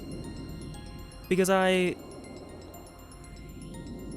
the one thing with these games is that, okay, I'm actually going to put a spoiler talk up thing real quick for about Higurashi, because I was thinking about this earlier. The funny thing about Higurashi is I had like a very high suspicion that Takano was the killer for a long time. And the reasoning behind that was pretty much based off of one scene in particular. I don't remember what episode it was in. I want to say it was like episode 3 of Higurashi. I probably should go back and find it. But there's one scene in particular where Kenji is going through like the woods or whatever. I don't know if it's like his bike or something. I don't remember the exact details of why he's in the woods. But I remember that Takano is driving by in her car and she gets out and she talks to him. And we know that Tomitake is missing. And Kenji is like in the forest and he's by the forest right near the crossroads where Tomitake's body always gets found. And because of where his body always gets found, you start to have this implication like, oh, well, if Tomitake is missing and like nobody has seen him and Takano is the last person that was around him and Takano is right here by where the body gets dumped and she's in her car and she opened up her trunk at one point and there was like a bag in her trunk and she like joked about having a body in it or something and it was like, oh, haha, no, it's not. But then like, it's almost like she hit it so on the nose that it made sense that it was like, oh, like, you know, it does kind of make sense. Like, you would have the opportunity. We're seeing you, we're basically catching you in the act because you don't expect us to be in this spot. And it's like everything just lines up like a little bit too perfectly. And I remember thinking that about her. Let me pull the spoiler down now, I won't talk about it. But it's an interesting situation like that where it just feels like if something is so on the nose, I don't necessarily want to totally discard it as being true because again, the fact that this implicates Natsui and Kraus so obviously, I don't want to say that excludes it from them being possible, but it's just like in the last episode where I said that the fact that they're like sniffing up Ava's tree so much and like making her be the target and making her be like, you know, the witch, making her be like XYZ, to me that feels almost counterintuitive in like most mystery things where it feels like the very first person. Like usually in a mystery story you kind of have like there's many different archetypes of how the killer will get revealed, but generally speaking there's two broad ones I would say and then like a bunch of other like finer types all along. And there's one where like the killer is somebody that is not somebody that you know, or if it is somebody that you know, it's not revealed to the end. And then the other is that the killer is revealed to you who they are, but for whatever reason they're out of reach, and for whatever reason, like for instance, I actually just watched Seven yesterday with my girlfriend, and like the funny thing about that movie is there's not really any question past a certain point in the movie, like probably about the halfway point, like you know who the killer is. It's not really like a surprise. There's not really any question about who it is. There, you know, there's no debate. But the problem isn't the fact that there's debate about the killer, it's just that you can never get a hold of the killer. Whereas in some other situations, like in some other series, you know, you have it where it's like you kind of don't really know who the killer is and then the killer gets revealed at the end. But the funny thing is, when we have a situation where the killer ends up getting revealed at the end, a lot of time you get like red herrings that get thrown out to you. So again, like, to me, when you see something in like a show like that where something like so obviously, let's say you have like you know, this very insane like multi-part serial killing or something, it's very elaborate, very difficult, very, you know, high level, and then all of a sudden, and again, because it's not to say that you're like metagaming, but you know, you're reading a book, you know you're only a quarter of the way through the book because you're fucking reading it physically in your hands, you can see that you're like, oh, I'm only a quarter of the way through the book, And then when they like reveal everything and it so confidently sticks it to one character, you're like, you just know that that's not going to be correct. You know that like it sticks too well to the point where it's like the total contra that you know it's not going to be true. And that's what I was saying in the last chapter with Ava, where they were implicating Ava so hard. And I'm not going to look a gift horse in the mouth. There is a possibility that it is still Ava, and that this is like another second level where I'm getting smoke screened by it, and they're going to be like, oh yeah, we're doing like the current reveal real quick so that you fall into the trap that I just mentioned where you're like, there's no way it could be Ava. But now when you're doing this again with Natsui and Kraus, there is nobody else that could have coordinated this with our current level of knowledge. There's nobody else who lives on the island who would be in constant contact with Kenzo, who would be in constant contact. It's either the servants or it's Natsui and Kraus, right? And again, I'm not going to belabor the point too much more on this. The only thing that I don't grasp right now, or that I just don't see how it works with the theory that they're presenting right now, is that there's been enough people on the island that are from like different stripes, that are not like the same groups of people, that have interacted with Kinzo at different points in the story. And so I just don't think it makes sense to say like yeah, I just don't think it makes sense to say for certain one way or the other, but let's continue. Sure, maybe a 19th person X really doesn't exist on this island, but the person X did exist, and that person was the 18th person. In other words, there were originally 17 people on this island, not 18. Then an unknown person X snuck in, committed the crime. How is that, Beato? Get your ass out here. I've solved the final biggest mystery from the last game.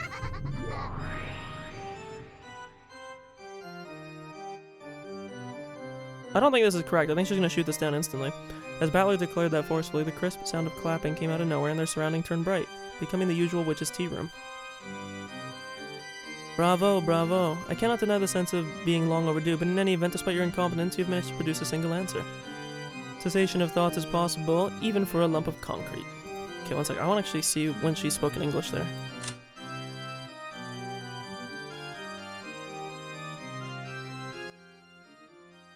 Look, how many fucking more voices? What's this guy's voice? どうですか? 霞よ Oops.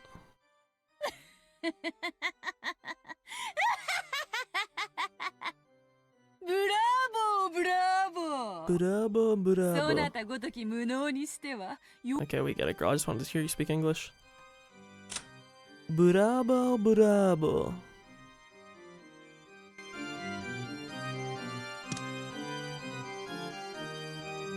So you've now finally evolved into a being with intelligence. You could say that you've finally taken a step forward from the crying creature that you were before, just licking my shoes and grinding your teeth. I can't believe I let this stupid wordplay make a fool of me in the last game. My lameness pisses me off. Pisses even me off. Alright, Beato, time for a repetition request. Declare that grandfather's included in the 18 people on the island if you can. Yeah, never in a million years. Yeah, so the fact that he's too confident, she's gonna say it right away. Because he's already dead. This is the end of your deception. Ha ha ha ha. Well, now what to do here? Shall I slice that in twain with the red truth?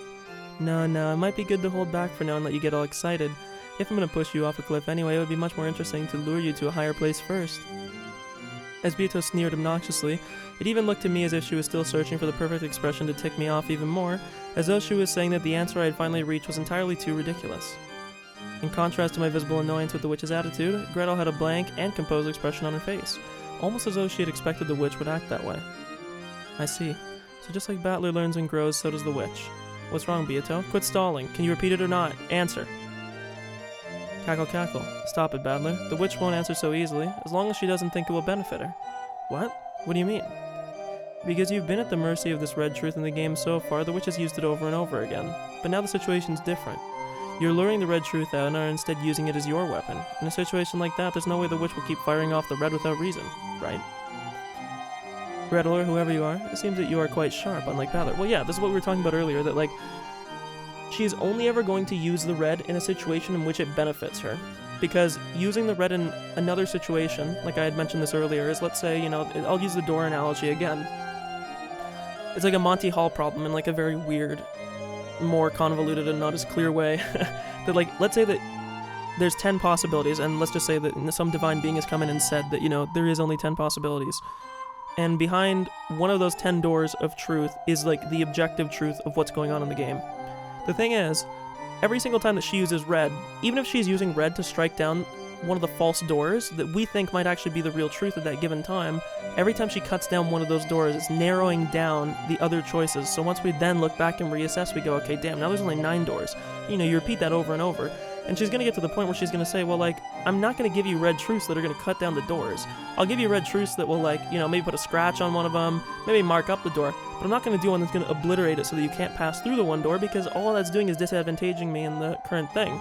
So right now, when my guy is trying to wield the red to make her say it such that it will disadvantage her, why would she ever give us anything? If it's a truth that is going to disadvantage her, she's not going to answer, which is why in the past, we're probably going to need to put a good amount of stock on the times where she refused to answer, because not only, like I said, again, there's a little bit of it where she's saying, like, oh, I can lure you up to, like, a greater height before pushing you down even further, but especially when you have her pinned, I don't think she's viewing it from, like, that 12-level 4D chess deception level.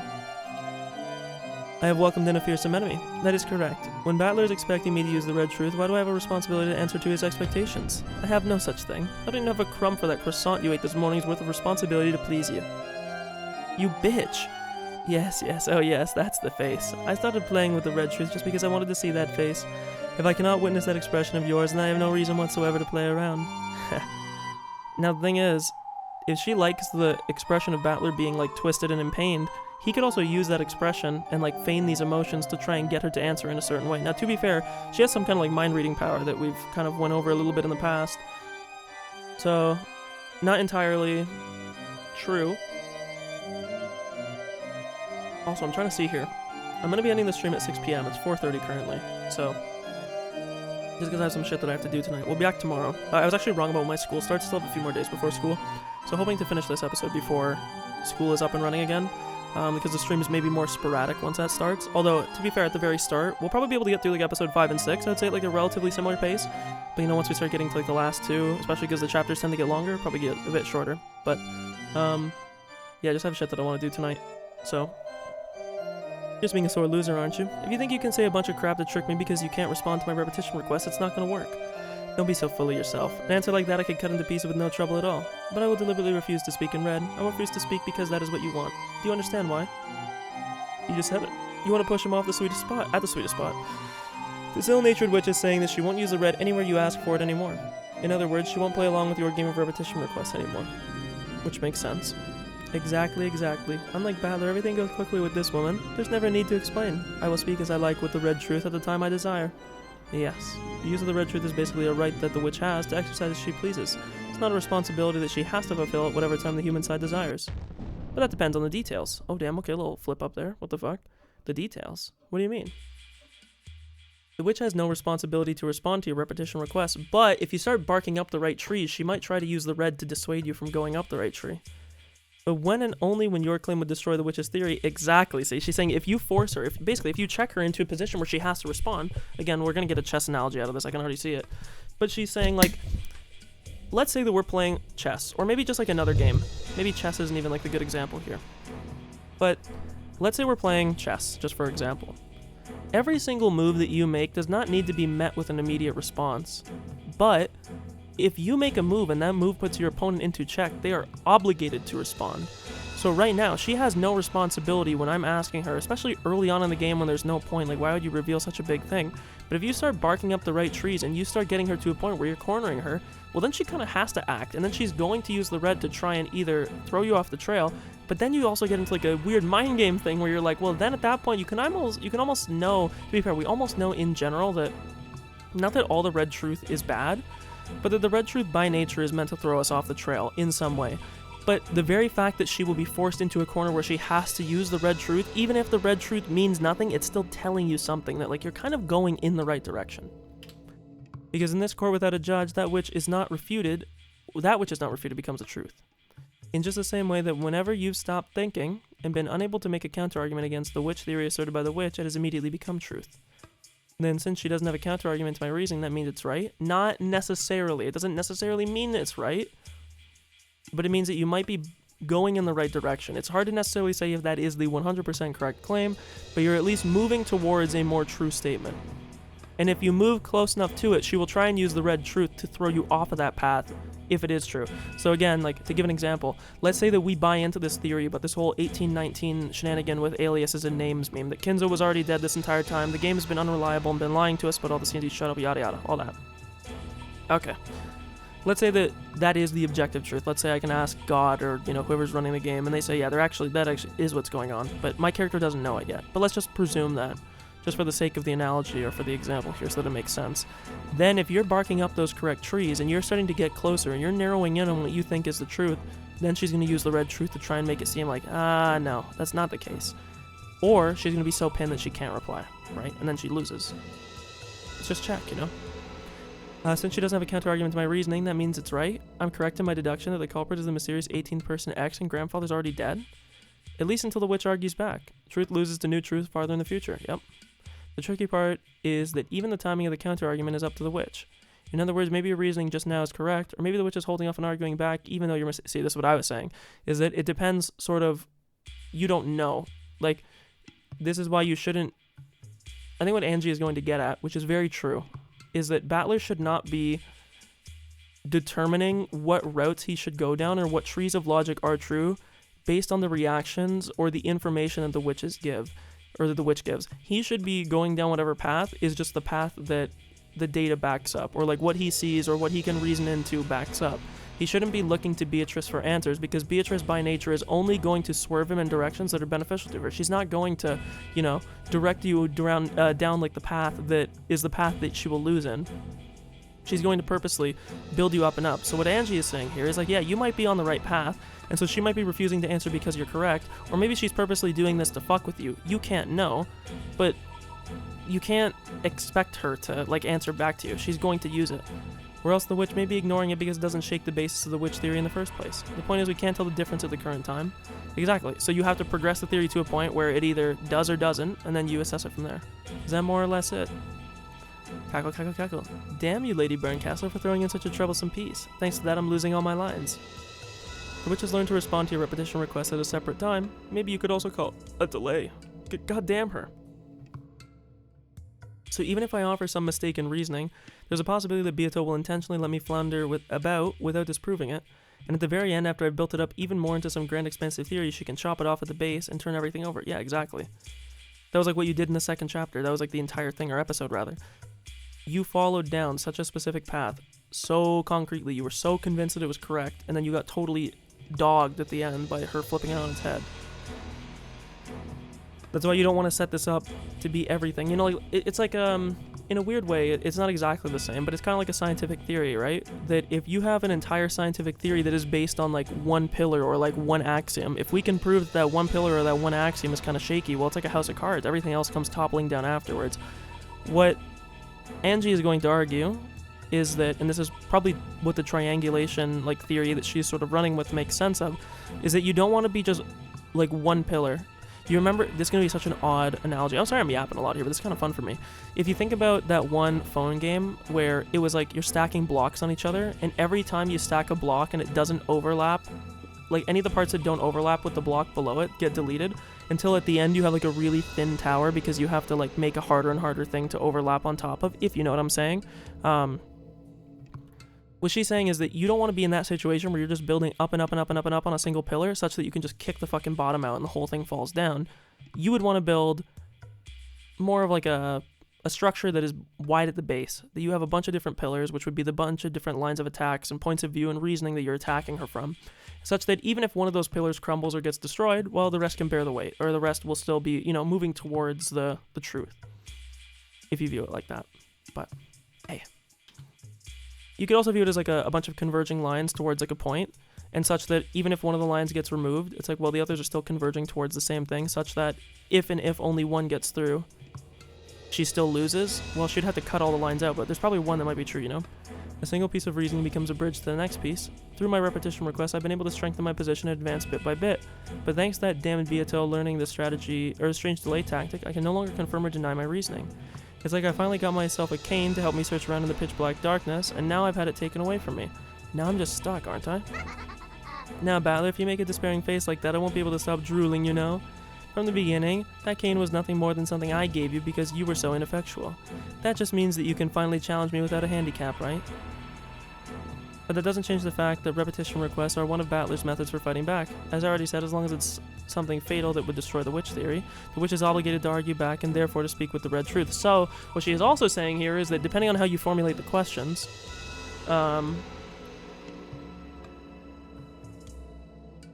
if you build upon this theory, you could build this theory in such a way that it necessitates that witches aren't real.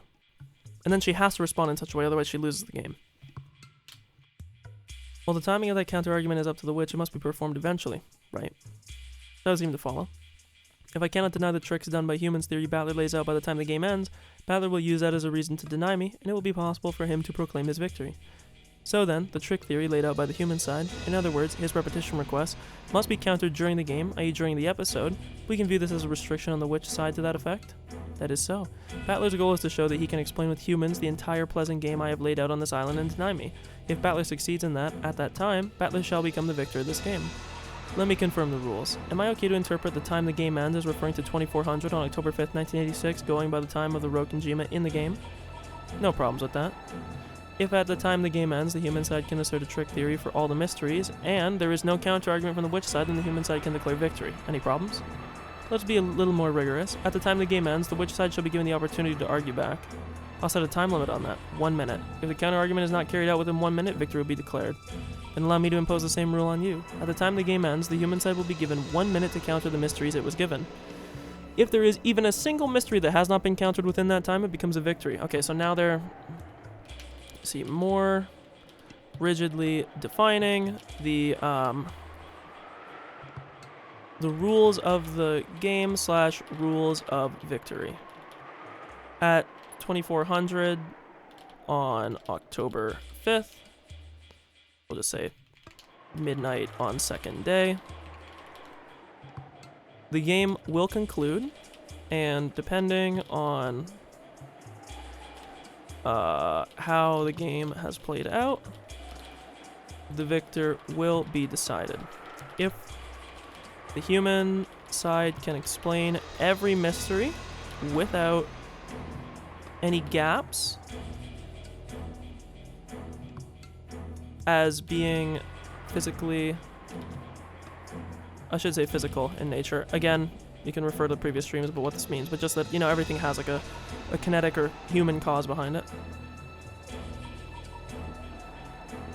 They win. If the human side cannot explain every mystery, they lose. Each side has a 1 minute rebuttal period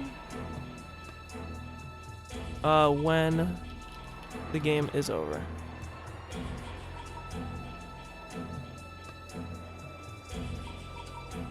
Okay.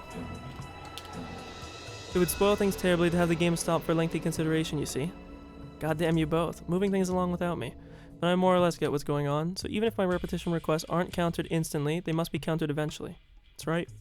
And that must happen before 0001 on October 6th. But be careful. The witch only has to cut up a single one of your repetition requests. You can't declare victory unless you can solve all the mysteries. Huh. Just as I can use the red, Battler, from now on, I will permit you to use the blue. When explaining my magical murders with human tricks, you can make declarations in blue. I will be under obligation to counter your blue with the red by the end of the game. Okay. We can now make blue declarations, and these have to be responded to. Holy fuck, this game is getting so much better. I'm sorry, I don't want to shit talk, but like I said, the first 2 chapters were good, but like 3 and 4 so far are like, man, we're pumping up. And these have to be responded to by the witch before the end of the game. I'm assuming she's gonna say, should they go unexplained? She loses. Blue. So basically, I'll speak my repetition requests in blue. Not exactly. You're staking your claims. It was possible to use repetition requests for anything, no matter how trivial. But the blue is a little more restrictive. It is only valid if it denies witches on its own. Okay. Blue declarations must deny witches on their own. Okay. Mind you, I'm just writing these down.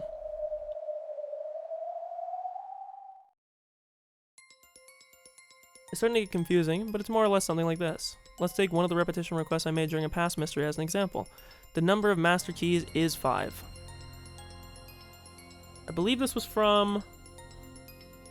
I think this was a thing in both the first and the second episodes, although I believe this was the second episode more so, because we were wondering how people were locking rooms and moving around. I believe this was episode 2. It had been claimed that there were only 5 master keys, so I made this request to confirm that the number really was 5, but since that by itself doesn't deny the witch, I can't say it in blue. So in order to speak in blue, I need to say something like this. The actual number of master keys was greater than 5, the culprit used one of those extra keys to get in and out of the room. And only then would the witch, because then you're assigning it to a culprit, who claims that it was a locked room murder with magic, be responsible for making a counter-argument. In other words, I can't use it to demand that she repeats things in order to check the premise of my reasoning.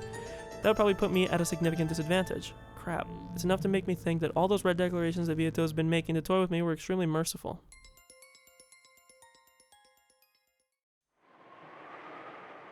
I do want to point out too that I said in the prior things that, and this is basically what the blue declarations are, that he was really bad at asking his questions and he was getting info that was kind of incomplete. So I just want to say that the fact that the game has kind of acknowledged that make me a little bit happy right now. That means even if I create a theory for particular locked rooms and speak in blue, if Bieto denies it at the very, very end, I won't even have time to create my next theory. You have 1 minute. This rule is awful. It's all a disadvantage for me and me alone. Are you going to surrender before the fight begins again? Calm down. No one said that you can only use the blue once for each mystery. Do you understand what that means? So you could throw out multiple theories. No. What does it mean? In the pitiful way you've been fighting up until now, you've made a single theory, gauge the witch's reaction, and if that one didn't work, you then start making another. What she's saying is you can have multiple in concert. You won't corner a witch like that. Then how am I meant to fight? Holy fuck, how dumb is he? You don't mean... Yeah, that's right. You don't challenge the mysteries with an individual point. You assault them with a wall. You said yourself in an earlier game that that's what the attitude behind reasoning should be like. Assault with a wall. That's right, I said so myself before. The act of trying to uncover the mystery by reasoning is like trying to shoot a distant target with an arrow. Until now I've been shooting off a single flimsy arrow every time and hoping that it hits a bullseye. Asking the witch if I scored a hit, and then once told I missed, preparing my bow again and shooting off another flimsy arrow. There's no way I'll hit it at that rate. Bullets might be a better example than arrows. If you take one shot after another at a distant target with a handgun, you probably won't hit it easily. So how can you hit it? If a handgun doesn't work, use a shotgun. Instead of a single bullet, blast her with shot filled with countless projectiles at once. Shot scatters, so it impacts a wide area, so it's very well suited for shooting small, fast targets like birds. That's why it's called birdshot. That's right, there's no rule that says reasoning has to be like a pistol, shooting one shot off at a time. Making a single theory and just hoping that it hits is like stopping your own thinking. Once again, talking about the columns I was saying earlier, where you can have multiple columns, you don't just have to build up everything on one. Blast away with a massive number of bullets of pieces of reasoning and make them impact like a wall, so you only need just one of them to find its mark. Blue, huh? I get it. If your red truth is a razor-sharp katana, then it looks like my blue is a shotgun. No, a machine gun with firepower enough to honeycomb witches. He that is always shooting must something something. Thank you, that is a very good line. That sort of crude analogy is just like you. The climax of a detective novel is always the same. The great and famous detective gathers all the suspects in one place and unveils a single trail of logic which is proven correct in spectacular fashion. Almost like William Tell expertly shooting through an apple with a single arrow. That's why I mistakenly thought of it like a virtue. Sure, that probably would be magnificent, but it's unrealistic. If I could shoot through the truth with a single guess. But that isn't, yeah, exactly. Just look at real wars. Do I really think everyone pulls long guns out of the trench, aims real well, and takes a single shot at a time at the other side? Well, they kinda did back with muskets, sort of, but not really. They fire rapidly, all over the place. They pin down the enemy with a barrage. Reasoning was the same way. Because of that weird virtue, I'd been stuck thinking that I could only take one line of reasoning at a time. We humans can fire off countless guesses and possibilities. Imagination is ammunition. Excuse me, your own imagination can also be a trap here, though. Like Rika mentioned earlier that Beatrice has effectively made this into an island of infinite imagination for these 2 days. So, imagination is ammunition, suspension of thought is a clogged barrel. The pathetic way I've been reasoning up until now is like a pea shooter. Incredibly awkward, like I've been weakly firing off a shot, getting it denied and red, and then receiving the next bullet and reloading. My blue truth that claims that human tricks are the truth will overwhelm its target, the fantasy told by the witch, with all the firepower of my imagination. This is my Ushirimiya Battler style way of fighting. Thanks to you, I figured out the real way to fight. Thanks, Gretel. You're welcome. It's enough to make me think how pathetic I was before. Yeah, it's like Beato said. I've had the benefit of a handicap up until now. I'll acknowledge that. New rule, understood. I have my own way to fight, and I'll show it to you. Excellent spirit. I like it. Then try using it right away. This blue truth of yours. I'll use it all right. With this blue truth, I can break apart your witch theory, which states that only a witch culprit was possible because everyone had alibis. This is my truth. Ushiromio Kenzo is already dead, therefore the true number of people on this island is 17. By adding an unknown person X to that, it becomes 18. I need to find a new way to format in my notes. What do I want to do for blue? Maybe double hashtags? We'll do double hashtags. Even though it doesn't really have anything to do with blue, but... Shiromiya Kinzo is already dead. Therefore, the true number of people on this island is 17. I don't think this is true, by the way. I just don't. I feel like there's too many gaps in the theory. By adding an unknown person X to that, it becomes 18 people. Okay. By supposing that this person X exists, the crime is possible, even if all 17 people have alibis. Is it bad that I kind of want it to be one of the 18? Like, I kind of don't want it to just be like oh yeah, it's like a person we don't know. To be fair, it would still be a person we know, it's just they're not like who we know, you know? If that makes sense. She's gonna break it like instantly, right? Oh, apparently not. That was just the sound of the shotgun firing, I guess. In short, if you keep... Also, mind you that this is Kiri that did this the entire time. So once again, we are again confirming Kiri, the fucking goat. This woman is operating on a level that is higher than everybody else on this board. Even the witches, maybe. I think if Kiri was against the witch, I think she might have won already. In short, if you keep preventing us from meeting with Father, we will have to form the following theory. Simply, Father's already dead. But you're hiding that because you don't want the inheritance to be distributed. Distributed, see? Ridiculous. That is correct. This is worse than ridiculous. I've never been so insulted. It's even possible for us to force you to allow us to check whether he's alive or dead in the presence of the police. Isn't it, Ava? Yes. That's right, Nissan. We could come up with any number of excuses for it. We could easily set it up so that you have to arrange a meeting with Father under the supervision of a third party. Still, I think that would be very shameful for the Ushiromia family. That's why I'm making this proposal. The responsibilities and duties of a caregiver. A penalty in the worst case scenario. If you consent to that, we will be able to refrain from doing something like dragging Father outside. Yeah, that's right, Aniki. Didn't you just say it? You're carrying out your natural duties as Father's caregiver. Kiri's conditions shouldn't be anything to worry about, right? Why the overreaction? Are you really that worried about having your position of successor dragged out from under you if Dad dies something other than a natural death? Or what? Do you have an idea of some way Father could die other than a natural death? Of course I don't. I see. Now I too understand how Father feels. What pitiful final years, unable to even die as he pleases. It's chapter 4, I just wanted to check. Yes, truly pitiful final years. And what we suspect is that those final years are already in the past. You could completely clear the suspicion just by letting us meet with Father. So even after all this humiliation, you still won't allow us to meet with him, Kraus. Father is probably already dead. You dispose of the body in absolute secrecy, most likely, and after taking all of the wealth for yourself as Father's agent, you will make it so that he disappeared and spend 7 years making Father's corpseless member of the corpseless member of the deceased. I'm sorry, please don't take it badly, alright? I'm just playing detective here. How rude can one be? You have no right to stay in this mansion. Leave immediately. I will never again permit you to cross the threshold of this house. It worked last year, but you've used up your luck if you thought it would work this year too. Father's in a bad mood so he can't meet with us. That was plenty suspicious last year, and yet you do it again this year. If you wanted to fake being Father's agent and grab up all his assets, you should have done it a little more speedily, and made him disappear without waiting for today's family conference. You really are naive, Kraus. I have no idea what you were... However, if it is a fact that Father is in a bad mood, and you're preventing us from meeting him as a part of your responsibilities as his caregiver, it's a very virtuous thing to do. In that case, if you just accept the conditions I've provided, everything will be settled here and now. After all, you care so greatly for Father, Kraus. There's no way that Father will die in a manner that leads to trouble during the autopsy. Father hates hospitals in any case, so he'll pass away in his study, right? An autopsy will certainly be carried out in any event. The only way to kill him without an autopsy would be for him to disappear.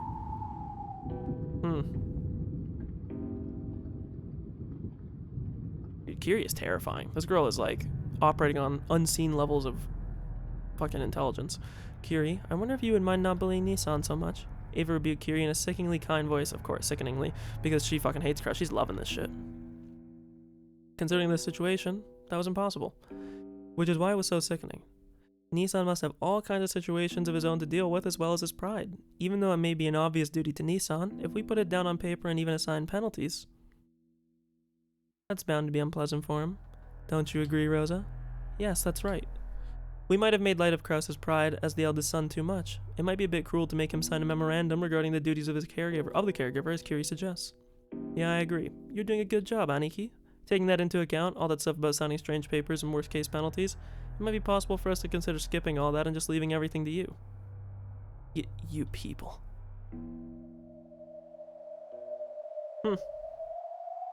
Not just Ava, but Rudolph and Rosa all began closing in on Kraus with unnerving smiles on their faces as though they had planned this beforehand.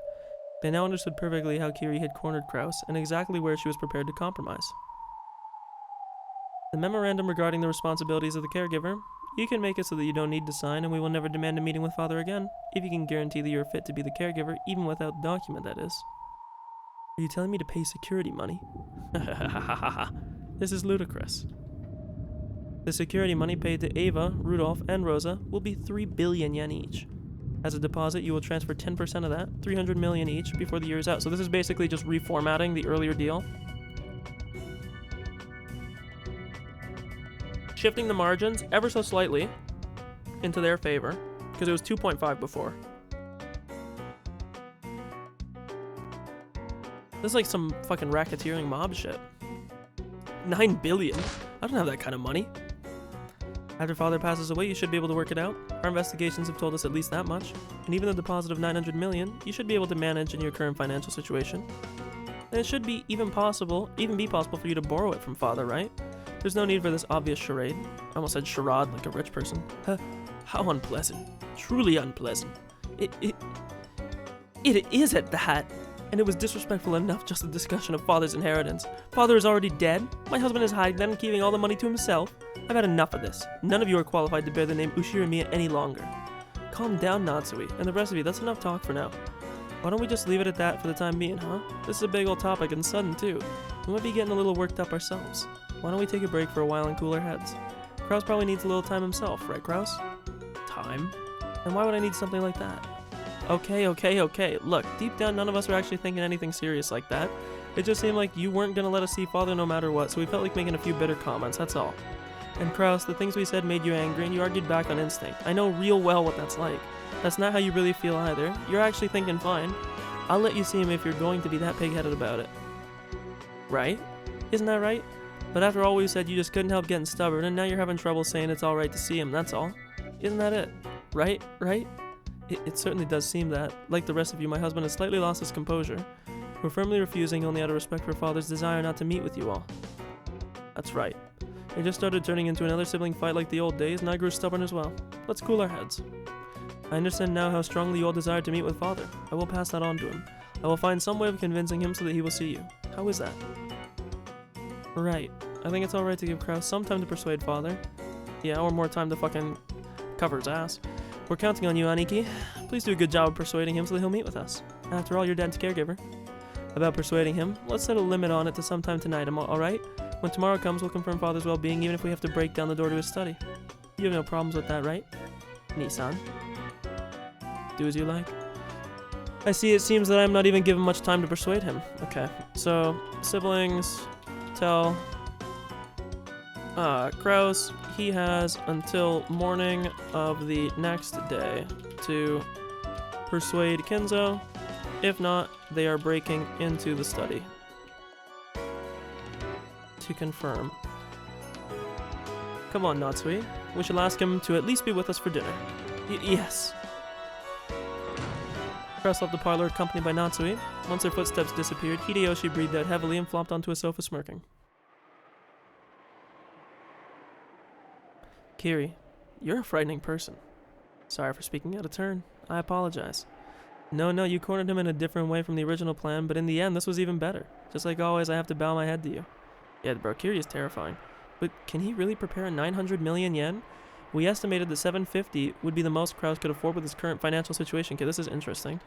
Siblings estimated Kraus could pay out 750 million yen at most.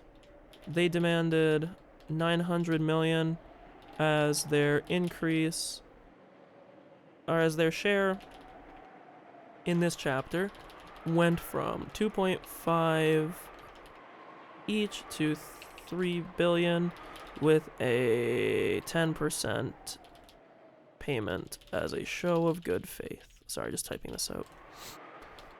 Isn't 900 million gouging him too much? It's alright if it's impossible for him. If we do something like lowering it to 750 so Kraus can save face, it will look like we're compromising and it'll be easier to settle, right? And if he really does come out with 900, that's even better. Nissan is probably having a strategy meeting with Natsui about now. It will be truly interesting to see what kind of twisted logic our proud Nissan comes up with as an excuse. Convince father? There's no way he can. There's no way to convince someone who doesn't even exist. I don't know.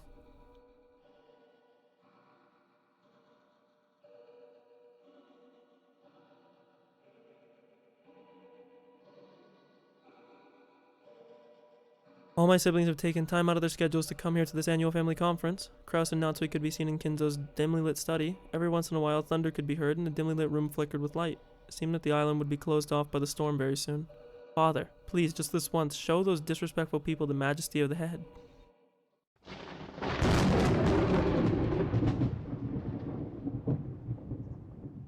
It's no good.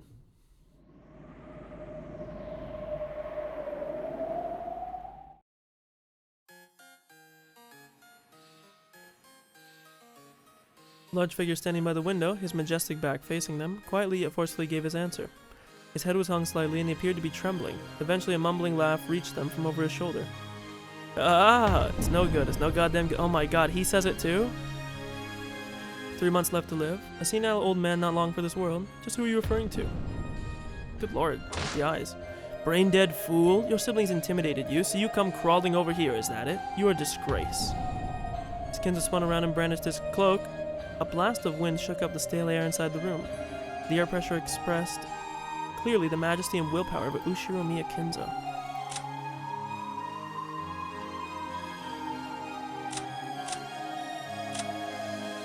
Goldsmith?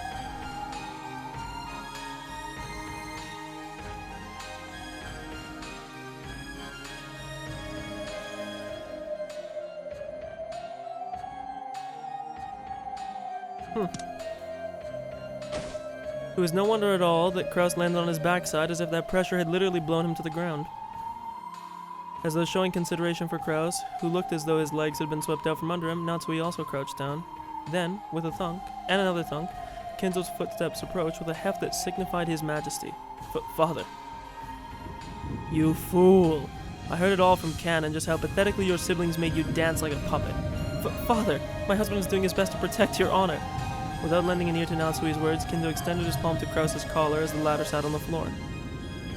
No, he curled up his fingers, leaving only his index finger out, and then with that one remaining finger, he pressed hard into Kraus's collar, twisted it, and slowly, with just one finger, he raised Kraus high into the air.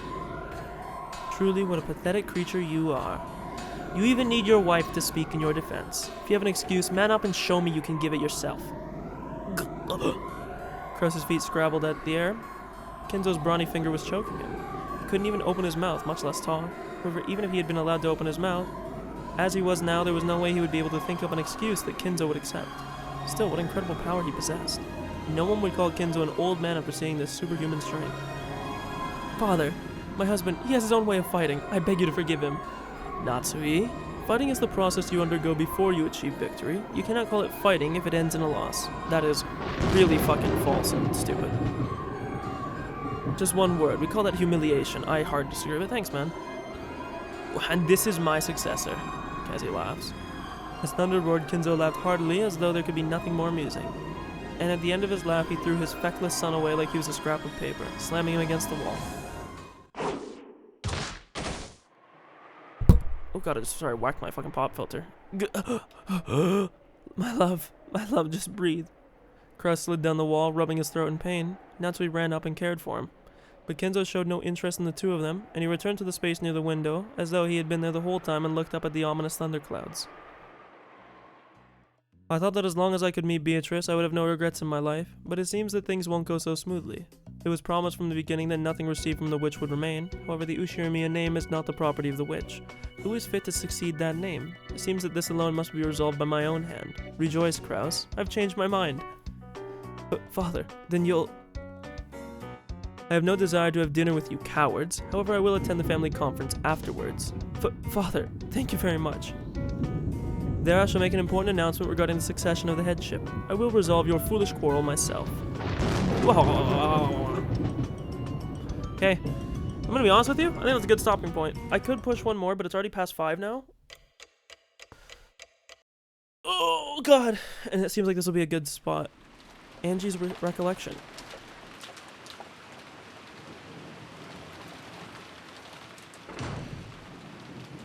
Okay, I'm gonna save this real quick.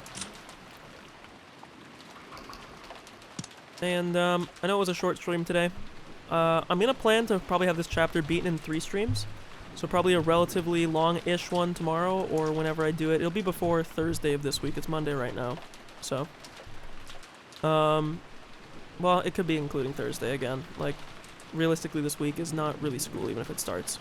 But, yeah. I really enjoyed today's stream. I'm really enjoying how chapter 4 has started so far, or episode 4 rather.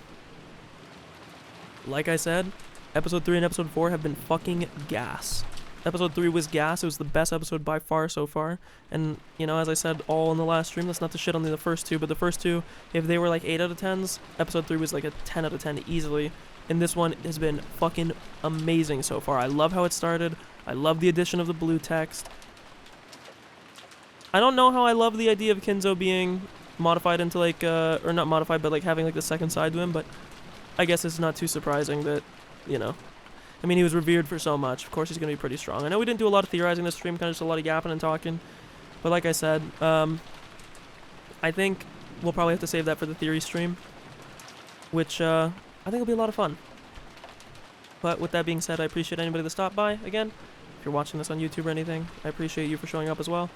And I will be back tomorrow. We will hopefully take a decent chunk out of this. This is chapter 5 or 6 now that this is starting. Chapter 5.